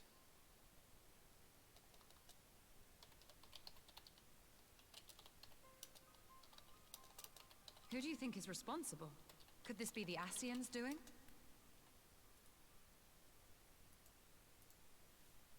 That I cannot say. Not when so little is known. Yeah, it's not much we can really figure out. Ere I indulge in speculation, I would examine Thancred with mine own eyes. Yeah, he'd know. To Alamigo then, without further delay. One other thing. During my visit to the Far East, I observed a strange phenomenon. Thou referrest, I presume, to the localized reduction in etheric density. Well, that spares me the trouble of an explanation. Yes, I noted precisely that at two apparently unconnected locations. I take it the phenomenon is not limited to the Far East. Indeed not. Of late, our agents charged with surveilling the beast tribes have spoken of little else. In every corner of the realm, they tell of places in which the ether hath grown thin. That ain't good. My suspicions first turned to primal activity, but the areas thus affected betray no evidence of summoning. I must confess to being quite perplexed. If the same phenomenon is being observed in multiple locations on opposite sides of the world, we may safely discount regional factors. Needless to say, this warrants further investigation. Indeed. I shall make it my task to... Oh shit, not again. The voice. It calleth to me once more. Oh, bloody brilliant.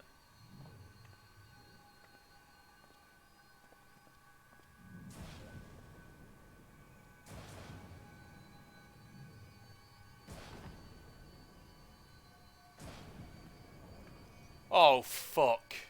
I hear it too. That's bad.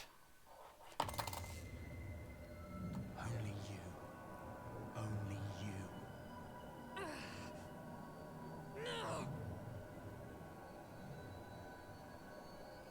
Ishtola! Urianger! Throw wide the gates.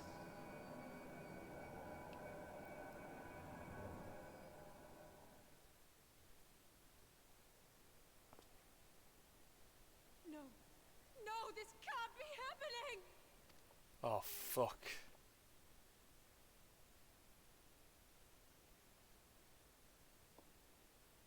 Y'shtola!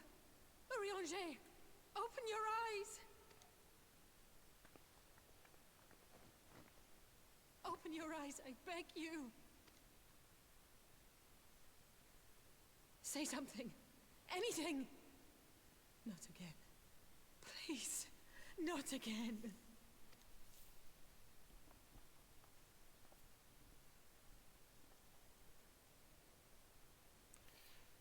That ain't good.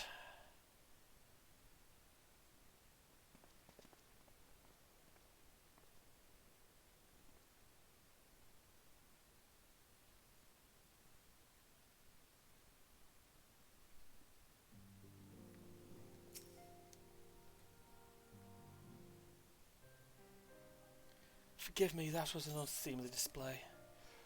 It happened before your very eyes, my lady. None here would have behaved any differently. We have borne the two of them to a private chamber. But tell me, is it true that Master Thancred languishes in a like state in Alamigo? Afraid so. Though given the circumstances, it would seem best to observe them together. I'll send word to Lees that he should be brought here.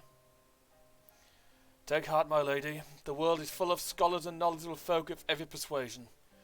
Someone out there is bound to know what ails our comrades, and how it may be cured. Thus we will rouse them, no matter what. We will hurry. That we will. First things first, our comrades will have questions. May I ask that you explain the situation to them? I must attend to a private matter.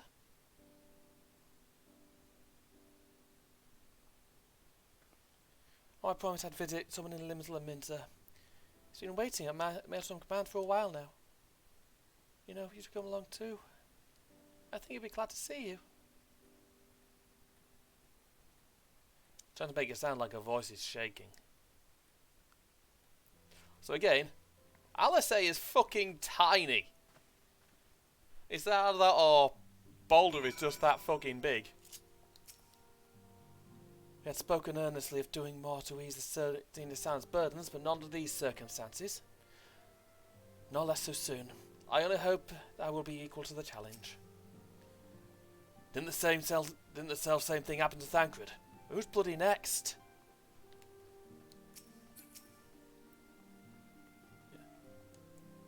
As a mage, I have some few scholarly acquaintances of my own, and will reach out to them for their insights. May not be much, but it's my own little way of aiding Mistress Alisei.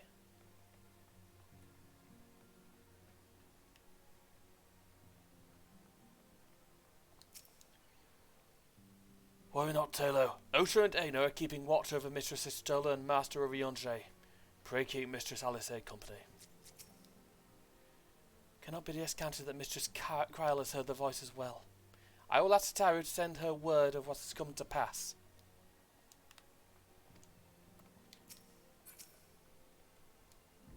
Confound these old bones. Useless as I am, I should have been the one to be struck down. Osha, sister, and I will take turns to keep watch over the slumbering Archons. We will not leave them unattended for even a moment. That ain't good. Right then, to Maelstrom Command.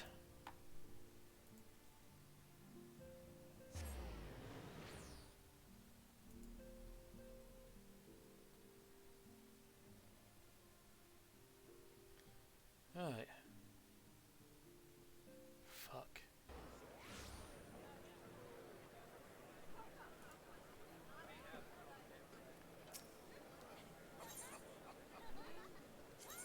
Fuck. There's not really many things you can say to that, are there?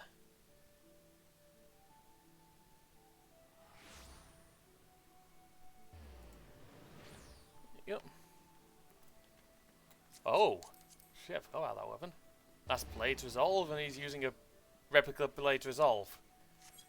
I don't get it. Why not use this? Why not just use the real thing? So you probably guessed it's Gabu we've come to see. Private here will bring him to us. Ever since the Maelstrom took him in, I've tried to visit as often as I can, and after what befell our friends, I was taken by the earth to visit again. It's difficult to explain.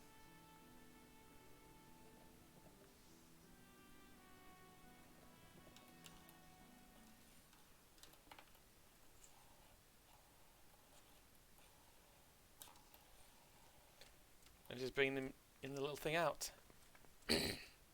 Here he is, my lady.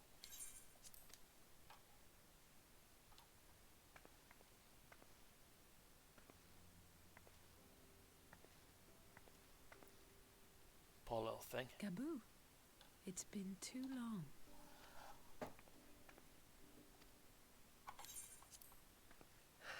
I'm afraid there's been no change. If he can see or hear us, he has given no sign. I see. You're still fighting. I'm proud of you. Yeah, he's a kobold.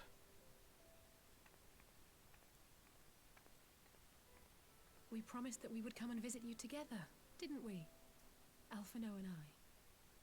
I'm sorry that we haven't managed that yet. You know, with the three of us like this, does it not remind you of that night? Of the stars beyond count twinkling in the heavens? There's a bit. I was feeling pretty low back then. Powerless. But I knew that my brother was close by if I needed him, and that the others would be waiting for me back at the Rising Stones. Not like now.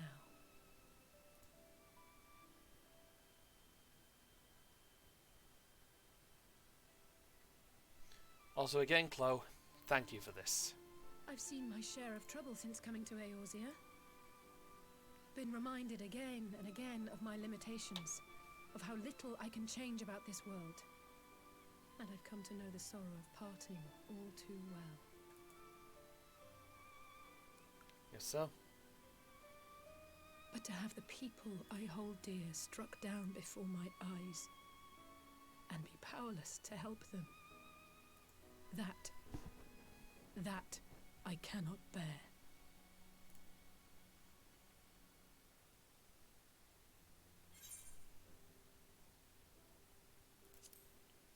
Still got me. Don't know how much that counts, but you still got me. And for that I am grateful. I don't know what I would do without you.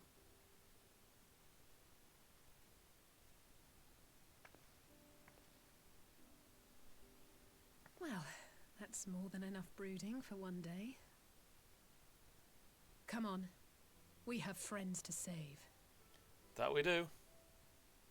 That we do.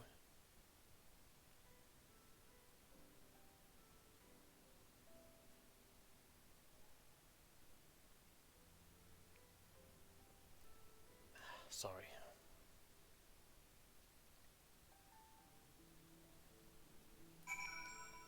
Right then. Let's return to the Rising Stones and take it from there. All right then. Thanks for agreeing to come. Meant a lot to me.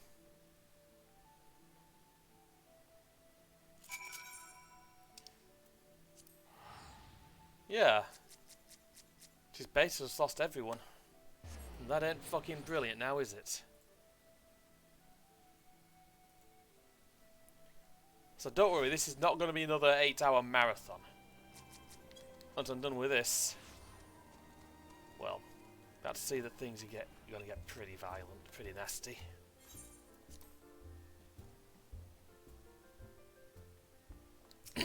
Sorry.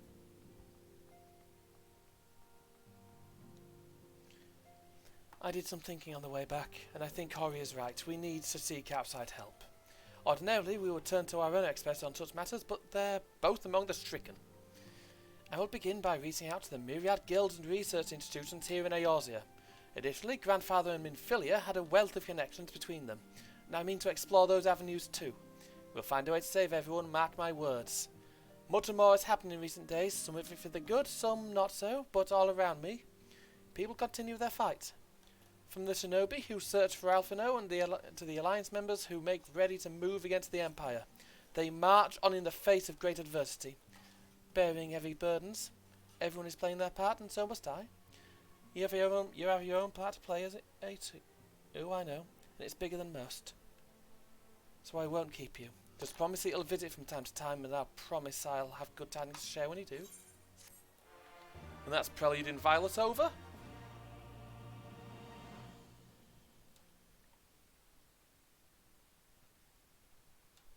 Meanwhile, in the Imperial Palace. Oh.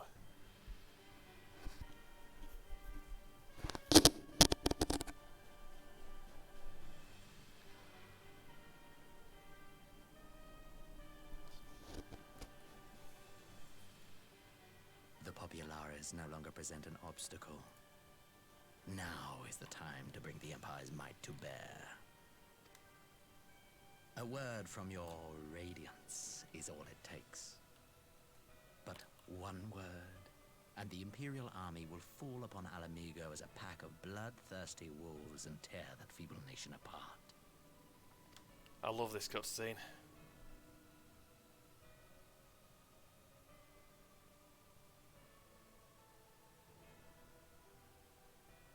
Have you no words for me? Despite the lengths I go to? Sorry. An emissary, playing the part of a fool? When first I took this face, I swore to use all of my knowledge, all of my power, to further the cause of the Empire. My deeds stand testament to my commitment. That explains and with this exactly. adamant flesh at my disposal, I could destroy the Icon Slayer as easily as one might swat a fly. As you can see, why do you hesitate? The Emperor's fucking dithering again.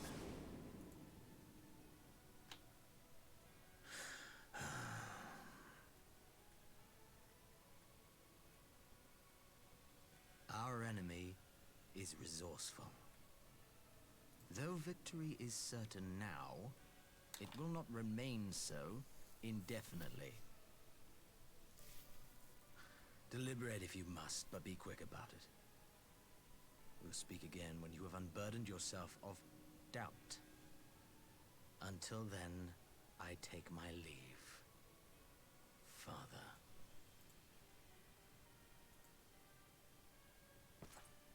Yeah, also, Xenos has a lot of fangirls.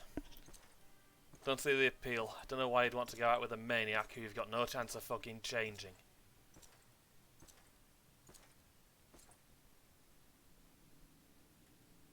I should be the one to sigh. Oh, hello.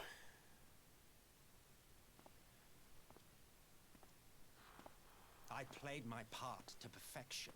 I had earned my rest, and then, thanks to La Habrea's crowning act of idiocy, our favorite emissary sees fit to summon me back. Elidibus was ever a warrior, a most tiresome trait, would you not agree? The most dangerous man in the Empire.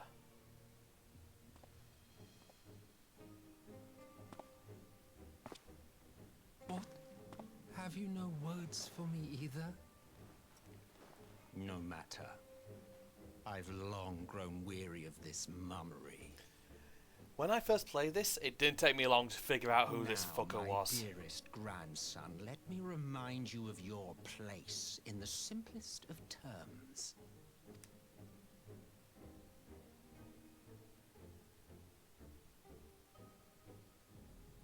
You do not make judgments, you administer them. Swiftly and to the letter. Naught else is your concern. Also, Chloe, this is the dude who you think Salisbury would sound like. Elidibus may be an insufferable bore, but he is no fool. His choices as emissary seldom err. He's fucking dangerous. This one. If aught threatens the balance twixt light and dark, it falls to you to remove it. Be it by your own hands or by your armies, you have ample means at your disposal.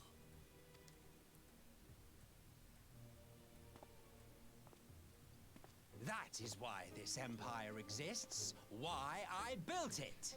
Yep. And no, that is Solus. And he looks, dear. well... Have I touched a nerve? You always were an easy one to read. He looks a bit too sprightly to be an 80-year-old cadaver. Pity you, I do. As they say, ignorance is bliss. And I know how much happier you would be not knowing the things you know. The founding father was an Ascian, and he created the Empire solely for the purpose of sowing the seeds of chaos. He was a theatre kid. Don't take it personally. I merely do my duty. To bring about a calamity requires no small amount of power, and there is no surer way to obtain such power than by collecting powerful pawns. To that end, I have labored long and hard, and I must say I am quite pleased with my handiwork. Paltry though it seems in comparison to Alag. Oh, brilliant. Well, I guess that's that then. I mean, then again, maybe.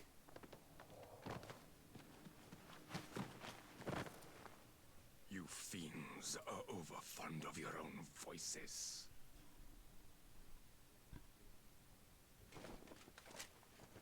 Mark me, Ascian. Man is the master of his own destiny. You're talking to a corpse. You've gone off the fucking deep end. Oh dear, that's not good. Such a waste of time and energy. Both yours and mine. Usually it takes a lot longer for them to do that.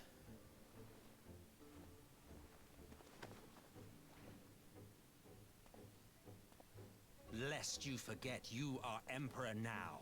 If you wish to spout drivel about man's destiny, save it for the masses. It will serve to give them a sense of purpose, and you pliant pieces for the game.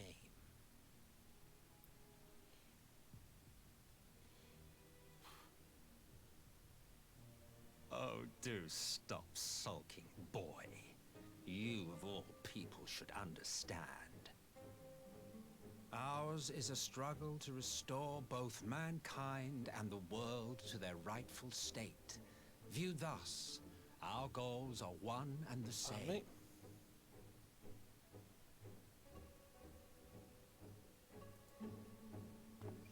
But yeah, him showing up was fucking bad.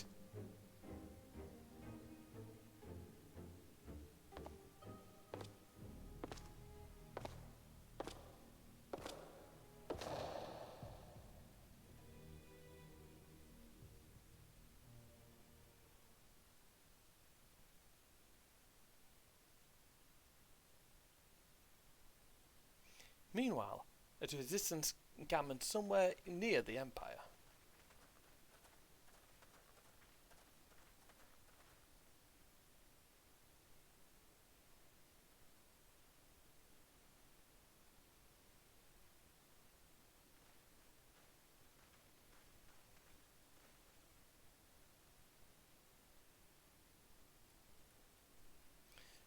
What in the world? Oh! Oh! That ain't good. I don't think they went in a nice way.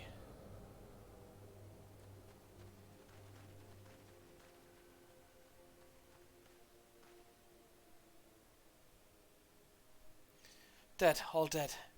Yet I see no wounds, nor any evidence of battle.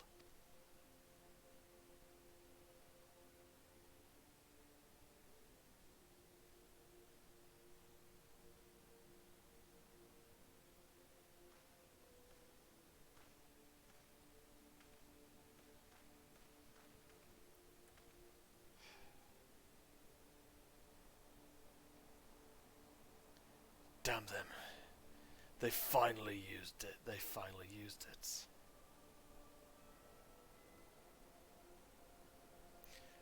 The Empire developed an alchemical weapon in Girabania. A gas. Black Rose it was called. And to breathe it is to breathe your last. And it did this. I thought the project abandoned and its vile fruit destroyed, but naught else could have wrought such an atrocity.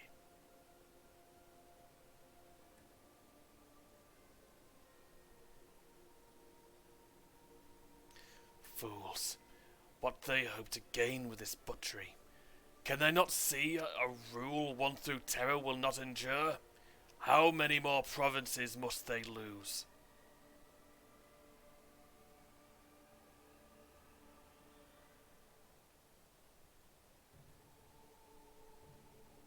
Nay, wait. It is not the work of men but monsters, the Ascians. It cannot be a coincidence that their trail led us here. Their objective was never to rule, but to sow strife and discord.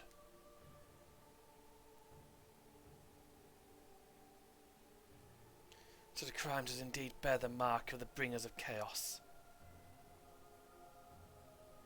Black Rose cannot be allowed to kill again. We must find the Ascians and put an end to their plot.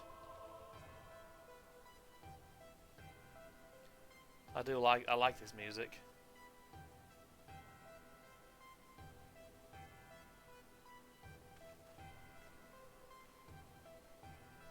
But yeah, the Empire is taken to using fucking bioweapons. I.e. the Empire has no trouble committing fucking war crimes. Okay, so let's talk with everyone, see how they do it. I know, I'm saying the same thing. Go for a word with Boulder.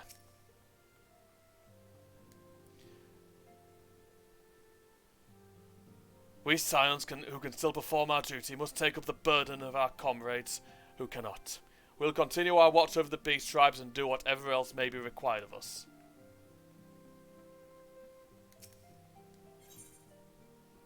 Right then. Let's go and have a word with Alce again then. I'm glad you've come, though I'm afraid there's little in the way of good news. I figured.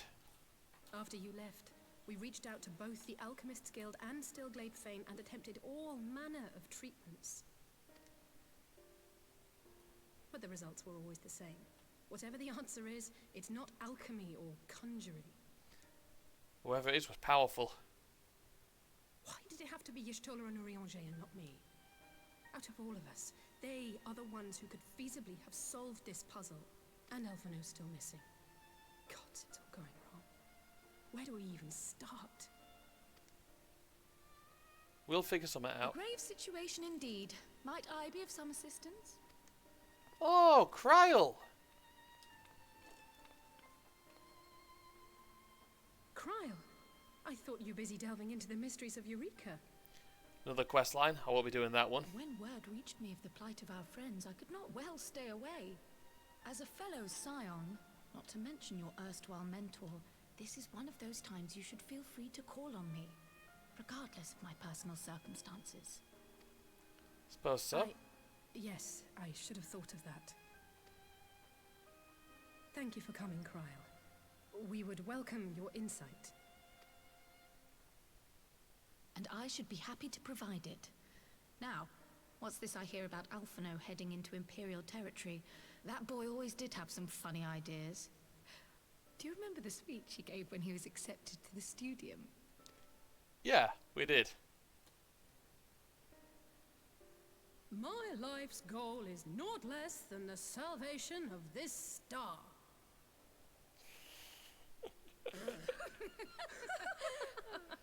I think that's all they needed. Well, that particular grand pronouncement has been a source of great embarrassment to him, as you know. But the fact of the matter is, he meant every word and has lived his life accordingly. Suppose he has. Yes, he remains altruistic to a fault. But I'm worried he was too fixated on his goals to see the dangers, as has happened before. You needn't be so concerned. Though his values remain the same, Alphino is not the blinkered boy he once was. Slowly but surely his eyes have been opened, thanks to a certain someone. A certain someone whom he'd be mortified to learn had heard about his little speech. Mum's the word, eh? Guess so. Right, I'd better have a look at our patients. They're in the infirmary, I assume. I'll need absolute quiet, so it would be best if I did this alone. If you'll excuse me.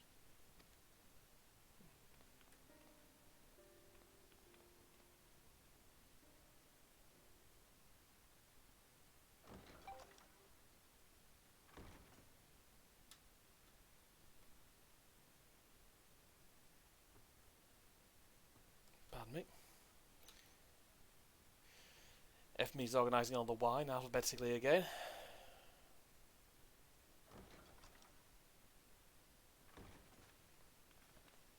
Any news, Doc? All three are in fine physical health. At a glance, I would say they were merely sound asleep. Except for the fact that I couldn't sense the slightest trace of them in their bodies. It's as if their souls have taken leave of their physical forms. Ah, yes. The Elder Seedseer made a similar observation. I've read the report. When you heard this mysterious voice, you described feeling as if you were somewhere else, yes? If we assume the ether which comprises your essence is being drawn to some other place, then it may be possible to follow the trail it leaves behind, just as we did in our search for Thancred. I wasn't around for that, but I can't imagine it was easy. More than probably not, no. Oh, it wasn't. But that's no reason not to try. I will have need of Master Matoya's crystal eye if I'm even to make the attempt. So I suggest we pay her a visit. Well then, off we go.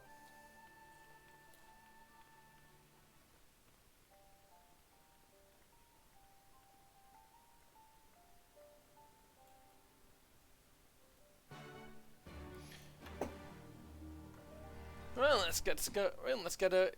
It looks like we're off over to thingy.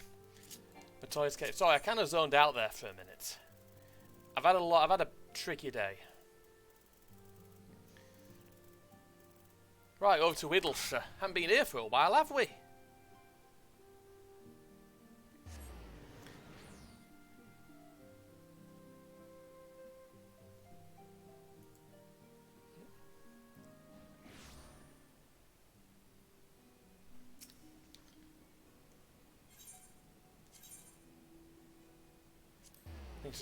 I might have gone to the wrong gate. Doesn't really matter that much. Nope, correct gate. Might go and help them out with that fate. If I'm in time. Don't know if I'll need to. There's an achievement fate going on in there. Yeah, they're not gonna need my help. Back on me, dog.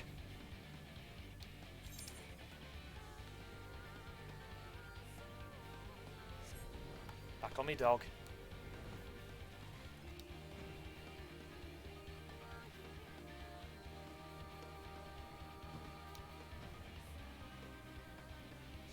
It ain't gonna be too long to interact.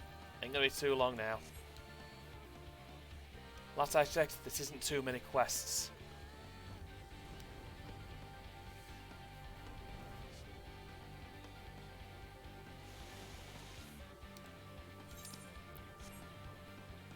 Let's go and see them. See what they've got.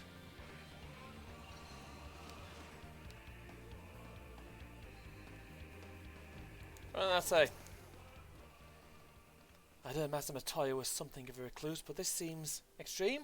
Still, I'll happily overlook her eccentricities if she agrees to help us.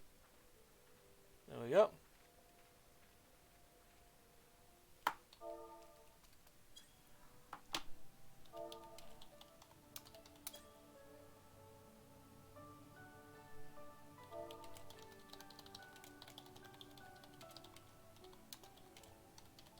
To disturb my peace again, have you?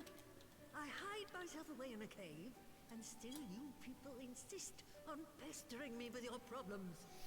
Yeah, I'm sorry, but this one's a big one.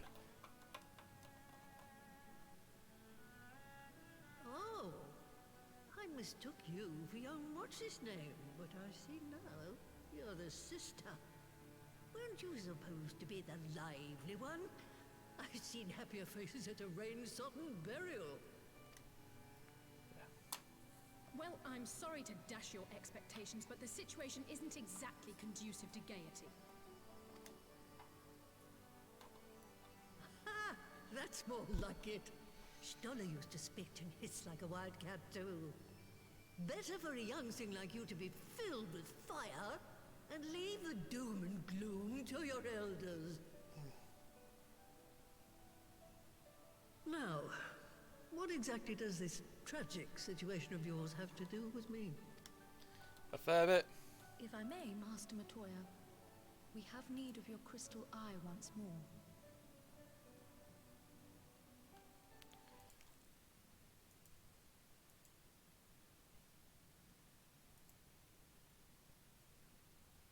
And Stola is one of the inflicted, is she?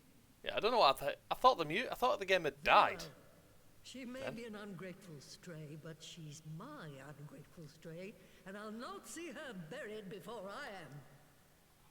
Yep.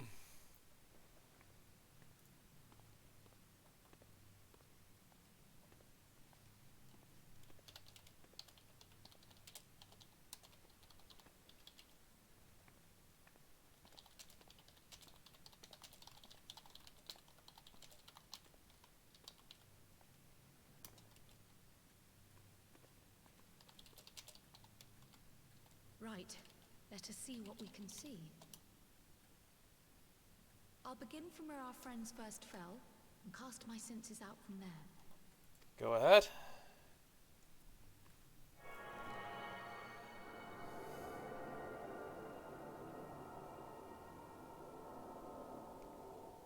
This might give us an inclination of what the fuck's happened.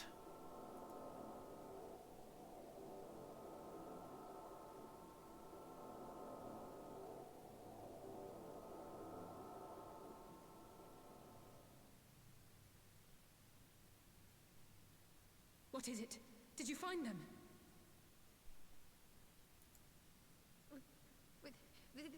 This doesn't make sense. But how is it even possible? It takes a lot to turn home to a stuttering mess. What possible? Kryl, what did you see? The threads, they just ended. And no, I didn't lose track of them. I followed them as far as they went. It's as if they were cut off. What? Could the ether have dissipated if it had? Oh gods! Their bodies are just husks. It's like the broodmother's daughter all over again. Brilliant. No, this is different. The Kalyana girl was already dead, body and soul, when Lakshmi effected her resurrection. Aye, let's not jump to conclusions. If their physical forms yet breathe, and show no signs of wasting, then it follows that their souls must still be intact somewhere. Hopefully, yes. But where? That's the question, isn't it, girl? Death has not taken them to the ethereal sea, yet there are no tracks left for us to follow.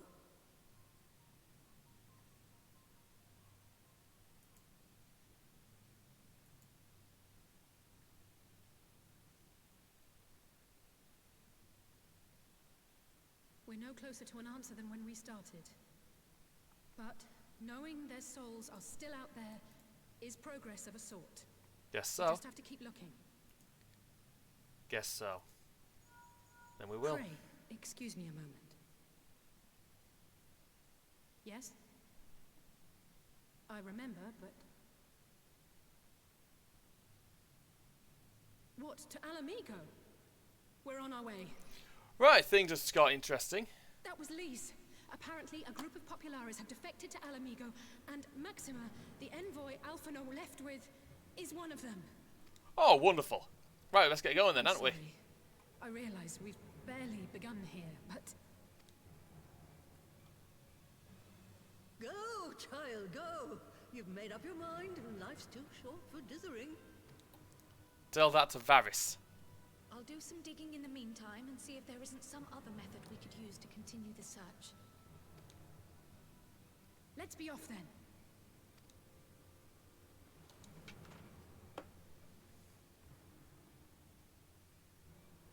Oh, not again. The enchantment barely seems to take these days. I'd chalk it up to old age, but I rather doubt it's that simple. Probably not, no.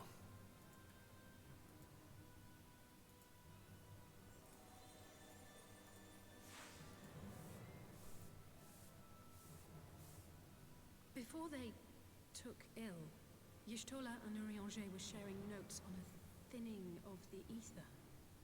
It seems to be happening all over. That ain't good.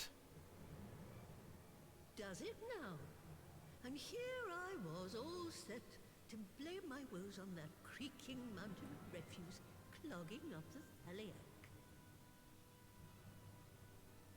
I fear something has gone wrong. But looks things, Still, yes. There's naught to be gained from starting at shadows. You can only do what can be done, and that but one thing at a time.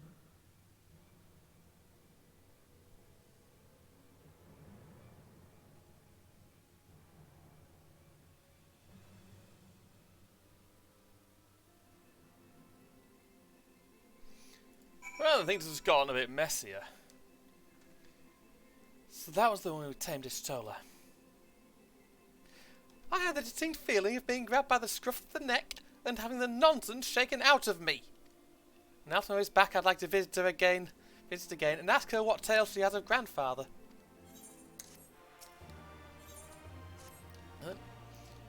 I almost can't bear to hear what Maxima has to tell us. But it can't be bad news, can it? Lise would have said. Unless, there's no point speculating. Lise said she notified the guards of our coming, so we should head straight to the palace gate in the Alamegan quarter. I'll be praying for good news. Learn what you can about Alphino's plight, and leave the search for our friend's lost souls to me. Let's get going then. Their bird looks a lot more majestic than mine. Yeah, they're into Titania barding. And mine's in Dragoon barding.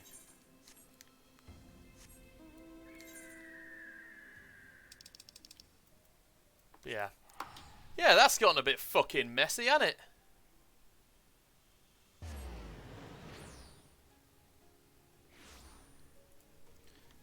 Right then. We got another word with guard.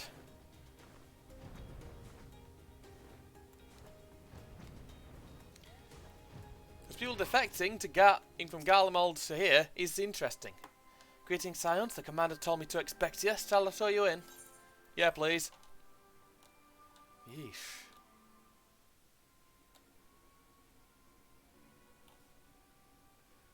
And they're all here having been given a cuppa, I think.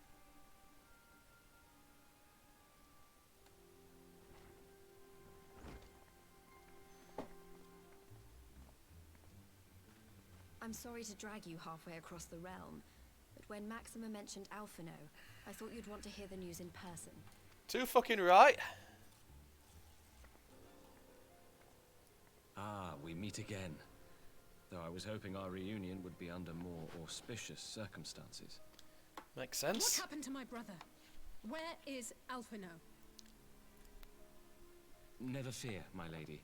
Your brother was in fine health when I took my leave of him, and I have no reason to assume that has changed. You assume? If you will allow me, I shall endeavour to explain events. Well, go on with it then. Our troubles began not long after we departed Doma. While crossing the burn, we were fired upon by the Emperor's personal guard and forced to make an emergency landing. Never good. As we stumbled from the wreckage, our attackers fell upon us again, and we would have perished there and then were it not for the intercession of a third party, a band of mercenaries whose leader claimed to pursue a vendetta against the Ascians. Oh, good. This shadow hunter, as he styled himself, then escorted us out of the wastes to relative safety. Upon arriving back in civilization, I gathered my Populares colleagues and prepared to flee the Empire.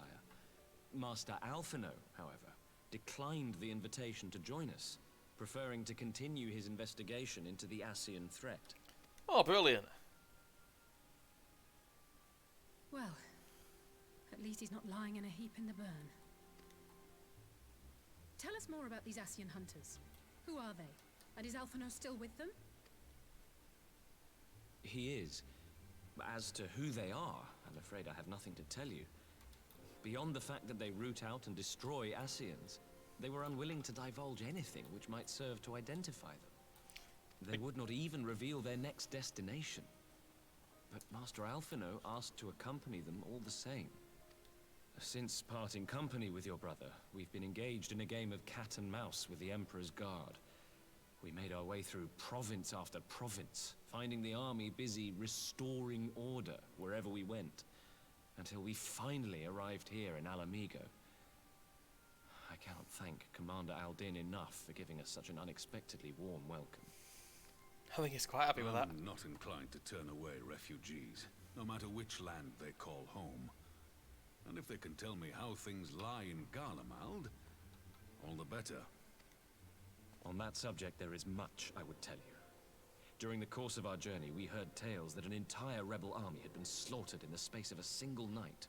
It would seem my former comrades grew tired of putting down uprisings in the conventional manner, and chose instead to bring a formidable new weapon to bear. Details were sparse, but the rumor alone was enough to dampen the flames of rebellion. I have also heard reports that several companies have withdrawn from their designated provinces and begun marching westward. It is my assessment that the Empire's forces are mobilizing for a large-scale military engagement. Oh, fucking great. Westward?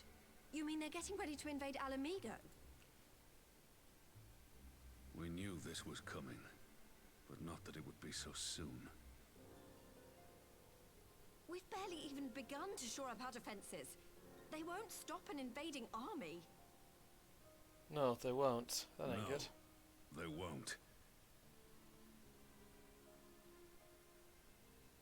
Dispatch messengers to the Alliance leadership requesting reinforcements, and send word to our officers in the field to hasten completion of those border fortifications. Prepare to meet the Imperials head on!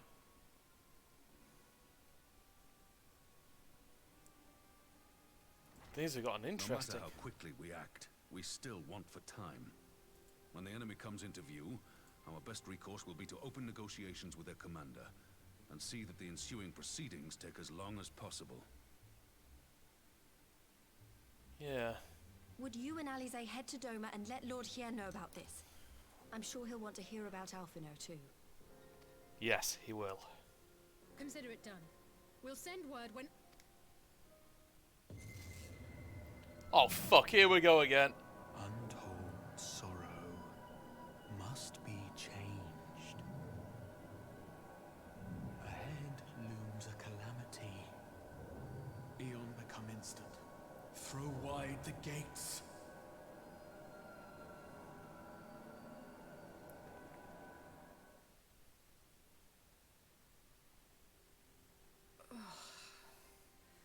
You heard it too? Yeah.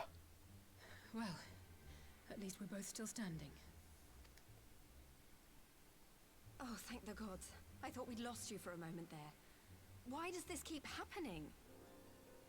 I wish I knew. Nothing we've tried has brought us any closer to an answer. We'll keep working on it. But first, we need to go and see Lord Hien. Yeah, we fucking do.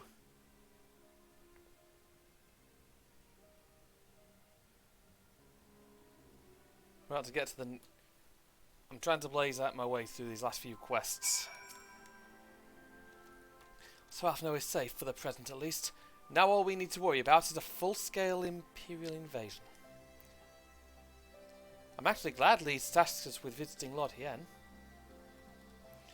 Better to be dashing from this place than sitting around, stewing over things we can't change. To the Enclave. Alright, off we go then. Feed Jim, again. I don't think he'll be complaining, he's been getting a load of fucking Jizzle greens, however the fuck you pronounce it.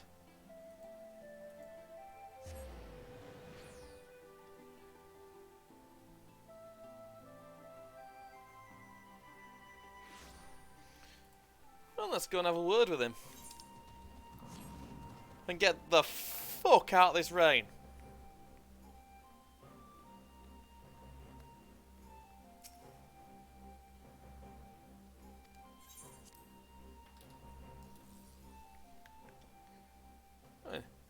Nagshar, Dalmascan Fusilier. Let's have a look.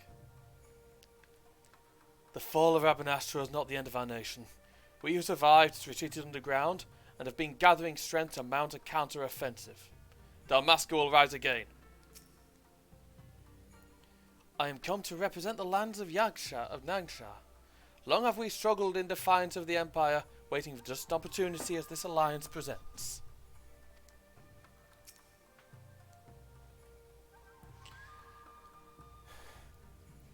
The Imperials enjoyed the freedom of the Ruby Sea for long enough.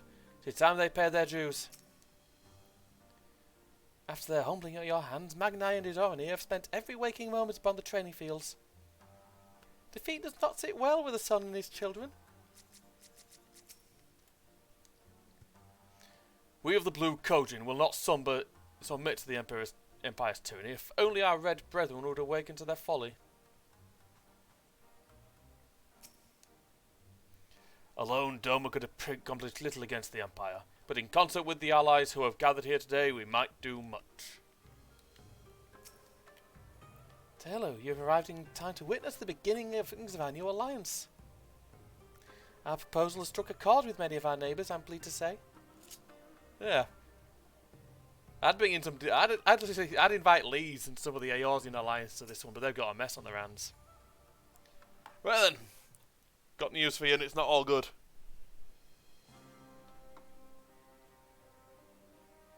Greetings, my friends.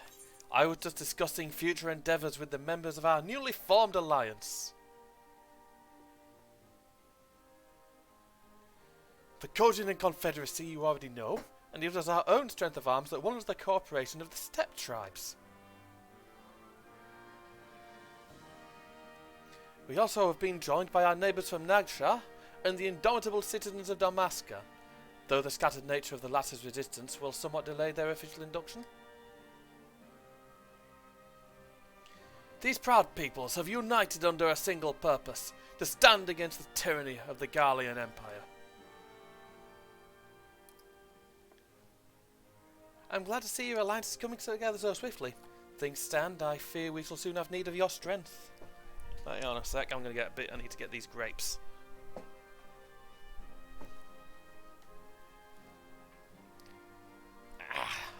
So I'm polishing off some grapes.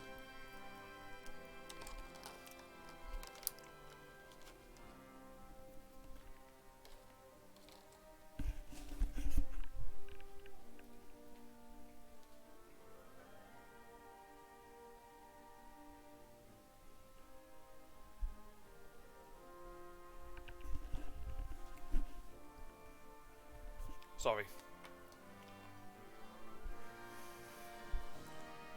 Now, as explained, he's like, oh, you've come at a good time then.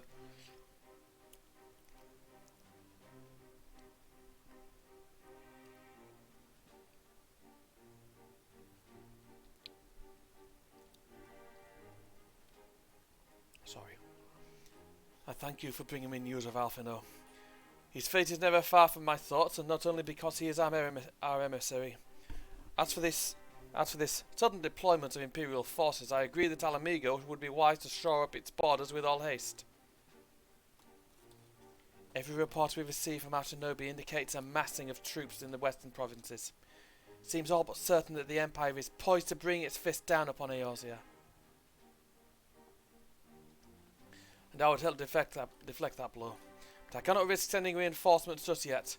We will remain vulnerable to airborne assault until our wall in the burn is in place. The all-important Allagan energy barrier. The energy barrier, yes. I thought to call it something more auspicious. A name drawn from the four lords of legend, perhaps? Serious Aegis, or some such. Just a thought. The ironwork engineers report that they have finished calibrating the generators and are ready to proceed to the testing stage. Have you had time to attend the first test? You've seen the field which protected Alci's law firsthand, and I would be interested to hear how you think ours compares. Alright. Yeah, probably a good move. Keeps us occupied. I'll come too, if you don't mind. Though I'm no Ishtola, I may be able to offer some insights. Of course, time being of the essence, it would be best if we made directly for the burn. Yigiri, I'll leave you and Hakuro to bring the war council to a close. Understood. Your mounts are saddled and ready, my lord. Where are the storms? Well, and off we go. Everything's starting to come to a head. We will now cross the burn by Yol and Falcon, as before. Join me at the overlook near the House of the Fierce. Will do.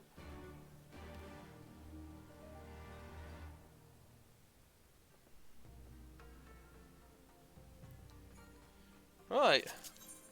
Think it's time to get rather grim. Back to the House of the Fierce we go then.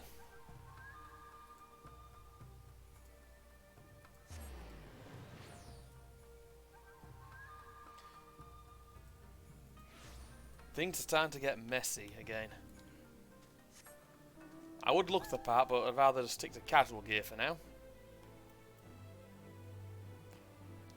Once I'm done tonight, I'm going to fiddle around with some glamours, see if I can come up with a new one. At the very least, change this shirt. Let's pray there are no sandstorms brewing out there. Give the word when you're ready to take wing. Off we go back to the burn.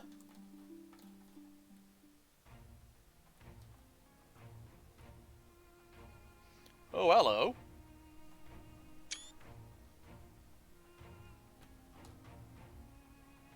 Oh. Like you've been fiddling around with something here. Yeah. Pardon me. It seems the engineers have matters well in hand. Appears so. Should the barrier work as we intend, Doma will be free to reinforce her allies in Alamigo without fear of weakening her own borders. Honored friends, the time has come to put your hard work to the test.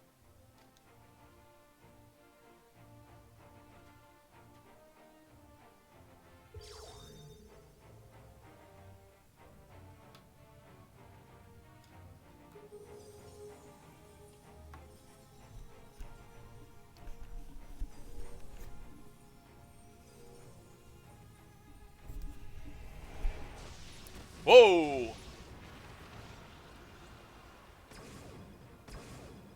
Node 1 is operational. Nodes 2 to 8 are reporting similar energy levels. The barrier is forming. Perfect. 1,000 Sorry. Big fucking wall. 4,000. 5,000. Target altitude reached. The barrier is holding steady at 5,000 yards. We've done it. Nice. 5,000 yards. That's. Let me have a look.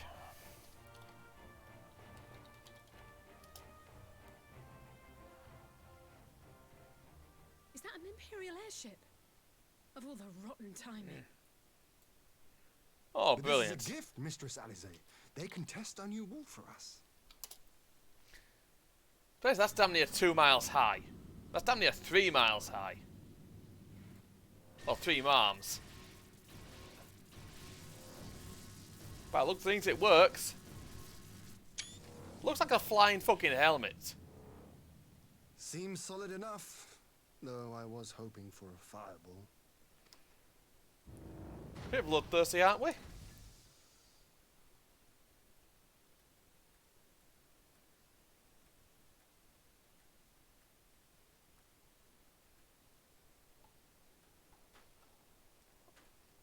Oh dear.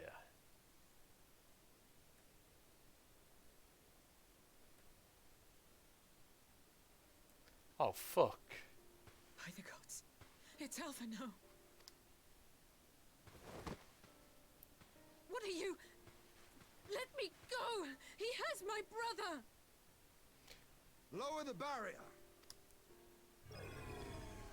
Yeah, we don't need to smack him face first into it.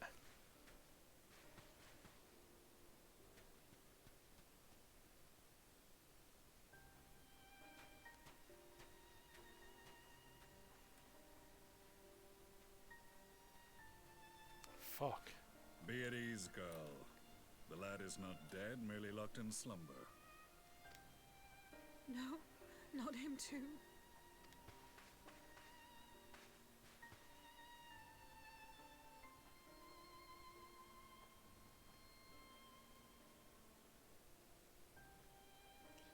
ain't good.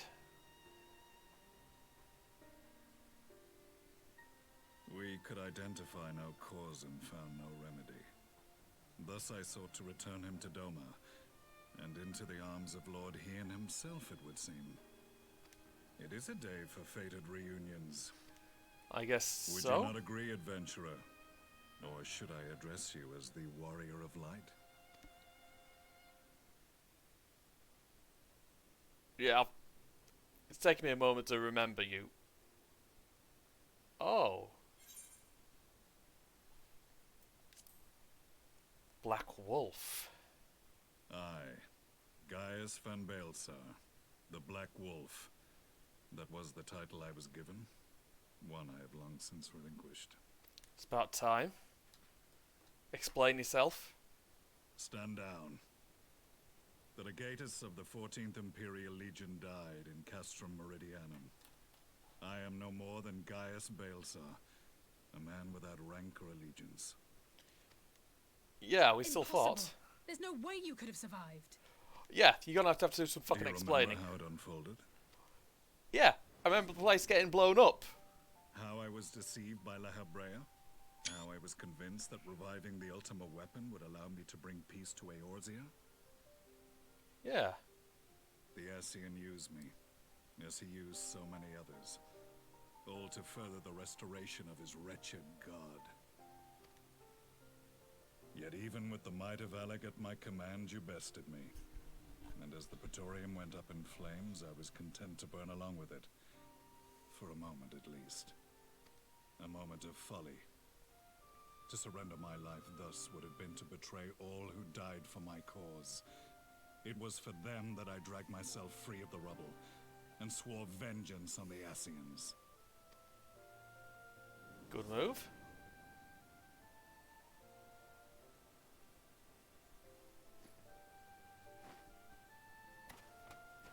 Oh. The Black Wolf has shed his pelt, never to return to Garlemald or her legions.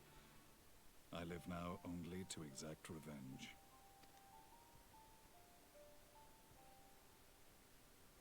My principal quarry was to be La Habrea, whom I gather you have since ushered onto oblivion. Well, kinda. That one was the Archbishop. But so many. Where he went afterwards. Long as their kind lurked in the shadows, laboring to sow chaos throughout our world, I would see each and every one dragged into the light and put to the sword. Are the Scions not of like mind? In a single respect, perhaps. Then I shall continue the partnership the boy began, and share what intelligence I have acquired. Go ahead. Among the Ascians, the Black-Masked Ilk are subordinate to those who wear red. This you already know. Yep. Yet among the red there exists a hierarchy. Those set adrift with the shards clearly stand below those still joined to the source. Yep. Nabriales, who once dared to intrude upon the Rising Stones, belonged to the former group, and while he was indeed a dangerous foe, his powers were inconsequential next to the paragons of the source. Yeah. The first was La Habrea, who plagues us no more. There is also the white-robed Elidibus, and the elusive Emmet Selk, about whom little is known. Yeah. We have files on La Habrea and Elidibus, but I believe this Emmet Selk is new to us? Yeah, by sound of things. As I assume my brother told you, we have evidence to suggest that an Ascian now walks in the body of the Crown Prince. Have you identified this interloper? More than probably, yes. Seems the most likely culprit. As emissary, it is his role to maintain the equilibrium between darkness and light. So it's all coming Your to a head. many deeds in Hydaelyn's name have upset the balance, and I believe he seeks to restore it by throwing his considerable power behind the Empire. As a leader of the Ascians, he is one of our primary targets. Suppose he It was is. on the trail of this very prey that the boy and I came across the scene of a failed uprising. In the absence of a single Garlean casualty, we inspected the bodies of the rebels, and the lack of any external injury drew my immediate attention. Yeah. I had been slain by Black Rose, an alchemical invention of the Imperial Army. When I yet served as legatus, I ordered its production halted, and all stockpiles destroyed. Toxic gas is not a tool of conquest, but of extermination. It's a fucking bioweapon. Toxic gas. This must be the new weapon Maxima warned us about. Something deadly enough to sweep away all resistance in a matter of hours. Gods. You don't think they're planning to use this in Alamigo, do you? Hopefully not. Put your fears to rest. We infiltrated the production facility and destroyed all existing stores of the chemical along with the plant itself. Even should they rebuild the operation, they will not soon manufacture another batch. Hopefully not. Regardless, I would draw your attention to a directive we discovered in the plant's records. The document was marked with a recent date and authorized with the signature of one Zeno Galvus. Oh, brilliant. A dead man signing the death warrant for thousands. 'Tis bad comedy. Just a fucking bit. But the tale does not end there. Within that same facility was a chamber filled with devices of elegant design.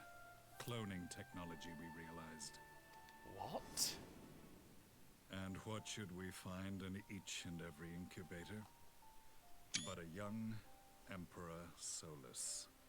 What the hell?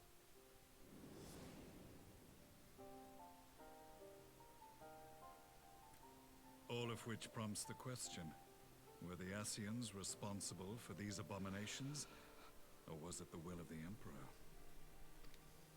Could it be both? I must know which hand guides the Empire. Though I have given up my rank, I am yet a son of Garlemald, and I will fight for the future of my homeland.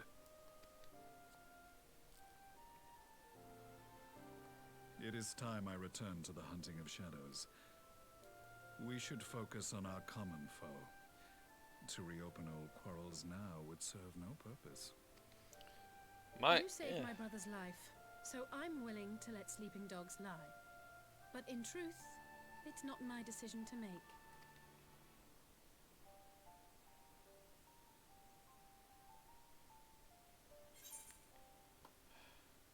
You're right. It's more important matters at hand.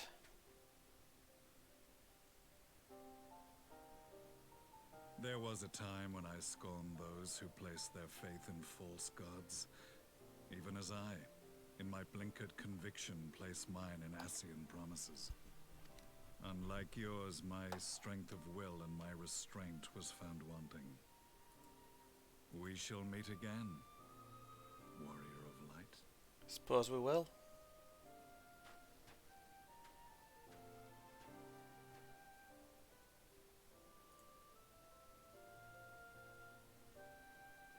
So that was the infamous Black Wolf. An unexpected ally, to say the least. Just a fucking bit. What say no?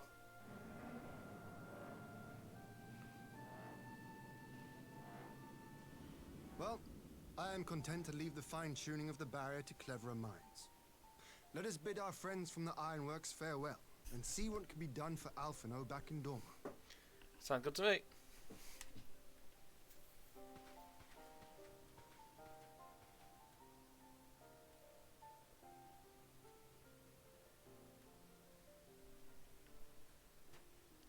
Let's leave him be. There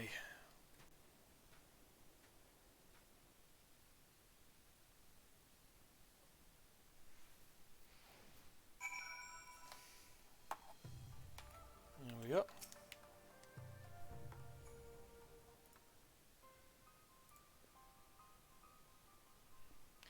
Alphino is safely ensconced in a private chamber.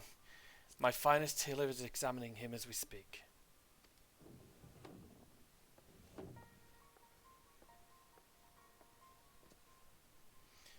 I've spoken with the physician, and there are no outward signs of illness. Alphino is lost in a deep sleep from which he cannot be awoken, just like the others. It seems even the lands of the Empire were not far enough away to escape that cursed voice. I share your frustration, Alice, I do.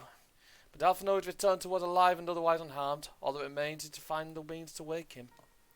Until then, you can but fulfill your duties as Scion. Yours and your brothers both. You're right, of course.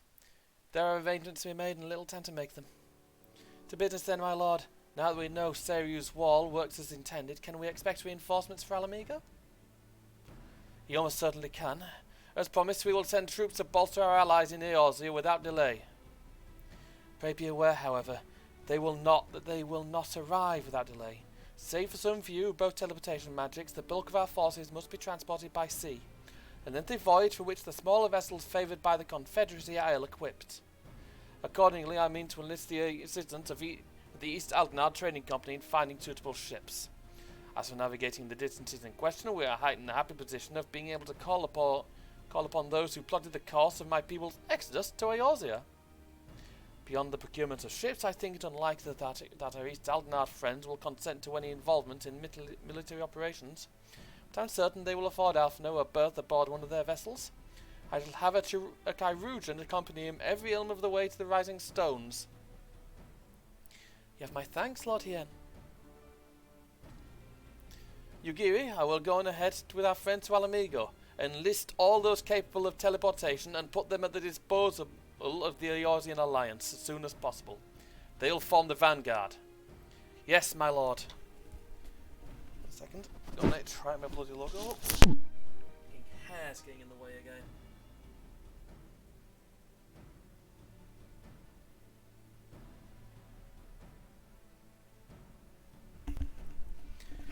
This is exactly what we hoped for. Lees and the Alliance leaders would be glad indeed to welcome the combined strength of the East. That they would.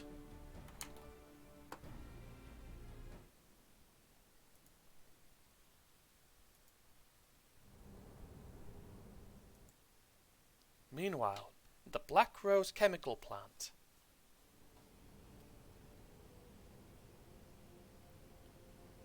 Oh. Well, they've rebuilt it already, at least. I don't think he's happy that he got wrecked. Our supplies of Black Rose have been ruined, but the new plant is already under construction. We should have the first batch ready in time for the offensive, Your Radiance. See that you do. A man readying fucking bioweapons. Oh, brilliant. Ah, yes, the infamous Black Rose. If I recall correctly, Gaius did not much care for the invention. Yeah, I don't think he did.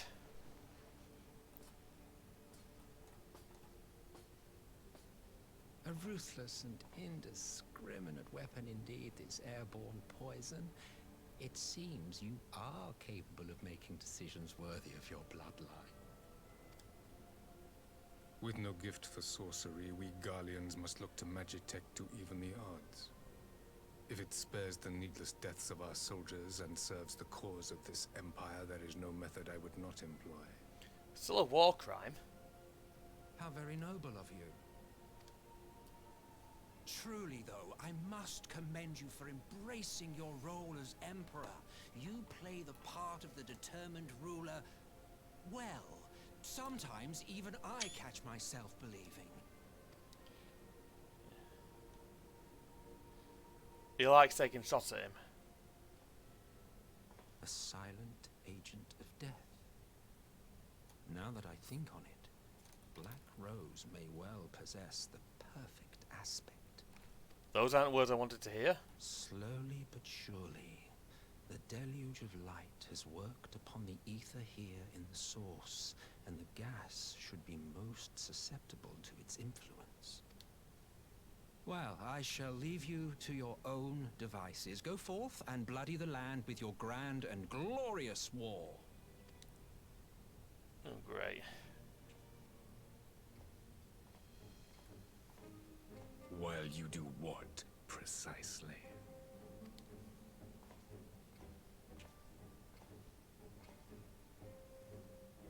Need you ask? I will be doing what all Asians do. Looks like he's got a fucking exclamation mark before his head. I am well aware that your kind exists only to usher in the next calamity. but you seem oblivious to the harm your singular agenda causes to the Empire. That's why they built it, you idiot. You cannot have forgotten the events which followed your mortal demise.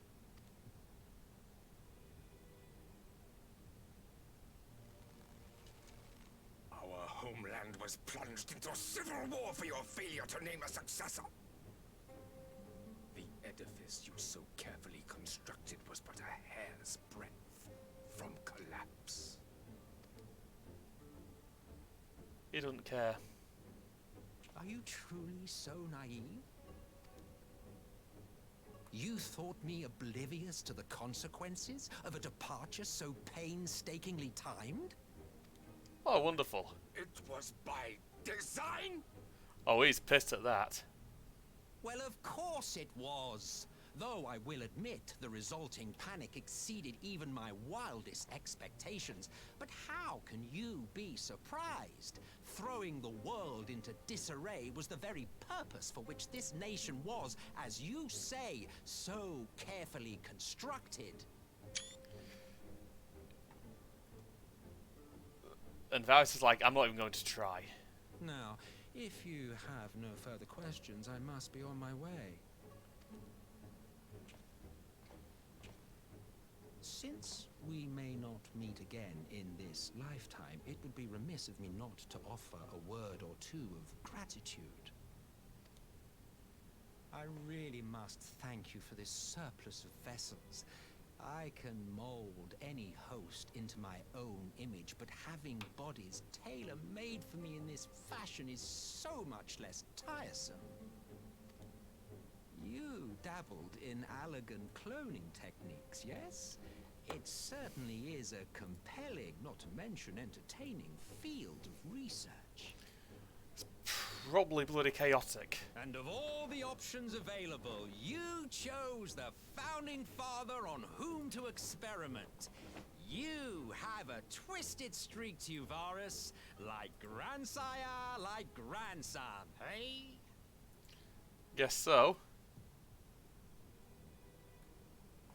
If events play out as planned, this will become something of a family enterprise.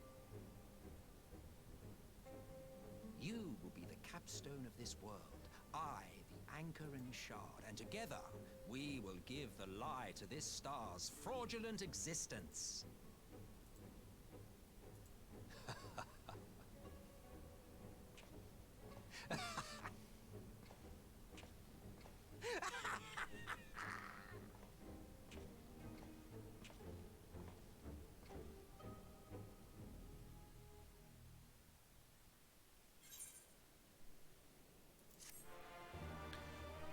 Right then. We got shit to do, haven't we? Oh, this quest.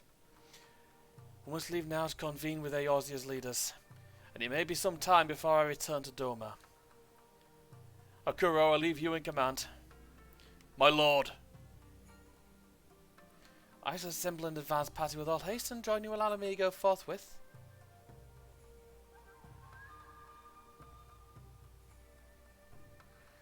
I've just received word from Lees. The Alliance has established a base camp near Alamigo's northeastern border.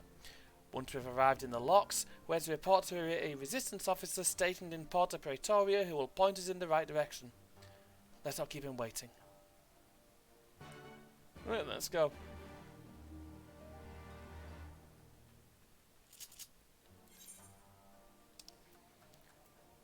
Well, then over to Porta Praetoria.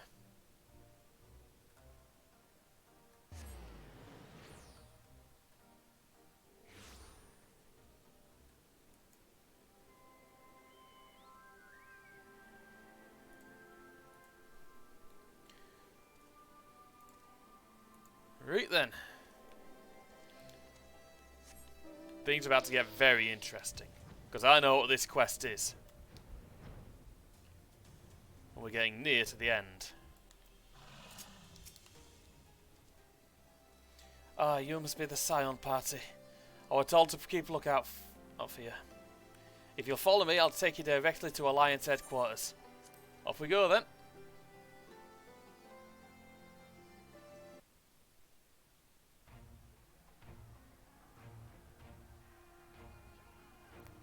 dragon killer cannons. Oh jeez.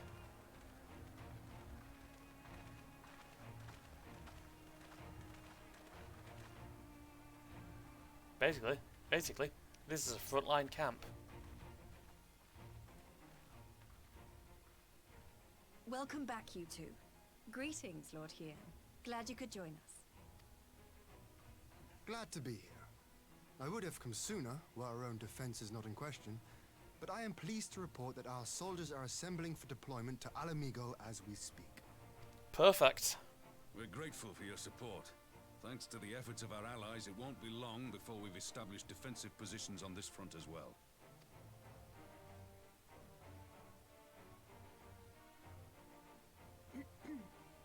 We have some good news too. Alphino has come back to us. As for the bad news,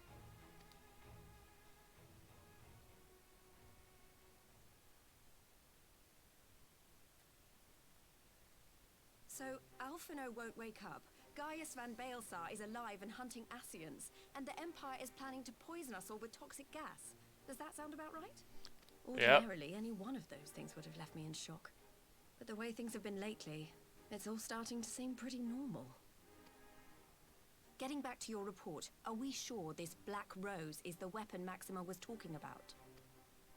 It fits the description. And it seems we have Alphino to thank for sparing us an early demonstration of its effectiveness. I have a feeling this won't be the last time his bravery in the Empire will serve us here in Eorzea. The threat of an unknown weapon has had us all on edge. But now that we know what we're dealing with, we can take steps to defend against it. Suppose we can.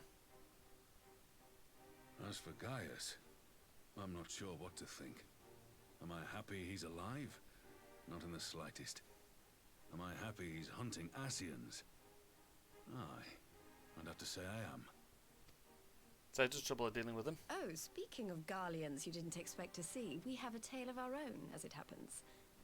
When we sent envoys to the Imperial Army to request talks, they returned with the message that Varys Zos Galvus would be attending. Oh, lovely. That fucking sociopath. The Emperor himself. Well, Varys did sanction the Popularis peace mission. But knowing that an Ascian walks in his son's skin, I do not see how we can trust him or anyone from that nest of vipers. We can't. The Alliance would proceed with negotiations regardless, if only to give ourselves more time to prepare. We do, however, require your cooperation. Right. Yes. So, as a condition for the talks to go forward, the Empire has requested that a member of the Scions be present. There'll be a representative from each Alliance nation, of course, but I'm afraid we have to ask that you come along too.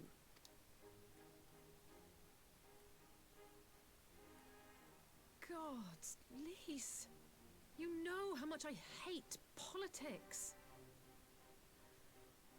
But then, what choice do I have? Alphino and the others aren't going to do it. No, they're not. They've been dispersed. Very well. I shall attend as the Scion's representative. Pardon me. In case you're wondering why I didn't ask you, the Empire also requested the presence of Eorzea's champion. Oh, brilliant. I'll be there. That's settled then. We don't know what Varys means to bring to the table, or why he wants you there, but having you close at hand will make all the difference. Right, I suppose I'll best get The meeting changed. will take place on the border. Anticipating an early assault, we mean to position the bulk of our forces nearby. The Alliance leaders should already be on their way. Once you're ready, we can head out and join them. Alright, I'm going to take a second to actually go change my glamour, because honestly, I don't want to be going in like it's casual fucking Friday.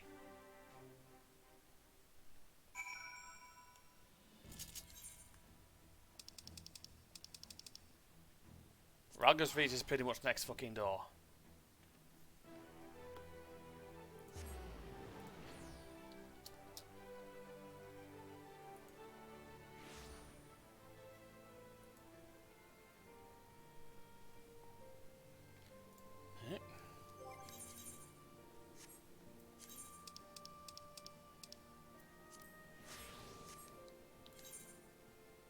I'm back to locks.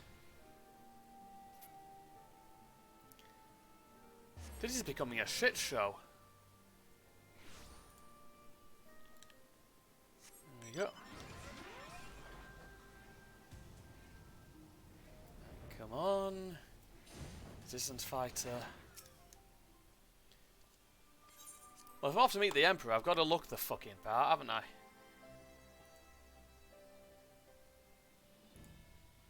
Apologies. Sorry.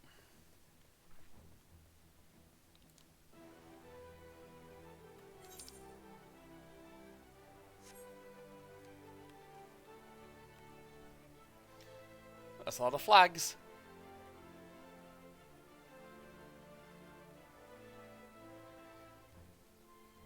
Doma, Gridania, Limsa, Uldar, Ishgard, and Alamigo.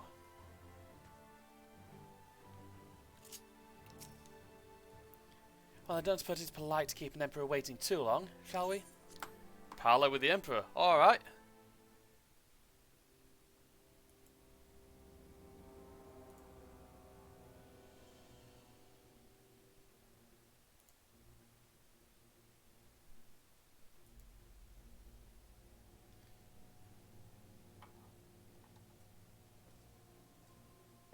And here he comes. Emperor Ditherer himself. I don't have a high opinion of him.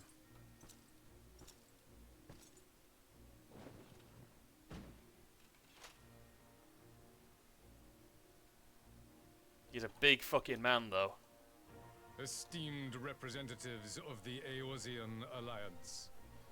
On behalf of the Garlean Empire, I thank you for inviting me here today. As this parley was convened at your request, I invite you to speak first.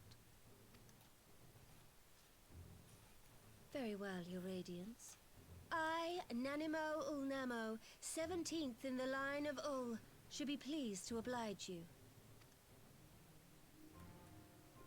As recent events in Alamigo and Doma have made plain, the subjugation and exploitation of neighboring nations is not a sustainable policy. Should this day end in war, you may very well defeat us, but you will never extinguish the people's desire for freedom. Though it may not be in our lifetime, there will be another revolution, another war, and the cycle will continue. Doma has entered into a concord with the nations of Eorzea, a partnership wherein we recognize one another as equals.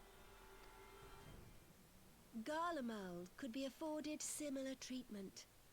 You need only set aside your ambitions and join us in paving a path towards peace.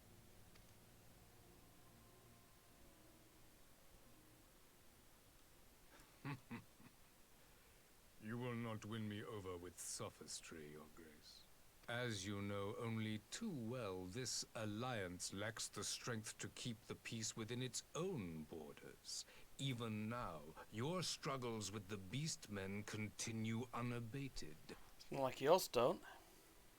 Divided, you sow this fertile soil with the seeds of your differences and reap naught but discord and chaos for your trouble.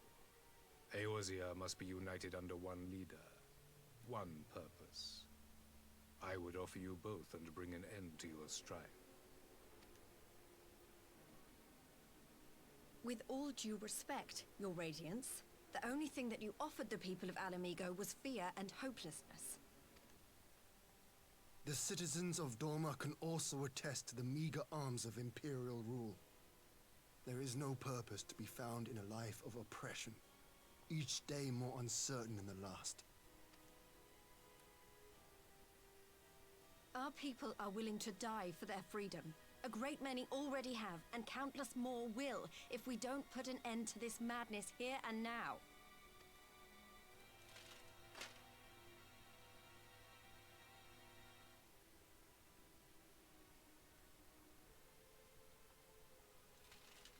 We brought order and stability to your lives. This madness and bloodshed is of your own making. You broke the peace, not Garlemald. Delusional twaddle. Peace. Order. You kill our peoples, despoil our lands, take everything that is ours. And what? You expect us to lick the boot that grinds our faces into the dirt?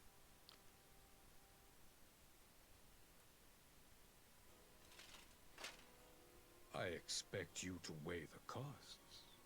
To recognize that countless lives have been lost on both sides in pursuit of a greater good, and to not squander all we have achieved in a fit of petulance. Basically trying to say, well, I know what's better for you than you do.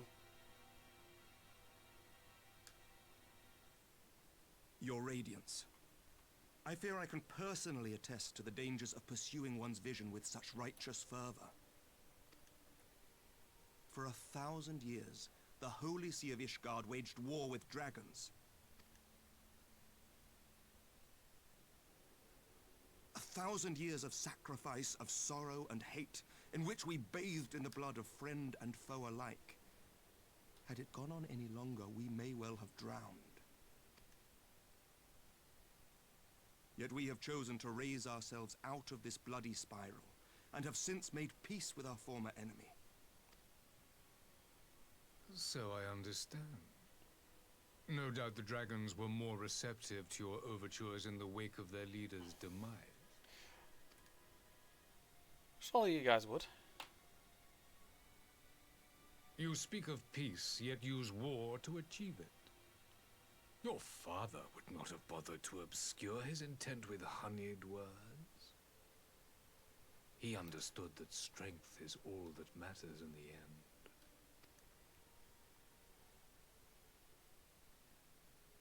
He summoned a fucking primal unto himself. Without his clarity of vision, I can but wonder what will become of Ishgard and her people.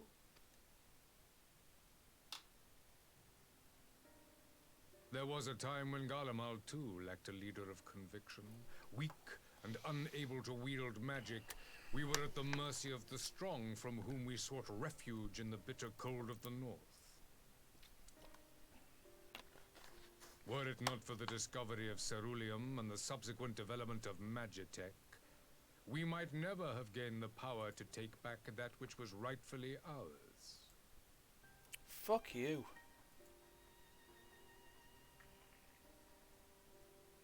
You speak as if your people were the first to have been driven from their homes. Limsa Lominsa was built by wayward souls in search of a place to call their own. On the shores of Vilbrand we found it, and from those humble beginnings did we grow and flourish. And all without robbing our neighbours of their liberty. Oh no, you did a bit of robbing.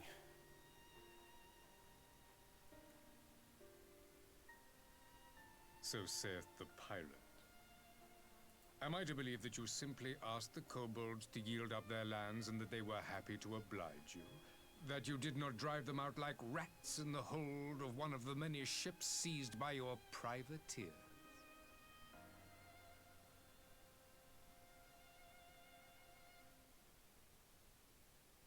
I will concede that after centuries of exile, reclamation may be mistaken for invasion. Nevertheless, it is not. And those who till stolen soil have no right to object when cast out in turn.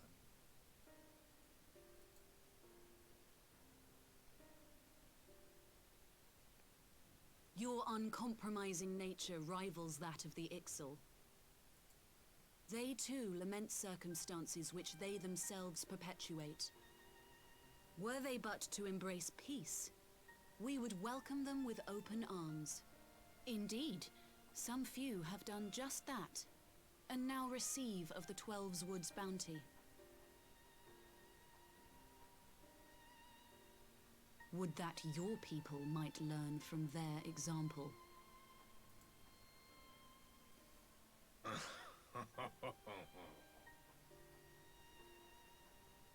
You dare compare us to the Birdmen? You who thought to invoke the 12 and threaten all of creation? When he didn't have much of the choice. Yeah, when your dudes didn't leave us with much of a choice there, did they? I came in the hope of finding some speck of common ground, but I see now these discussions will accomplish nothing. Despite what you people may believe, I am not wont to choose the sword over the olive branch. 'Tis but a pity men are loath to accept one without first being shown the other.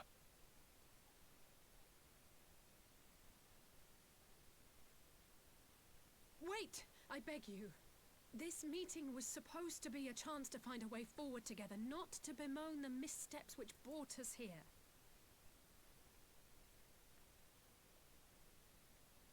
Please. If you truly consider violence a last resort, there must be a way we can come to an agreement.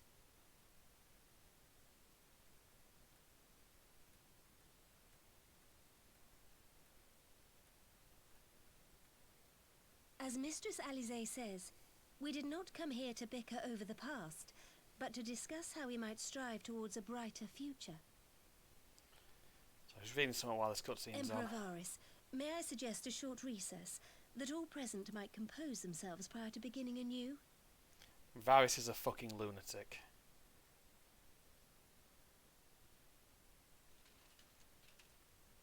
Very well. I pray this intermission will suffice to move these talks in a more constructive direction.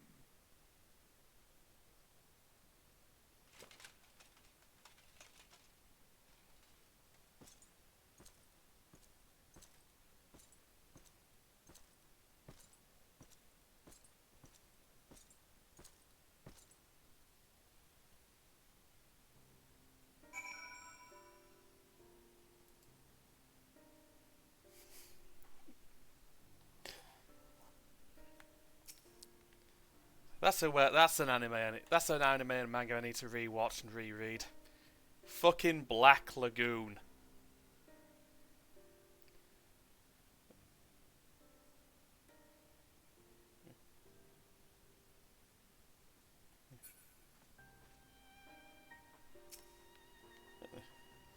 Phew, this is really not my forte.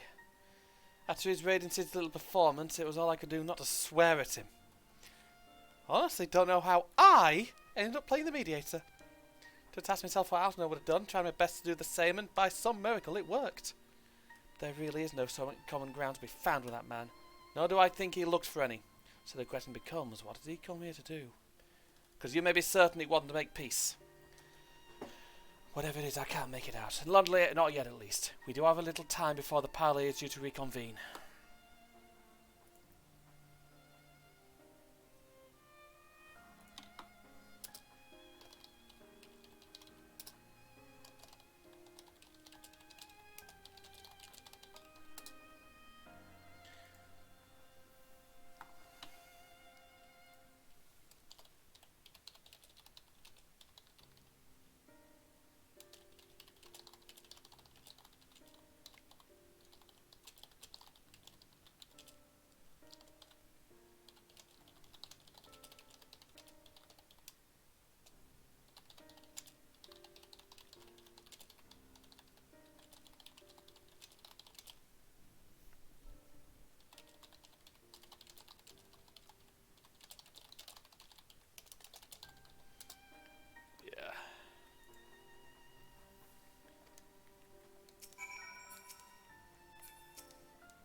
I do wonder at Emperor Varys' decision to attend these negotiations.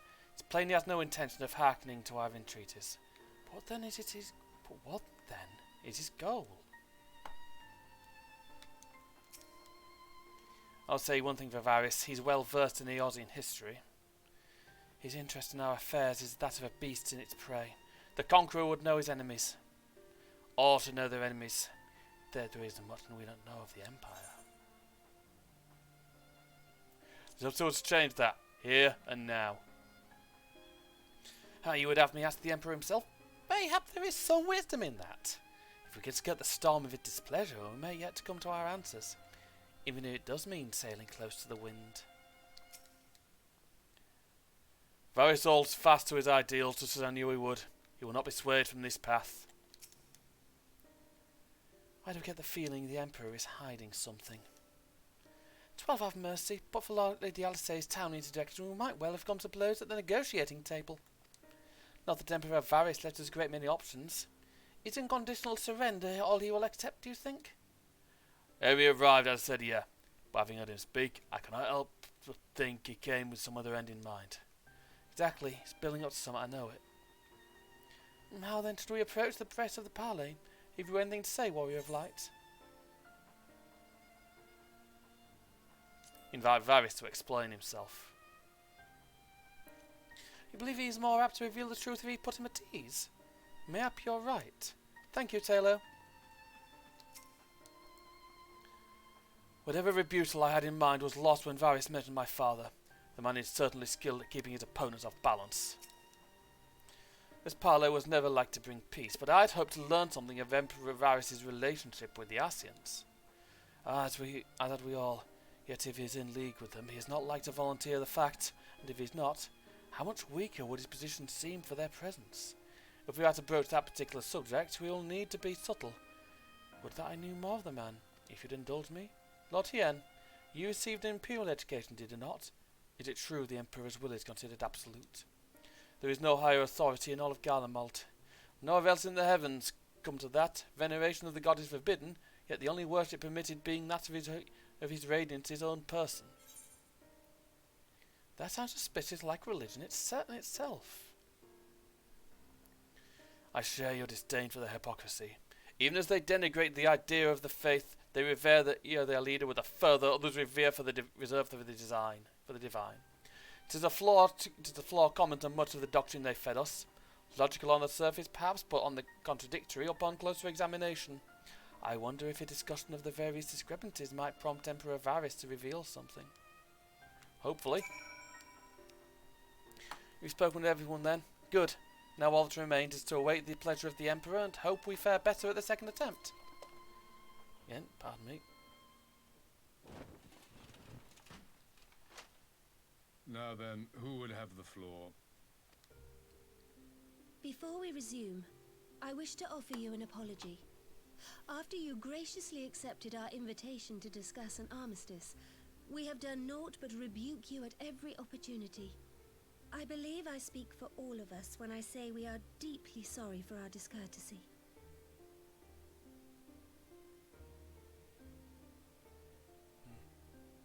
I'll admit your familiarity with our affairs surprised me, and served to remind me how little I know of yours. I think all here can understand the desire to reclaim one's homeland. But why expand further? That is my question. If I may, the answer can be found in the Imperial doctrine they took great pains to impart to my people. Recognizing the threat icons posed to the world, Solus Zos Galvus decreed that they were to be eradicated. To this end, he began a campaign to unite all lands under the Garlean banner. Or so we were taught. Yet the Emperor only reached the Barrens said to have been laid waste by icons, after conquering all the lands that lay between. What is more, I am quite certain the practice of summoning was not nearly so widespread in the days before the Empire's founding. When you put it like that, it all starts to sound like an excuse, doesn't it? But to distract from what? Why are you really waging this war? That's a very good question. Well, we already know.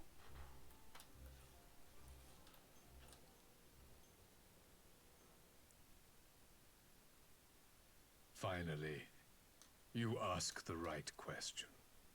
I can but hope you heed mine answer and at last accept the righteousness of our cause.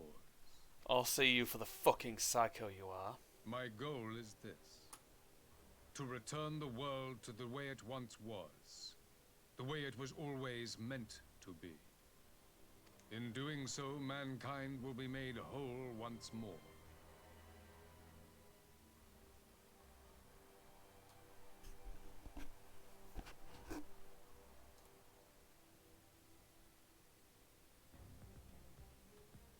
No longer will we suffer from the dissension born of our differences. There will be but one race, a perfect race, as we were when time began. What in Rulga's name are you talking about? I am talking about the origins of this star, of the source and its 13 reflections. At the instant of the great sundering, 'twas not only the world that was shattered, but mankind itself. Thus were we divided into myriad races, each with its own unique imperfections. That is why man looks upon his neighbor and feels fear and hatred, why he wages war, why he kills his brother. You all in your own way have proven as much today. The peace you seek is but a fleeting solution to a fundamental problem. One which calls for more drastic measures.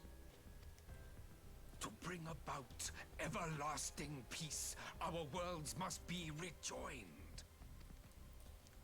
Oh. What?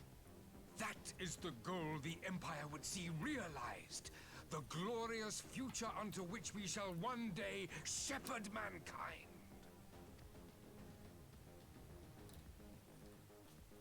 A rejoining of worlds. I have heard this tale of the source and its reflections before. Are these not the self-same desires as the Ascians? Emperor Varys, do not trust in their words. They will lead you to your doom. My father thought to use them, but in the end he succumbed to their temptations. He embraced summoning like so many other pawns before him. Do not tell us you mean to do the same. Somehow I doubt it.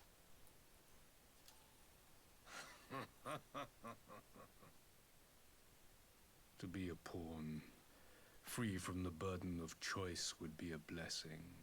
Oh, you are a pawn.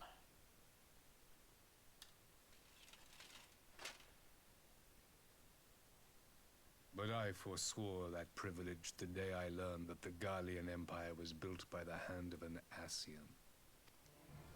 What?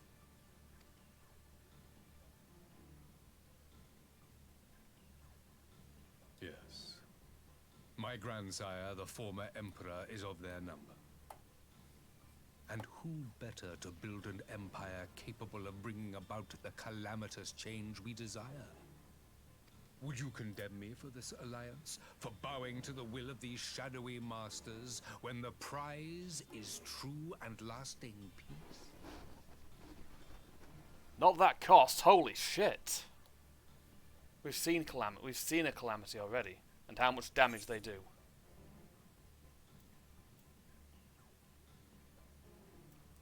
I'll stop you and the Ascians. No matter the cost to you. I come not to conquer, but to liberate. To free man from the prison of divergence. The dude's a fucking Nazi. Imagine a fascist. The world united. One perfect race beneath a single standard. Give him a mustache and dodgy black hair, and then you've got who he is. Before whose might these servants of darkness and light would fly, as leaves in a storm, never again to meddle in man's affairs. We would be the masters of our own fate. I bid you join me, not as subjects of Garlemald, but of a new nation. And together we shall win freedom for ourselves and generations yet unborn. You want to trigger another half-dozen calamities? You can't be serious!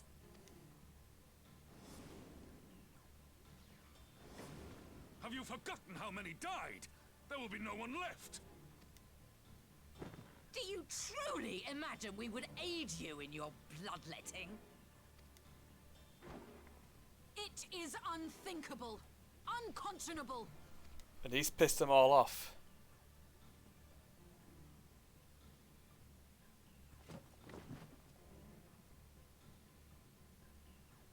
And what is the alternative?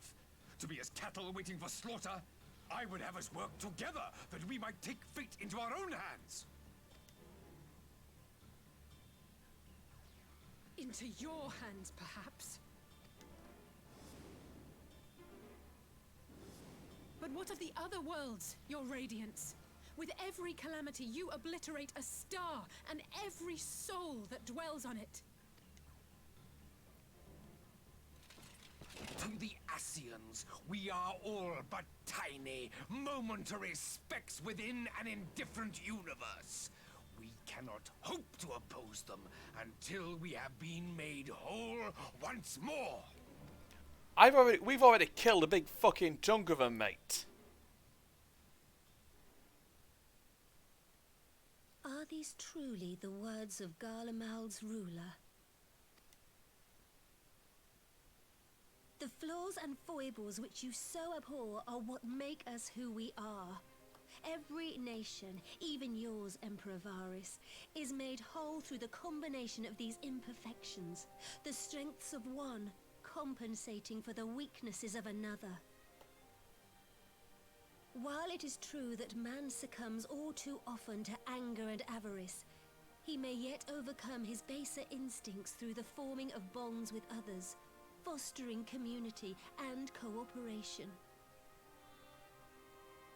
That the protector of an empire should not only reject these fundamental truths, but seek to change them at so dear a cost to life is indefensible. Such a man is not fit to govern. You know what? She's fucking right. And you, warrior of light, would you refuse me as well?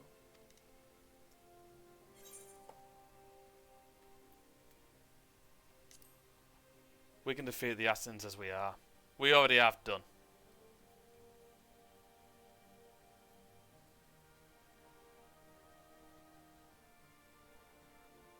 It would seem the Alliance is of one mind on this matter.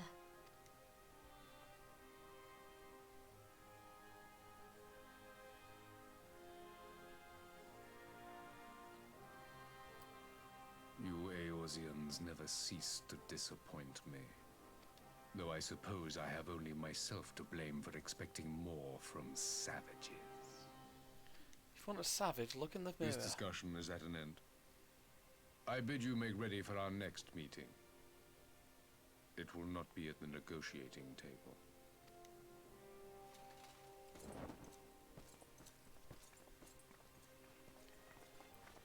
As I said, Varys is a fucking maniac.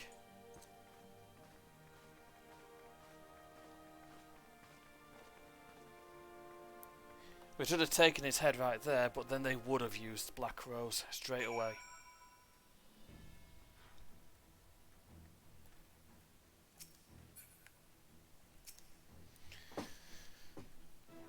The Empire exists to wage war, and war it shall have, but its vast armies pour in like tides themselves. This could very well be the greatest military threat Eorzea has ever faced. We expected Ascians meddling in the shadows of the Empire, but the truth is far beyond my wildest imagining. At least now we know the face of our enemy, and we need not hesitate to strike at its heart. Glad you arrived in time to aid the battle. Though our vanguard may be small, these few are our chosen elite, the finest warriors of the Far East. His grand plan is to bring about more calamities. This is insanity. This madman must be stopped at all costs. Or to talk to him. The Temple Knights are deployed in full strength. Eorzea's future is Isgard's future, and our fates ride upon the outcome of this conflict. I'd be seeking aid from the Dravanians as well. The Ascians are terrible beings indeed, that they would found an entire nation to further their dark designs. It seems that the Empire's history is as sinister as Isgard's own. My first engagement as Flame General, and it is a full-scale war with the Empire. I feel some measure of nervousness, of course, but I swear I'll make Father proud in the battles to come. Now that we have learned the Empire's true purpose, war has become an inevitability. It times like these I curse my own uselessness in battle. Makes a twisted kind of sense that the Empire was built by the Chaos Bringers themselves. The revelation yet rattles me, but now we know all our enemies are one and the same. We have a target upon which to unleash the full force of the Alliance. Send me to the front lines, if you please. We'll give the Imperials a taste of the Maelstrom's cannons. Not to mention my axe.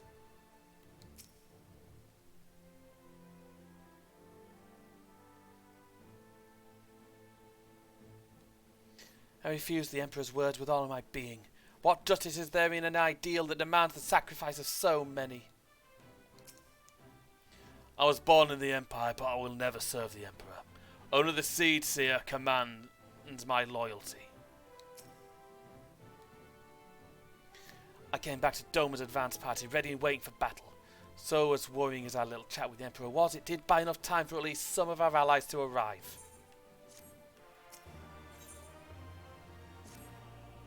Well then, it's time to go to war.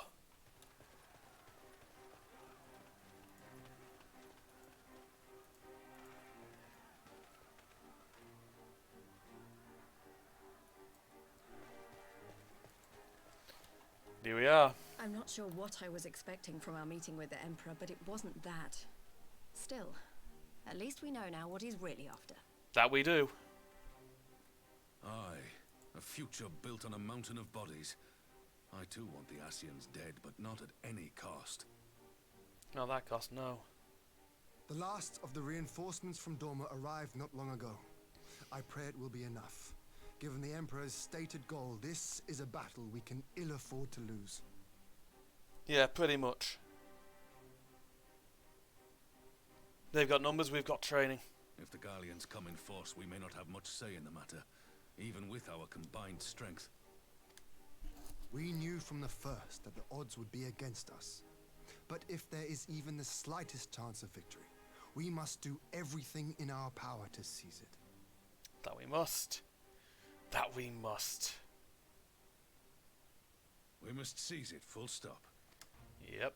Here.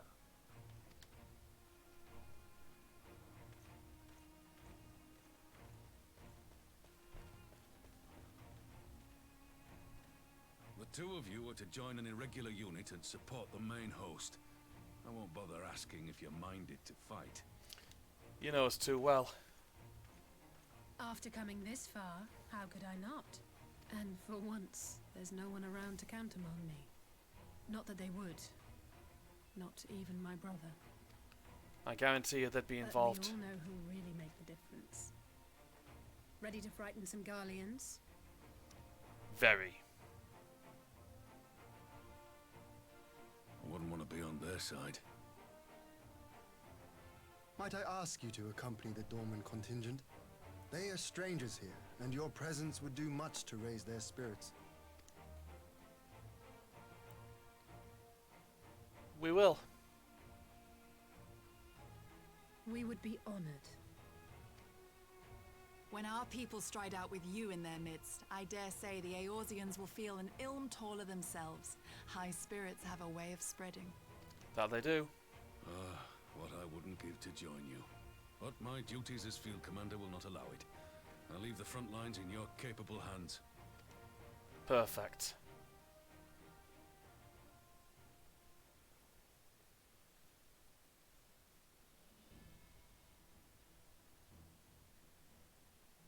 Comrades, ready your arms.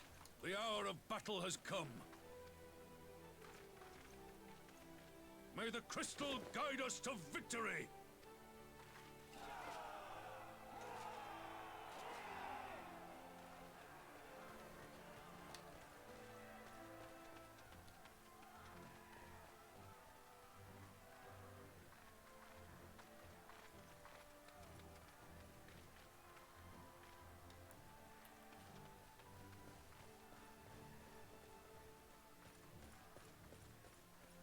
Since the others couldn't be here, we'll have to fight twice as hard. If Alphino wakes to find the Imperials have won, I shall never hear the end of it. No, you fucking won't. It's strange. I thought I would be terrified when the fighting started. I should be terrified. But with you at our side, I can't help feeling everything is going to be all right. Yeah. So please, don't you dare leave me alone. I won't.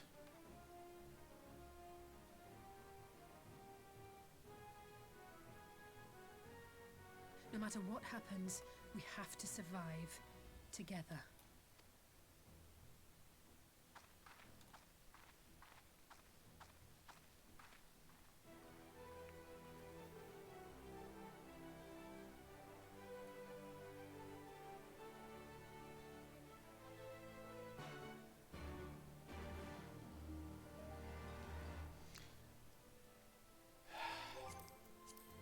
Here we go.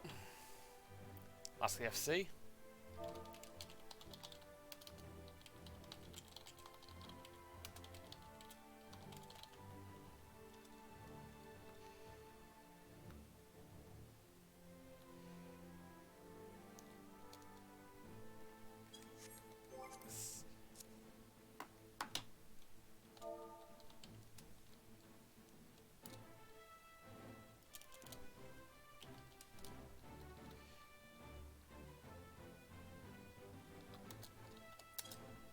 See if anyone in the FC wants to join. Honestly, this dungeon is one that I really do enjoy. It's one of the best in the game. One of the most violent. One with the highest stake. One of them with the highest stakes. We win. We hold the Empire off and go off and drive them back a bit. We lose. Eorzea goes the fuck down.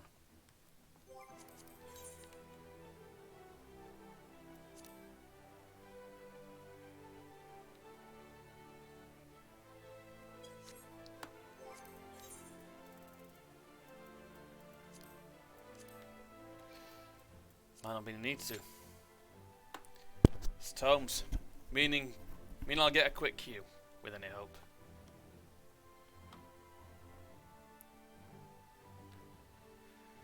Oh dear.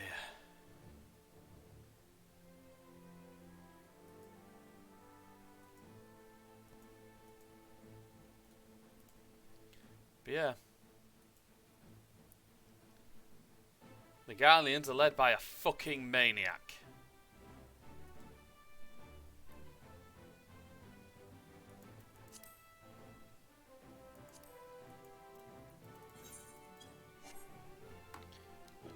Someone who wants to come, so I've sent him an invite.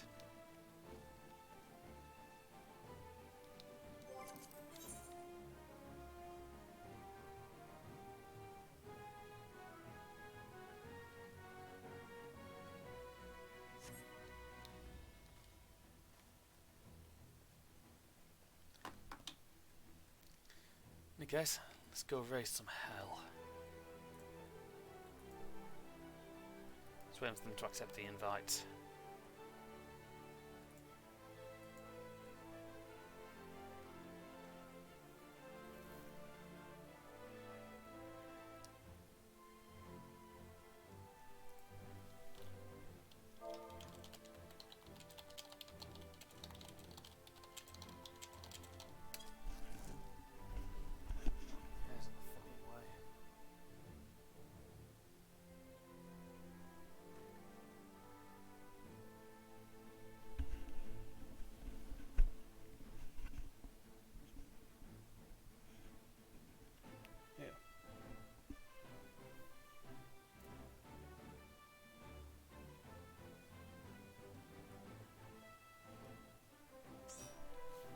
Ready? Perfect, off we go. See what job we got. They are.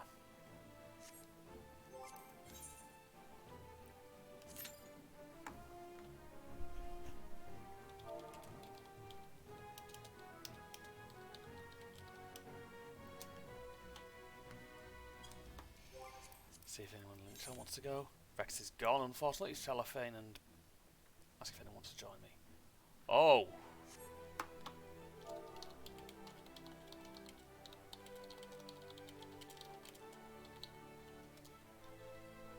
It's GHI.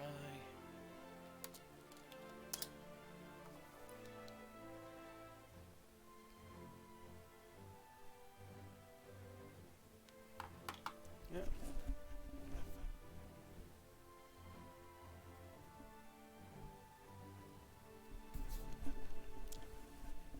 to my old Rachel. I don't think it's going to be a yes. Unfortunately.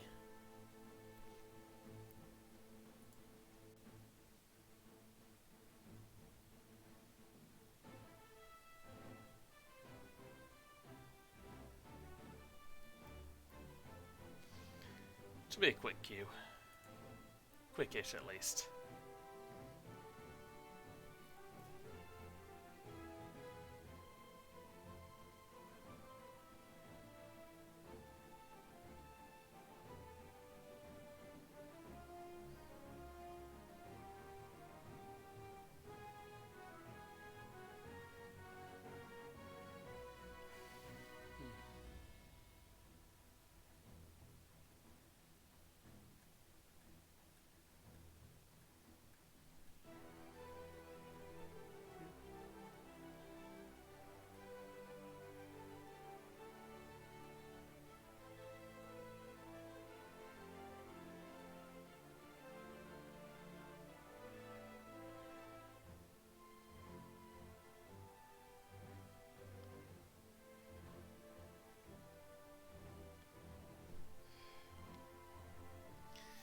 Yeah. As I said again, that's an anime I do need to rewatch at some point. Well, not an anime I need to watch because I've not actually watched it. One I need to reread. Black fucking Lagoon. It's very dark. It's one of my favourites. My duties as field commander demand I remain here at my post, but I have no doubt the front lines are in capable hands.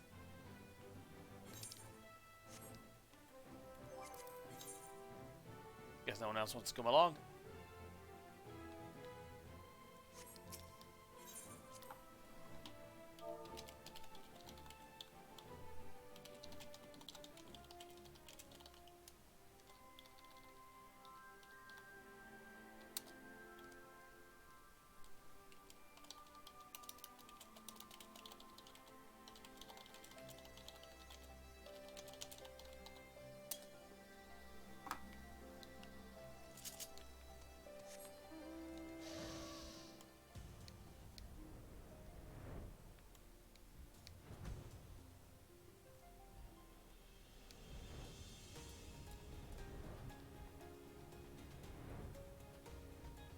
I'm gonna have a little fly around.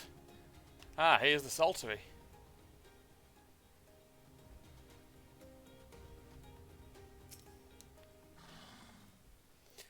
Production back on track. Saltery is bustling in a way I've not seen in years.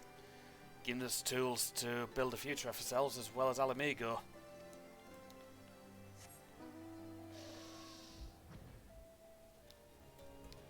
Might as well fly around while I wait. Shut that fucking window down. It's always annoying when it takes a while for people to queue.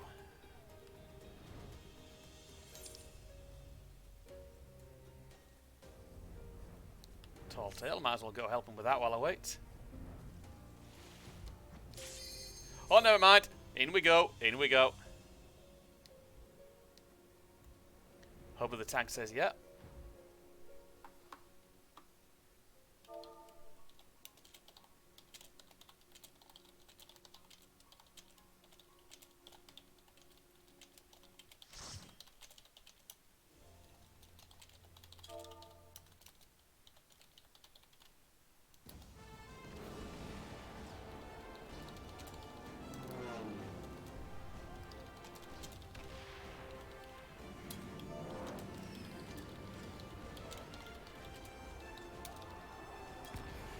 So here we go.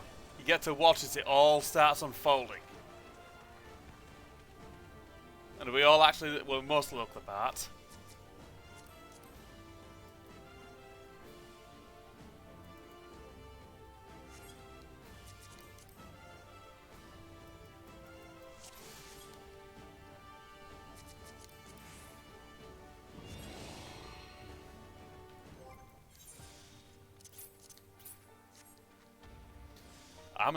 I'm not gonna fuck around with this. Forward! Forward!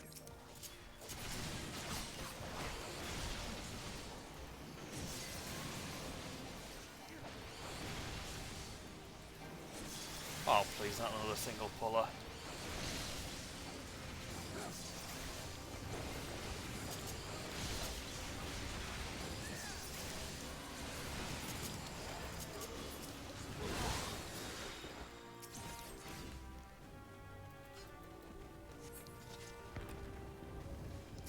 Leave this to me.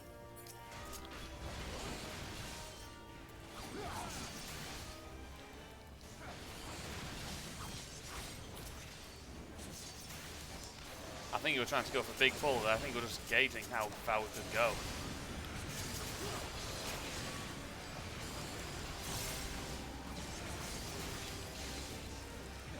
But yeah, this is the bit it's been building up to for a while. A confrontation with the Empire.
Seriously.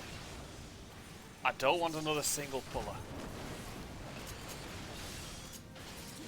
You all saw my tanking style earlier, pull bloody everything.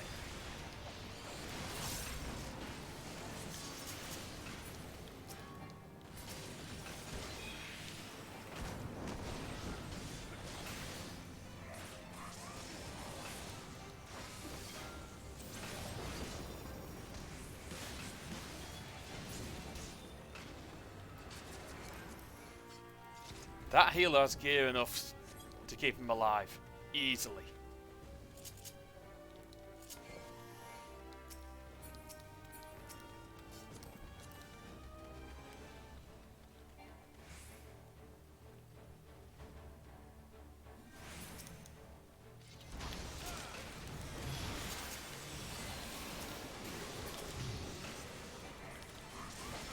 There we go.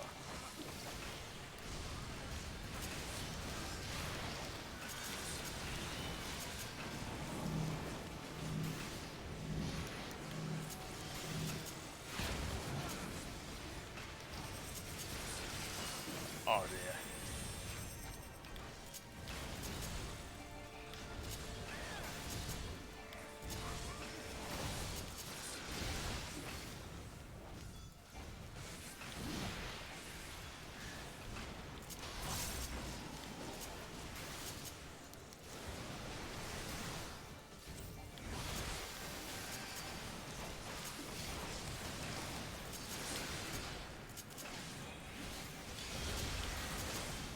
Ow!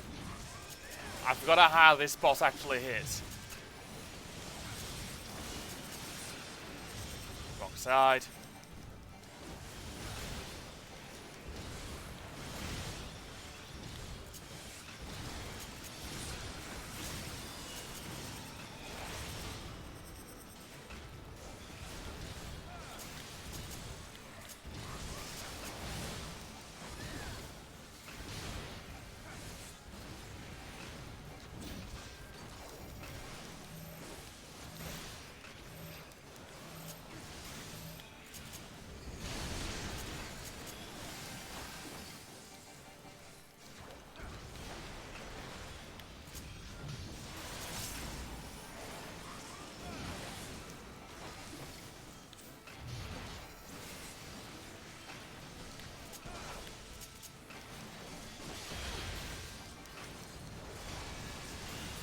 Got it. Right.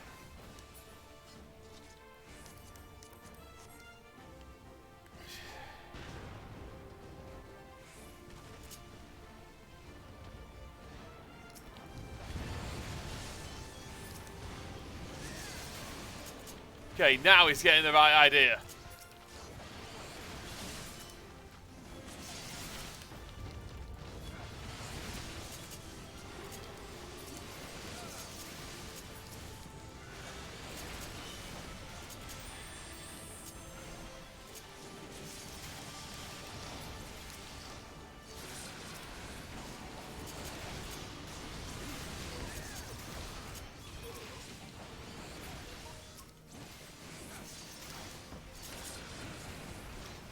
She's brought us some friends. Brilliant.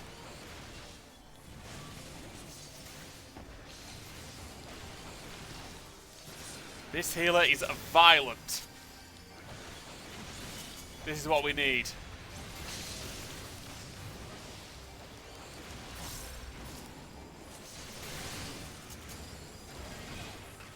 There we go.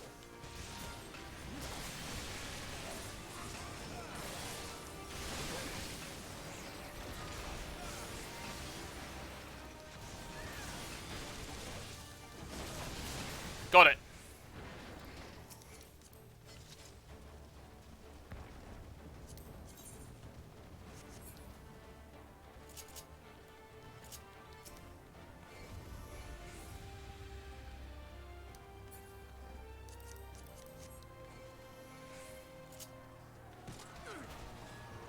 I shan't hold back!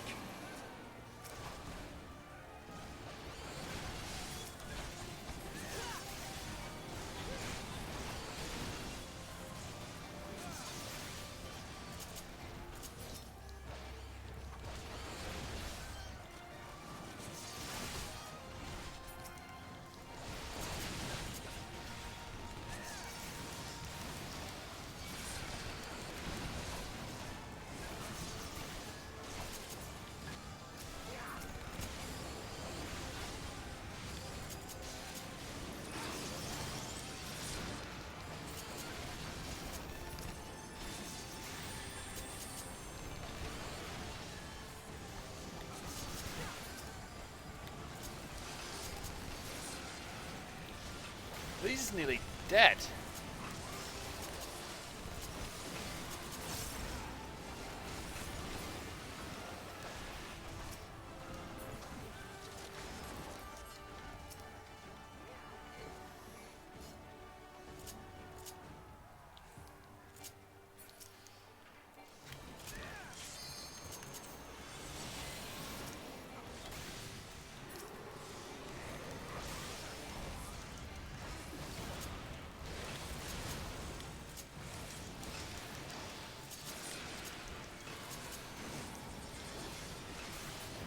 Oh, fuck off!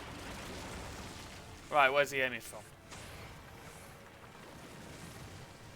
Shit, I'm right in the way.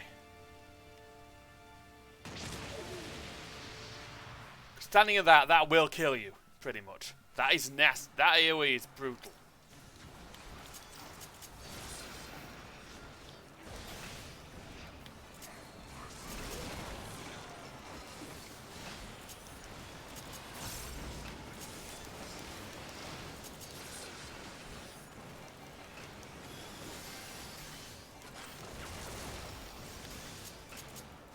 That's a desperation move.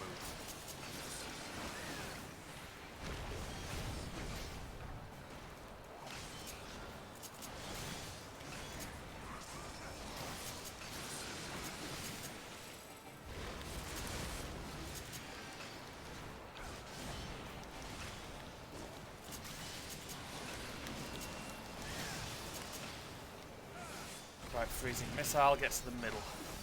Let's see where he's aiming from.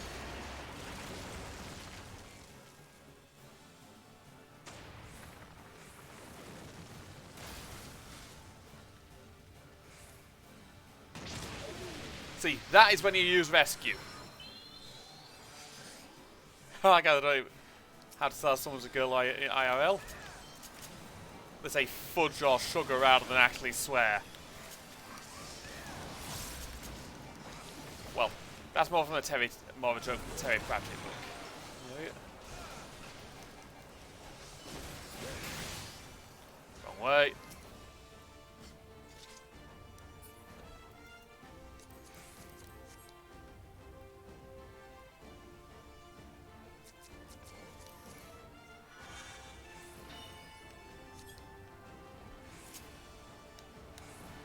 You underestimate me.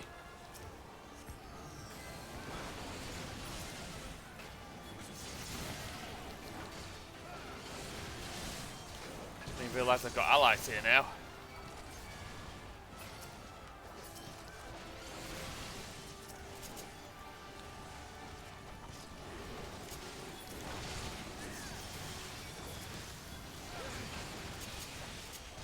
our way.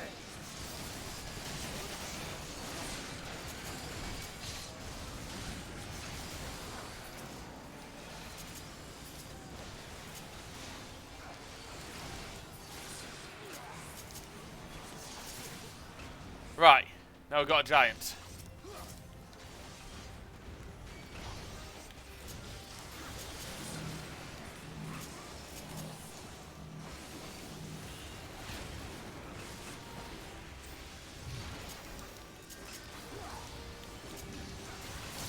There we go. I'm gonna give this time the com because they basically you basically learn to do this learn duties as you go.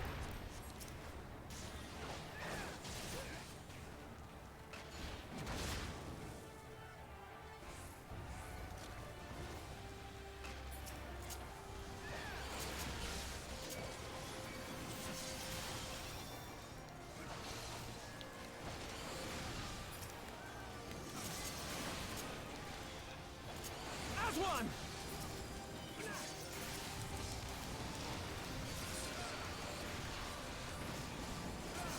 Oh dear.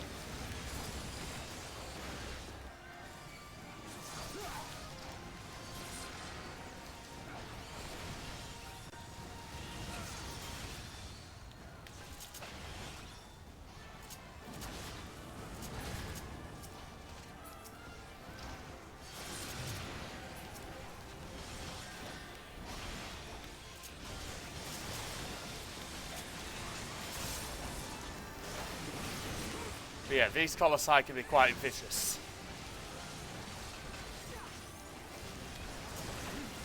But we've got it. We're gonna have it.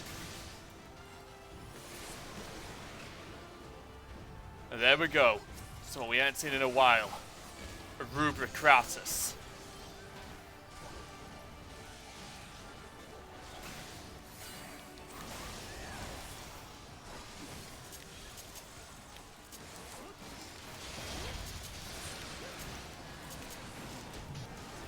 And yeah, again, if you stand outside of that, that will probably kill you in one hit.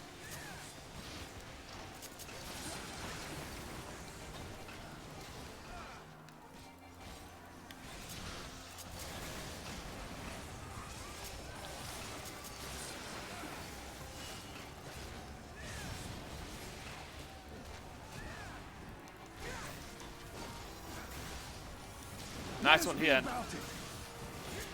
Not even worth trying to get another weapon skill up.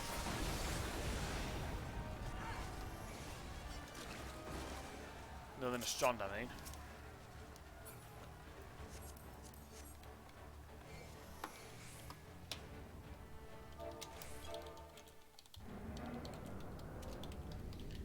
Boss time then.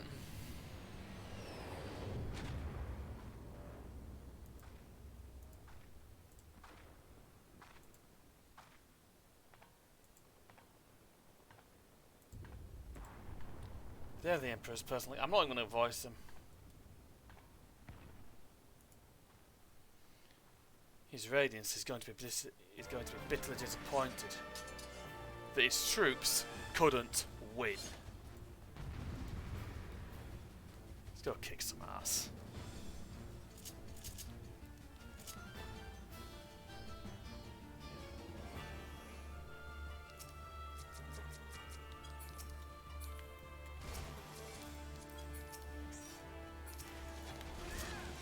There we go.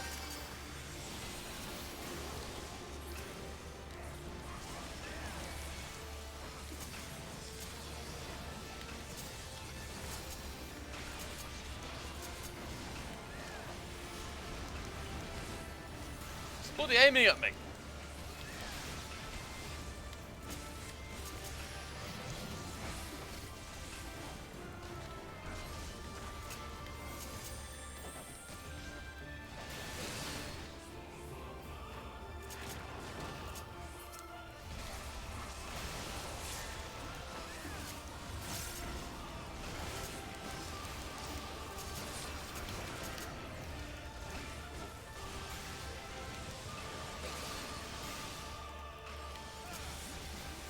Incoming tank buster.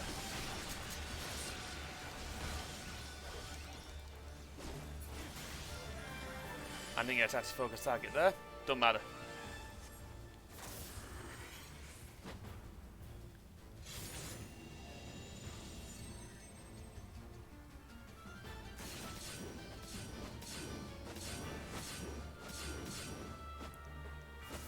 Nice dodge. Nice dodge there.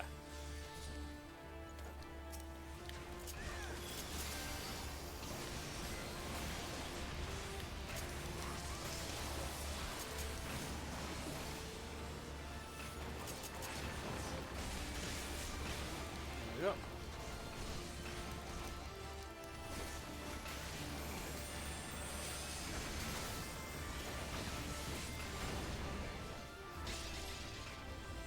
Ow.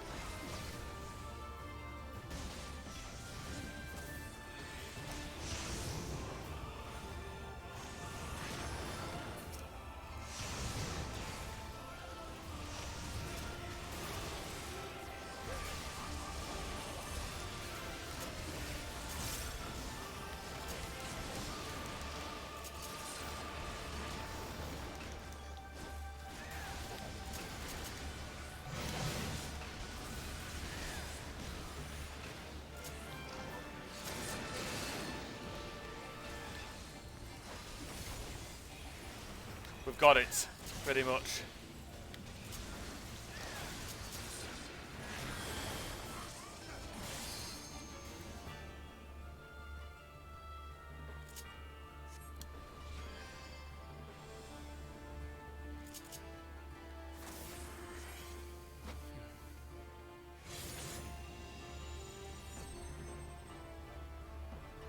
I did to avoid it.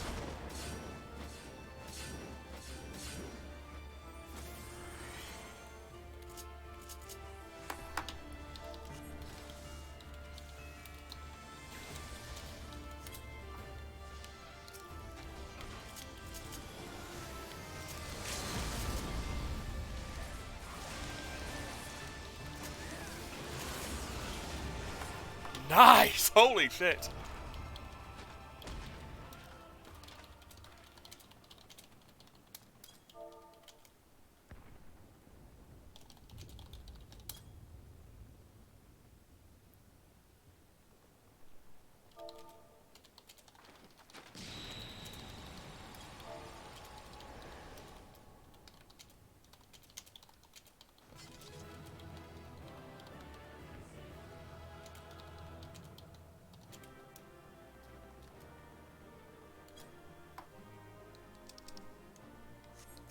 Didn't even get a chance to comment.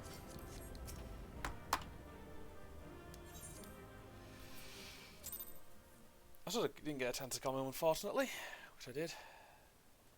Whew. There you are, and none the worse for wear. Yeah, Emperor's personal guide down. We got it. Indeed. I had hoped we might do more to help, but there seems to be no one left to fight. Yeah, they're all taken care of. A tactical withdrawal, perhaps? More than probably. We should give chase. Finish them off while we have the chance. Imagine the other surprise when they wake to find the war already won. Maybe. Oh, great, not again. The light will expunge all life. Only you can forestall the calamity. Throw wide the gates. No! No! No! Not like...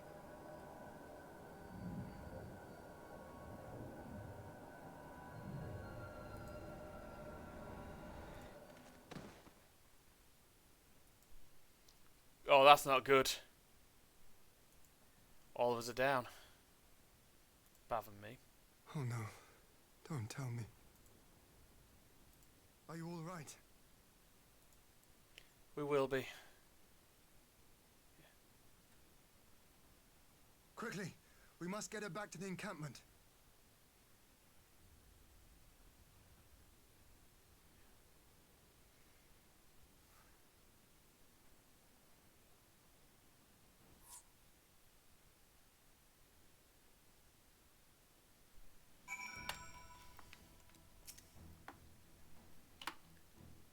2 more quests left to go. The guns have been routed there, have they? Well done. Though this exchange was no more than a test of our strength, like as not. They won't be taking any chances now that the Emperor has joined the fray. They want to take the time. Whittle down our defences. Still, with your help and that of our eastern allies, we've passed the first test. Our line is unbroken. That's what I say. Welch is in good hands over the infirmary.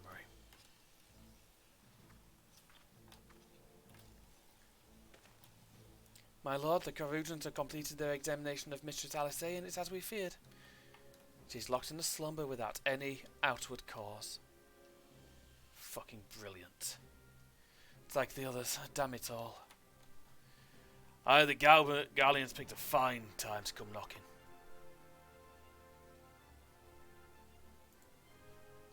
Five Scions incapacitated, and with the enemy on our doorstep, I cannot spare the men to assist in the search for a cure. The best I can do is see to it that Alice is escorted safely back to Rising Stones. Yugiri and I would return to our encampment. The main contingent of our forces on the far east is under sail and must be made ready for their arrival. I'll not keep you then.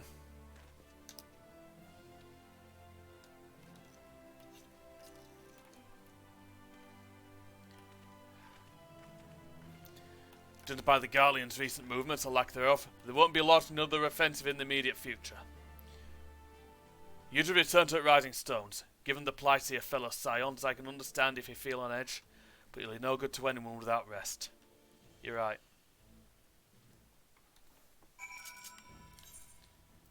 And Bold is the last man standing.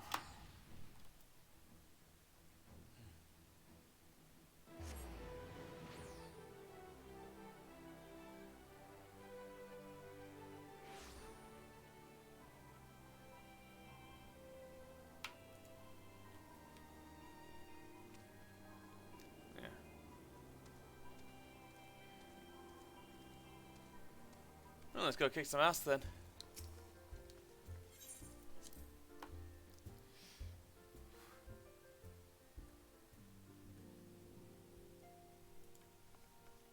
Right, I'm Balder. What you got for me, man?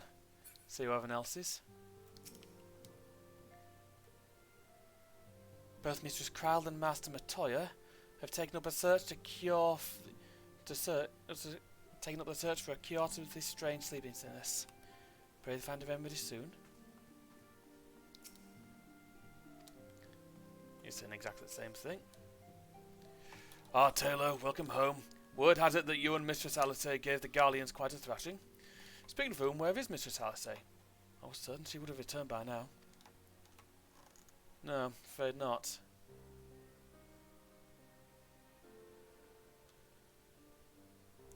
By the 12, not her too.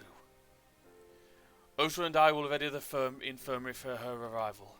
We will also need to send a message to the Taru post-haste. Would that I had something other than grim tidings to share with her. With you too, for that matter. Gives me to report that the Archon's condition remains unchanged. As we speak, Coultenay, Kryle and Master Matoya continue to explore every possible avenue. Alas, their efforts have yet to bear fruit. But all is not lost. You are still hale and whole after all, though I suspect you must be tired from your journey. You should rest, my friend. Leave the worrying to us, for the time being at least. Will do. I'm gonna keep going.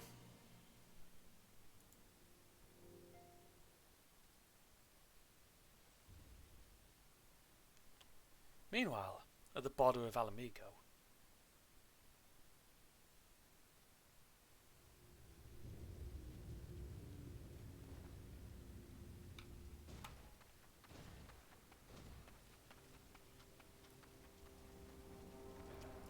Oh, that's bad news.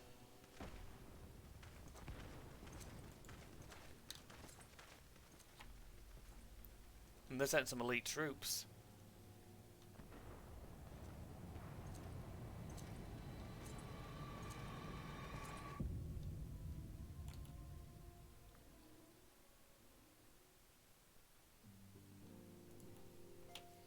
We'll still keep going. We're still gonna keep going. 2 more quests.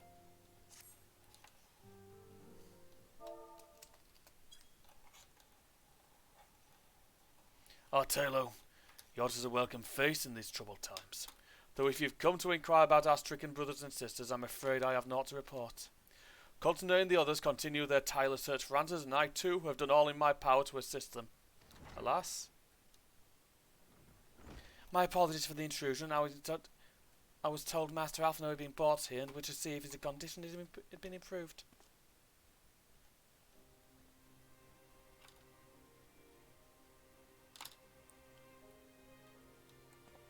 Maxima. Matatalo, I've heard about the part you played in driving back the Empire's forces. Thank you. That you were able to stop them, if only for a short while, gives me hope. Go on. I realise how strange such words must sound coming from a Garlean's lips, but I speak them out of the love I bear for my homeland, because I wish to see an end to the bloodshed. That is why I chose to share all that I know with the Alliance. Though I will surely be branded a traitor, I am content to bear that ignominy. It will seem a small price to pay if it helps prevent this conflict from escalating any further. Good. But enough of my prattling. The war is not what brought me all this way. I came to see Master Alphino. An acquaintance of Talo and Alphino, are you? Well, far be it from me to turn away any good company. If you'll follow me, sir. Good to see him. Maxima's alright.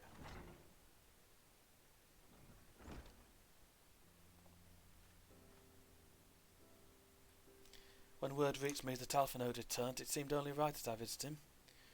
Poor lad. Pains me to see him thus, but I take solace in the knowledge that he is safe and well cared for.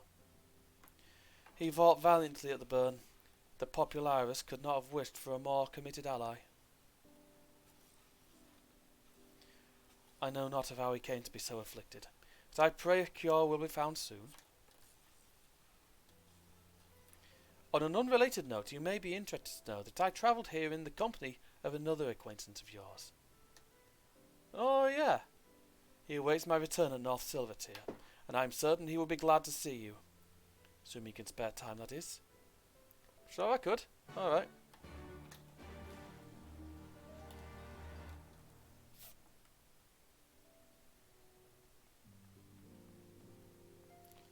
Brilliant, let's see who... Let's go have Widow Maxima. See who he's got brought with him.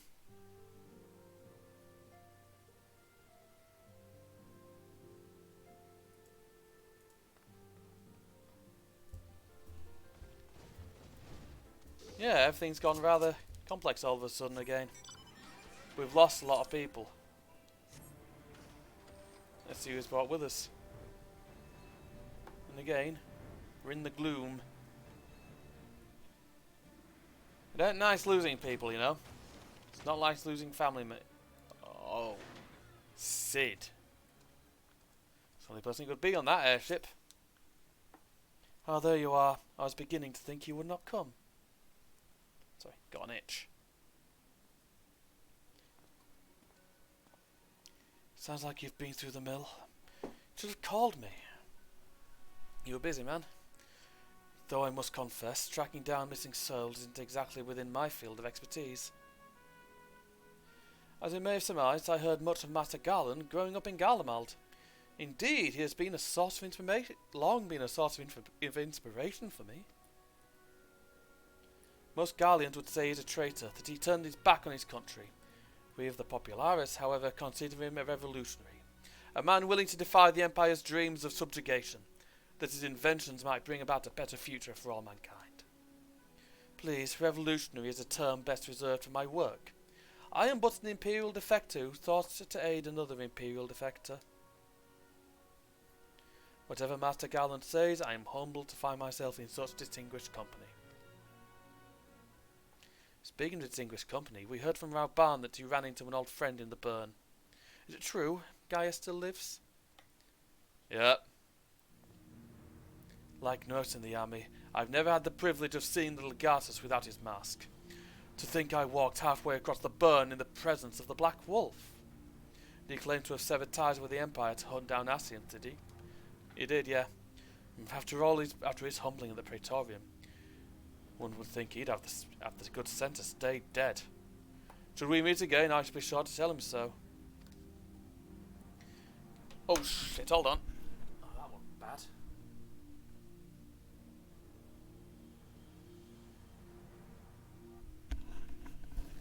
Sorry, that didn't feel good. Commander Aldin also spoke of the Alliance's meeting with the Emperor, though I still able to believe what he told us.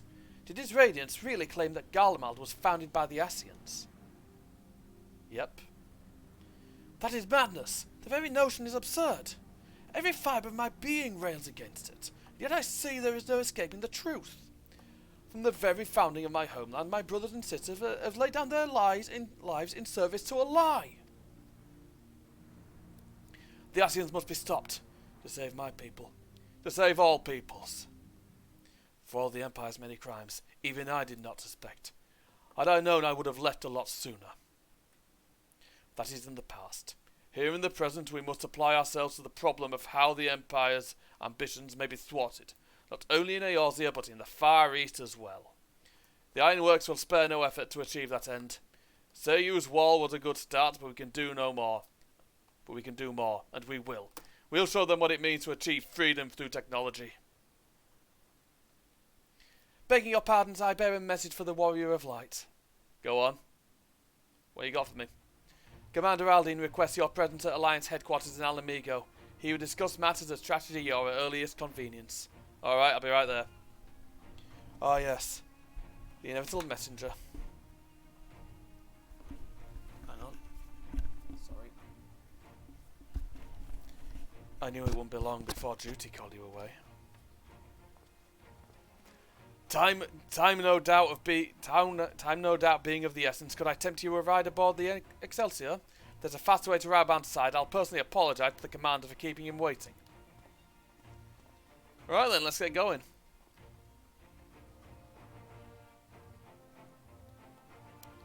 It's nice seeing Sid.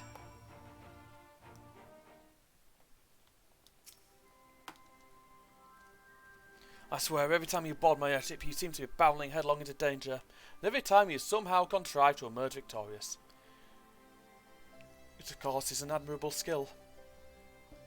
But no one is invincible, Taylor, not even you. So please take care of yourself out there. I pray you remain safe on the front lines. They will equip to join the fray. I shall do all I can to assist from headquarters. My colleagues and I have been tasked with evacuating casualties by air. See you ant among them, eh? Will do.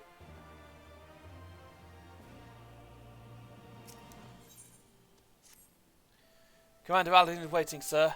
Be best if we proceeded to Alliance headquarters at once. You ready? Yes. Yes, I am.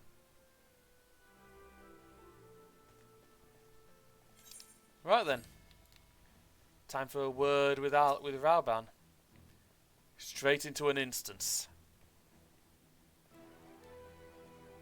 You're here. Good.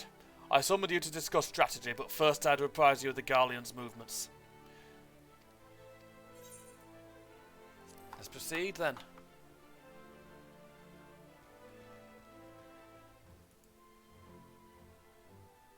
There have been several skirmishes along the border, but as yet neither side has delivered a decisive blow. Fair enough. We long assumed that the Garleans would overwhelm us in a straight fight, but we seem to be gaining ground, albeit slowly. Fair enough. Things are going well then. As to why that might be, the most likely explanation is that they have yet to commit all their forces. Still, we're winning, and our latest intelligence suggests the Emperor has retreated back to Garlemald. Fair enough. In light of this, we're considering launching an offensive with the aim of pushing the front line forward and giving ourselves some room to breathe. Commander, the Imperials. They've broken through our defenses to the east. What? That ain't good. Our scouts say their forces are being led by Lord Xenos. Lord Heian and Commander Hext have taken their troops to provide support, but we don't know how long they can hold out. So, they've been biding their time, waiting for his arrival, have they? That ain't good. Very well. Send word to our allies, requesting reinforcements for the front line.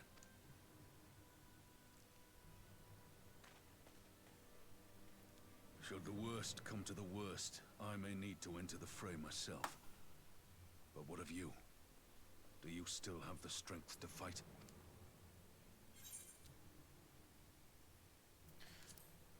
So long as he leaves the Ascian to me.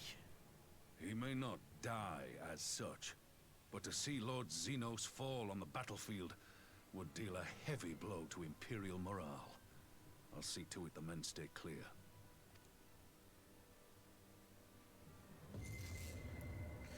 Oh God, not now. They open. Please, I bid you open. Stop. Oh God. What's wrong? Is it the voice again? Yeah, it is. I'll be fine. I'm sure you're in a fit state to do this. Do we have any other choice in the matter? Fine. May Ralga grant us strength. Give 'em hell, lad. I, for my part, will defend this place to my dying breath. Good.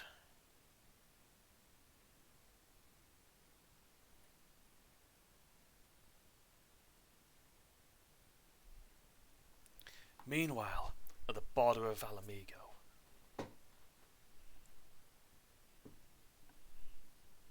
Here we go.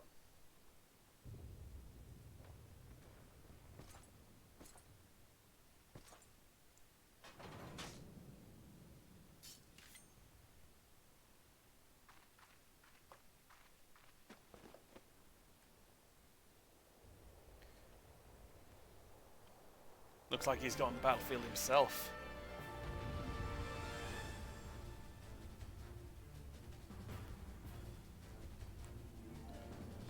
It's going to take some time for the wall to get here.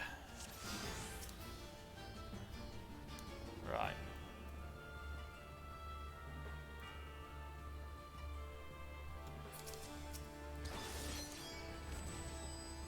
Ready?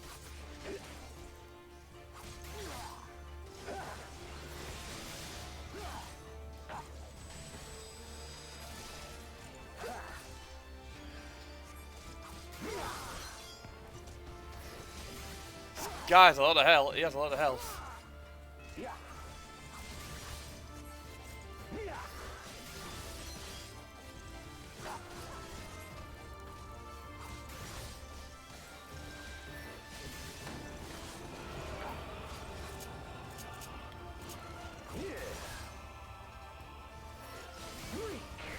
This one's for you, Ida.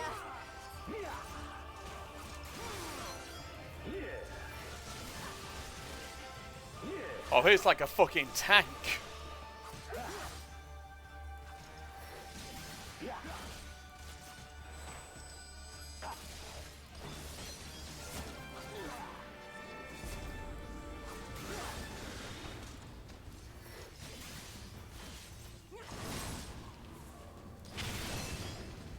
Ow.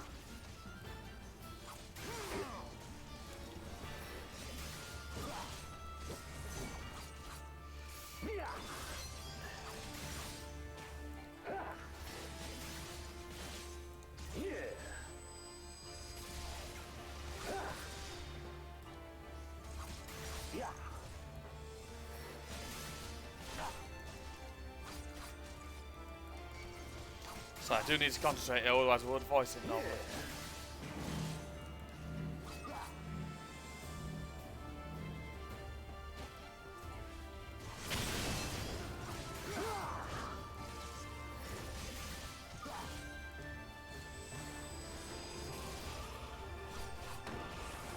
Come on. He has a lot of fucking health. This is the last quest. This is the last battle tonight. Once I'm done with this, I'm finishing for the evening.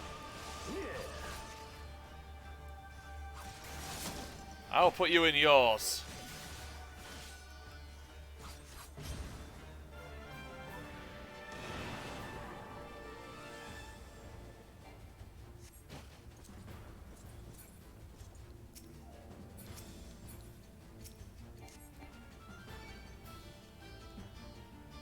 Here it comes.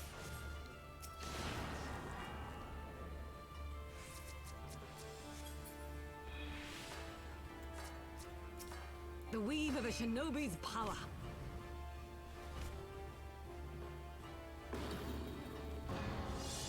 The art of my forebears.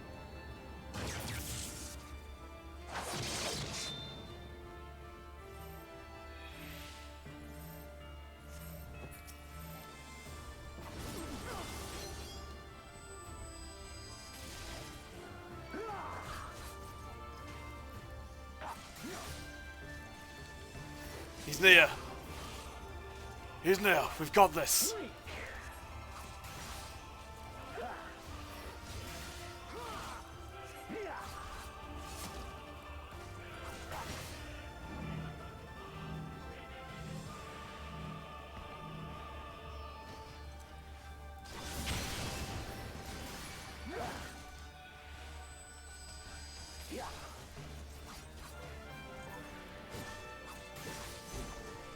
He hits so fucking hard, I think I might actually die.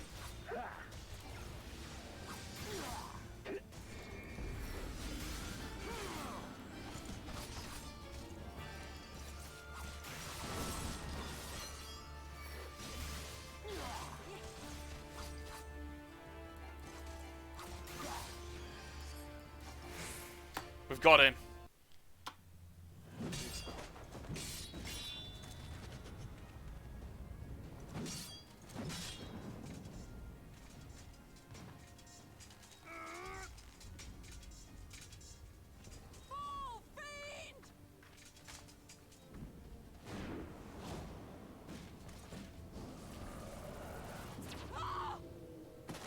He's actually using his assassin abilities now. That ain't good.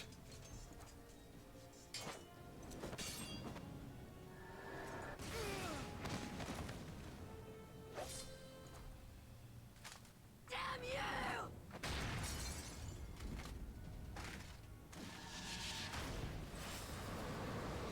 And she actually managed to lay a dent on him.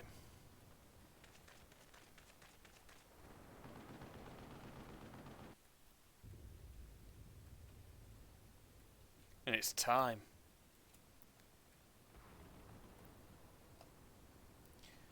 This is a battle that in game was more than 4 years in the making. With a Garlean body? That's hardly fair.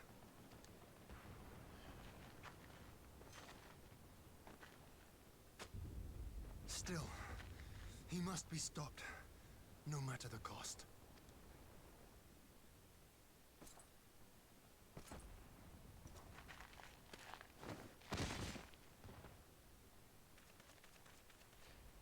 I'm here. He's mine.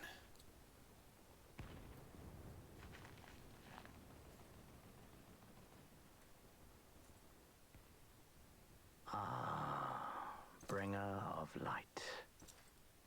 It has been too long. Not enough. Not long enough. I know who you are. No words to mark our reunion? So be it. Equilibrium must be restored, and only your death will redress the balance. Good luck with that.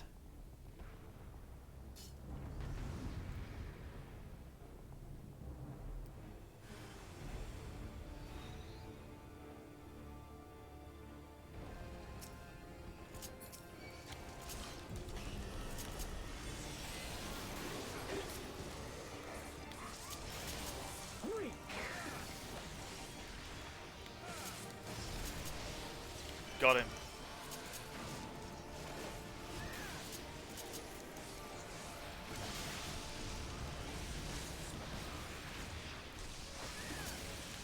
Is that the best you got?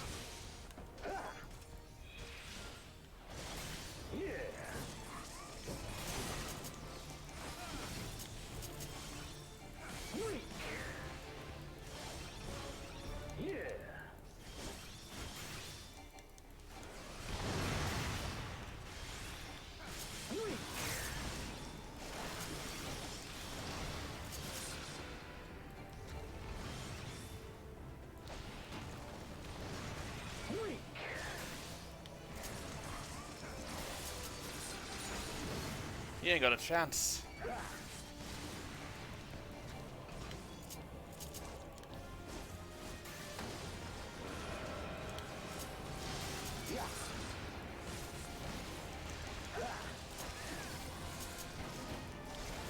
Is that really your full power?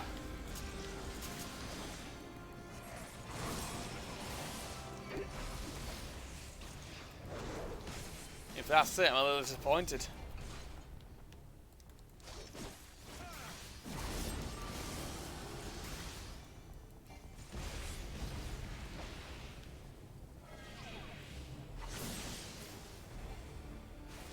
Gives me a sec.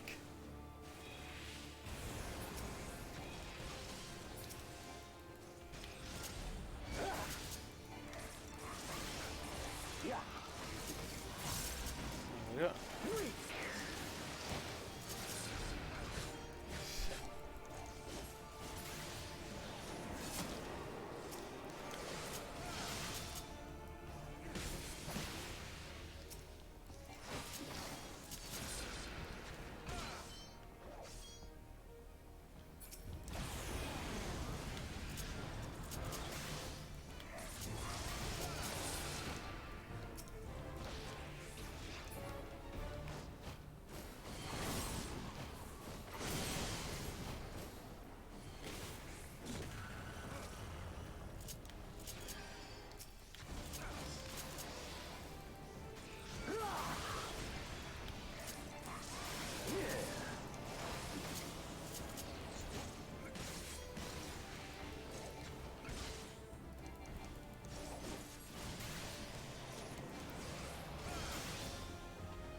He has a lot of health.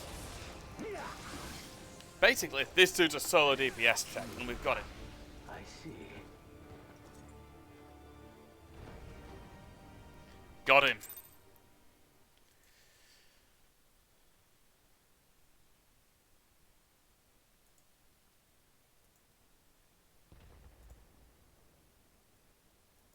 I'll take that. Right. Let's find myself someone to raid while we wait for these cutscenes to end.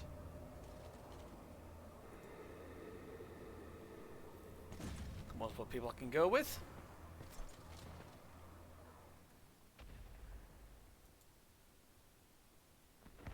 Your mother chose her champion well. Yet, for all your strength, you will still fail. Do you want to go again? Is that it? Oh, fuck. I beseech you.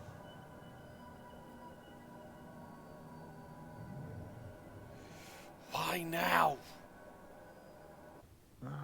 Someone calls to you. Great, he's noticed. Too late, alas.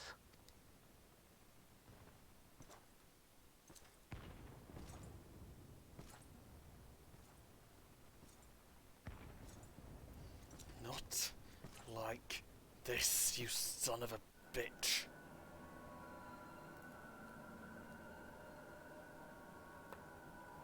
Even then, it's gonna take everything you've got to finish the job.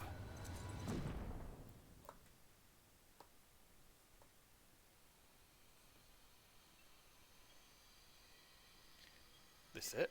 Where the hell am I?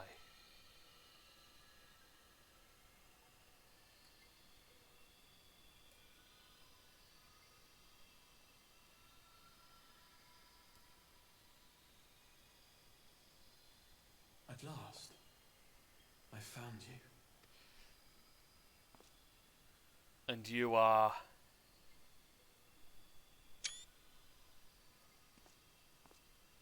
You got some explaining to do, buddy. A lot of it. Please, there's no cause for alarm. You drew me out in the middle of battle. Though, I confess, this is not where I had intended to meet. But the place of our meeting is of no consequence, like the war you wage. Win or lose, the path you walk leads only to oblivion. The better path leads you here, to me. I have need of your strength.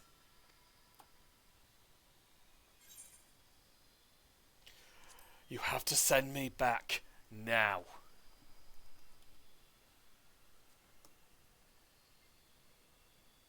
The battle is over, the danger past, but your work is not yet done. Go to the Crystal Tower. I have left something for you near its base.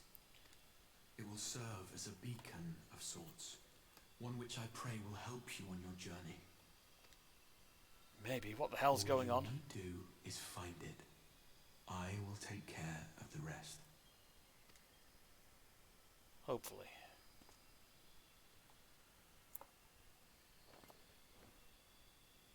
Soon we will throw wide the gates, and the path to the first will be yours to walk at last. I know, I've heard of that place. Where the Warriors of Darkness came from.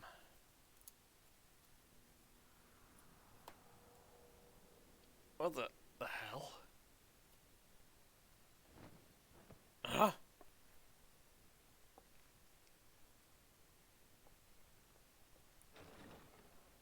Well, that means I know where I am at least. This place is awfully familiar.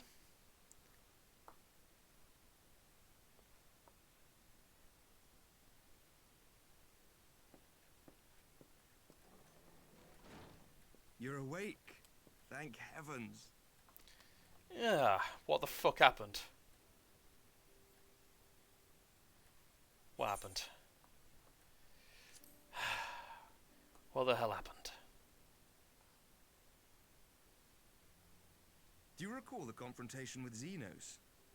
You were the first to come to the aid of Mistress Lys and the others on the front line. Yep. In the midst of your duel, it is said you faltered, and that the Crown Prince seized the opportunity to deliver a mortal blow. Yet before his blade could find its mark, he was distracted by the arrival of a second adversary who bore you away from the battlefield and into the hands of our chirurgeons. Okay. I think I can guess who. Was he grumpy? Lest you wonder, he left before you awoke. As is his wont. Ah, yep. Estinian.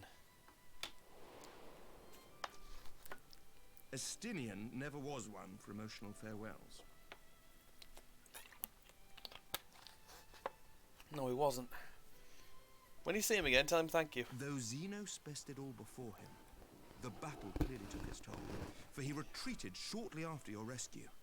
Seeing this, the remaining Imperial forces decided discretion was the better part of valor and pulled back, allowing us to re-establish our position.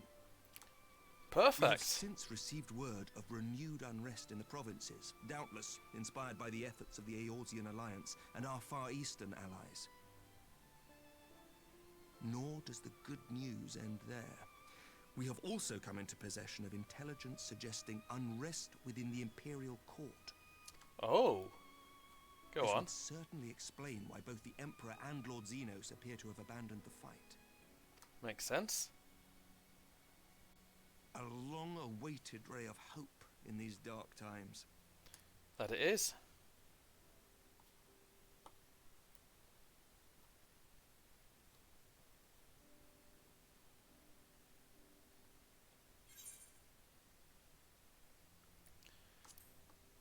Is Alice alright? She was the last one to fall. Yet to awake, I'm afraid. But please, concentrate on your own recovery for now. Took a beating, but I'll live. I've had You worse. have carried the hopes of some half-dozen nations, and we are all eternally grateful for your efforts. But no one is without their limits, not even you. Leave this fight to us, my friend. You have earned your rest. Thank you. Ah, but before I forget... Go on. I was asked to deliver a message as soon as you awoke. Go on. A reminder that you are not alone, though many of your allies have fallen. It's nice to hear. When you are well and rested, you are to return home, where friends will be waiting for you.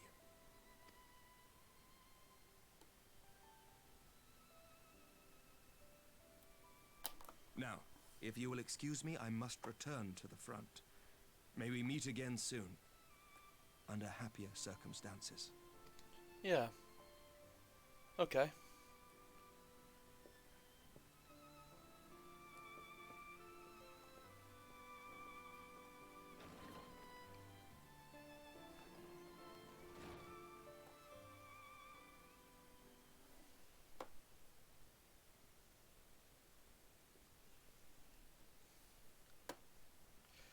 Well, this is a most unexpected surprise. I thought you'd confined to bed. Lord Edmund!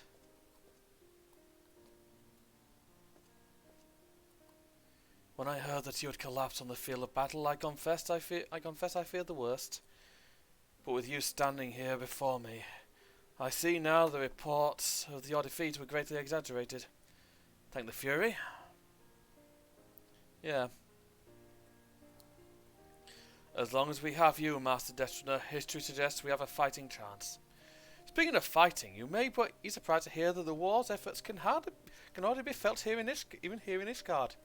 In anticipation of a need for reinforcements, IRL will soon be departing for the front lines with a contingent of our finest knights. I would advise you to stay until your strength has returned, but I know it would be an exercise in futility.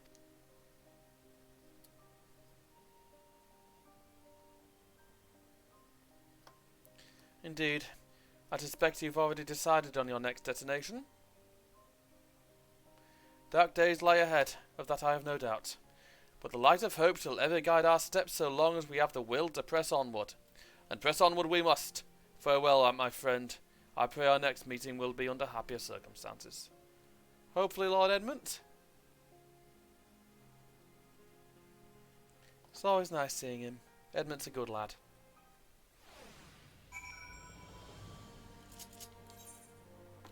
To the Rising Stones, then.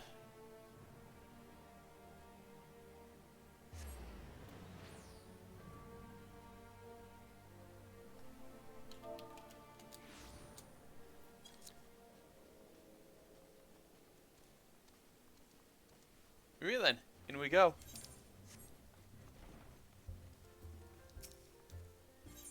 Return to the Rising Stones. Home, basically.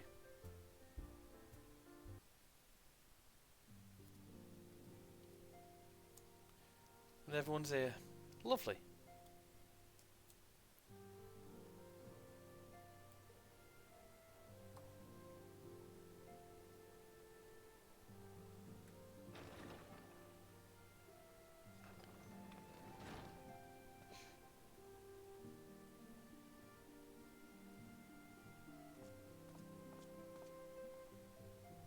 Don't worry, I'm alive.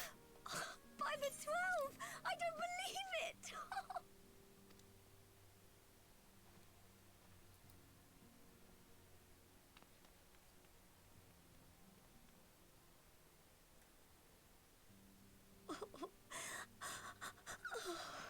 Easy, Taru. It's alright.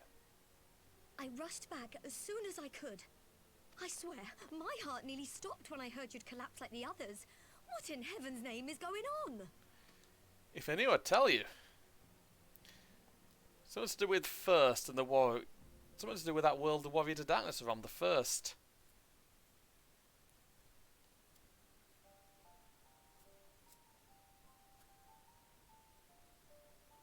Win or lose, the path you walk leads only to oblivion.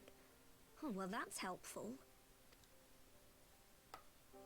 Yeah. And what else did he say? The better path leads to him?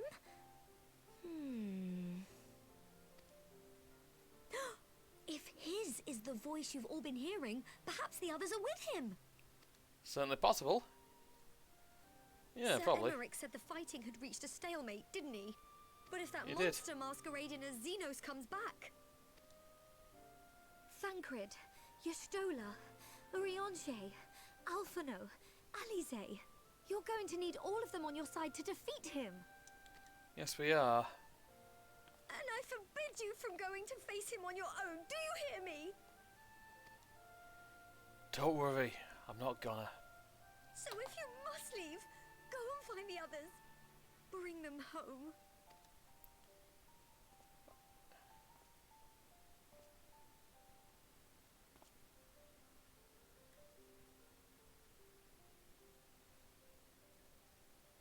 I will.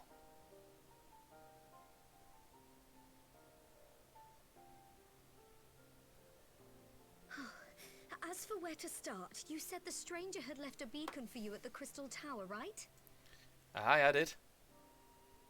But how are you to find it, now that the tower has been sealed shut? Might be outside the tower.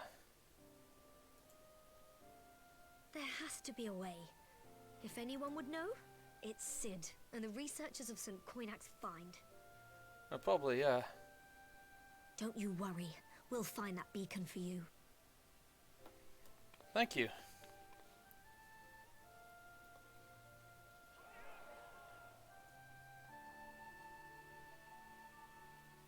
Let's see what everyone's saying first before I get back.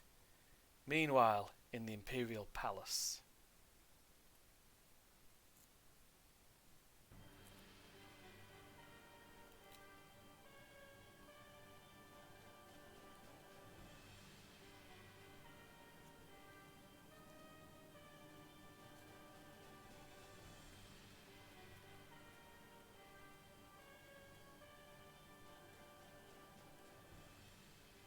I pray you have good reason for abandoning the front.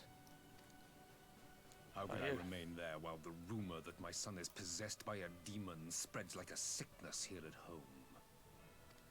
Ah, so our subterfuge is working. To fight for the throne a second time. But what of you? Did you not tell me you would destroy Eorzea's champion with the ease that one might swat a fly? A minor setback. He will not escape me again. Where is your grandsire? I would have words with him. How should I know? Do you hide from each other's sight as well? I imagine he's doing what all Ascians do. He must have found a way to take advantage of this turmoil. Men are not pawns to be played with, Ascian. You underestimate us at your peril. This war will not be decided by you and yours. Man must choose his own fate, and I, for my part, will do all within my power to see Garlemald emerge victorious.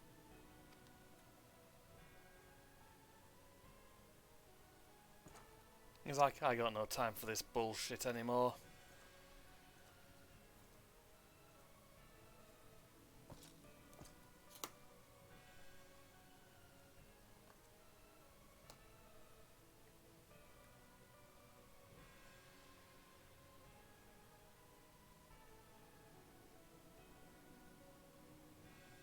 Pray forgive the intrusion, Your Radiance, but the requested preparations are now complete. Oh, that was the guy from before. We stand ready to begin production of Black Rose upon your order. Oh, that ain't good.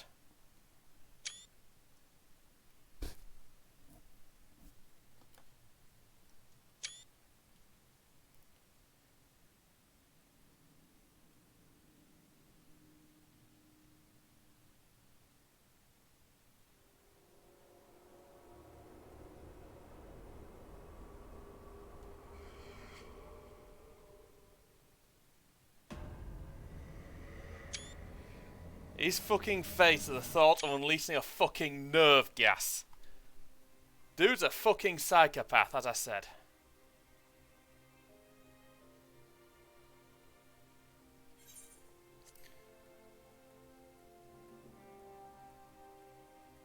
Oh. Credits. Right, one last cutscene then, I guess. That's a little bit with Tataru. I knew you'd be alright, and to celebrate your return I made you this, a brand new travelling outfit. Oh, I do hope it fits. Probably does. But now is not the time to fuss over your measurements. I must go and speak with the researchers at St. Cognac's find. You go and rest while we track down that beacon. More than... I will happily do that. Meanwhile, I'm just seeing who should raid. I think we'll go for Dan the Enigma. Oh. Oh dear.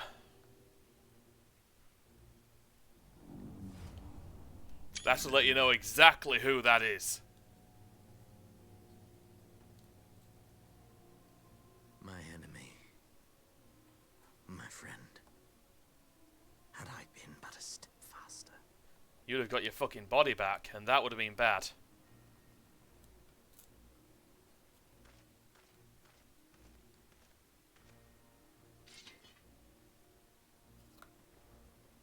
Bloody savages!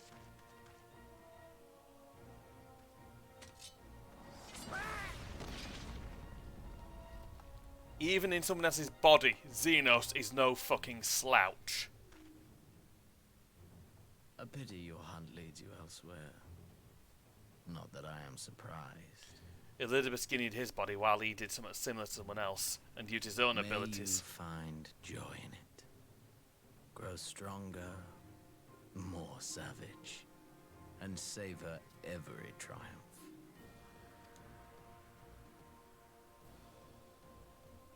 In the meantime, I will reclaim that which is rightfully mine.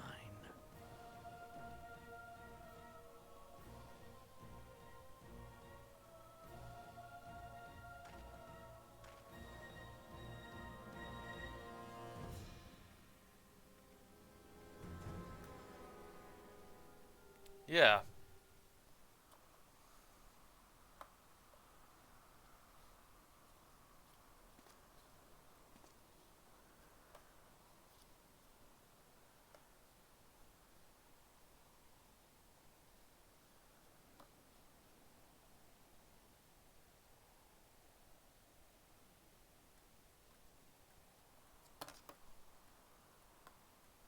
And there you go. The Crystal fucking Tower. It's bloody enormous.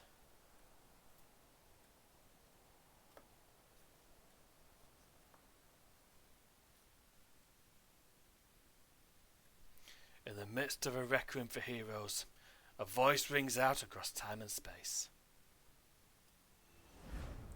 In fields of tranquil light, sow you seeds of darkness.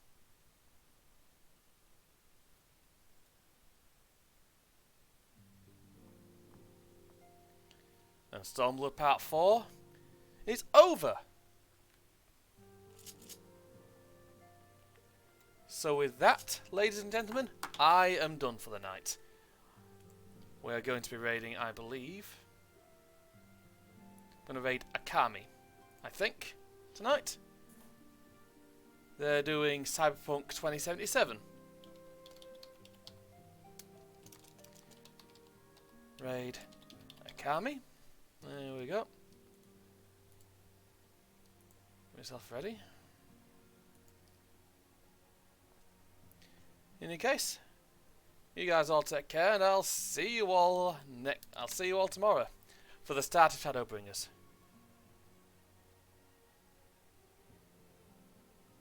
Have a lovely evening.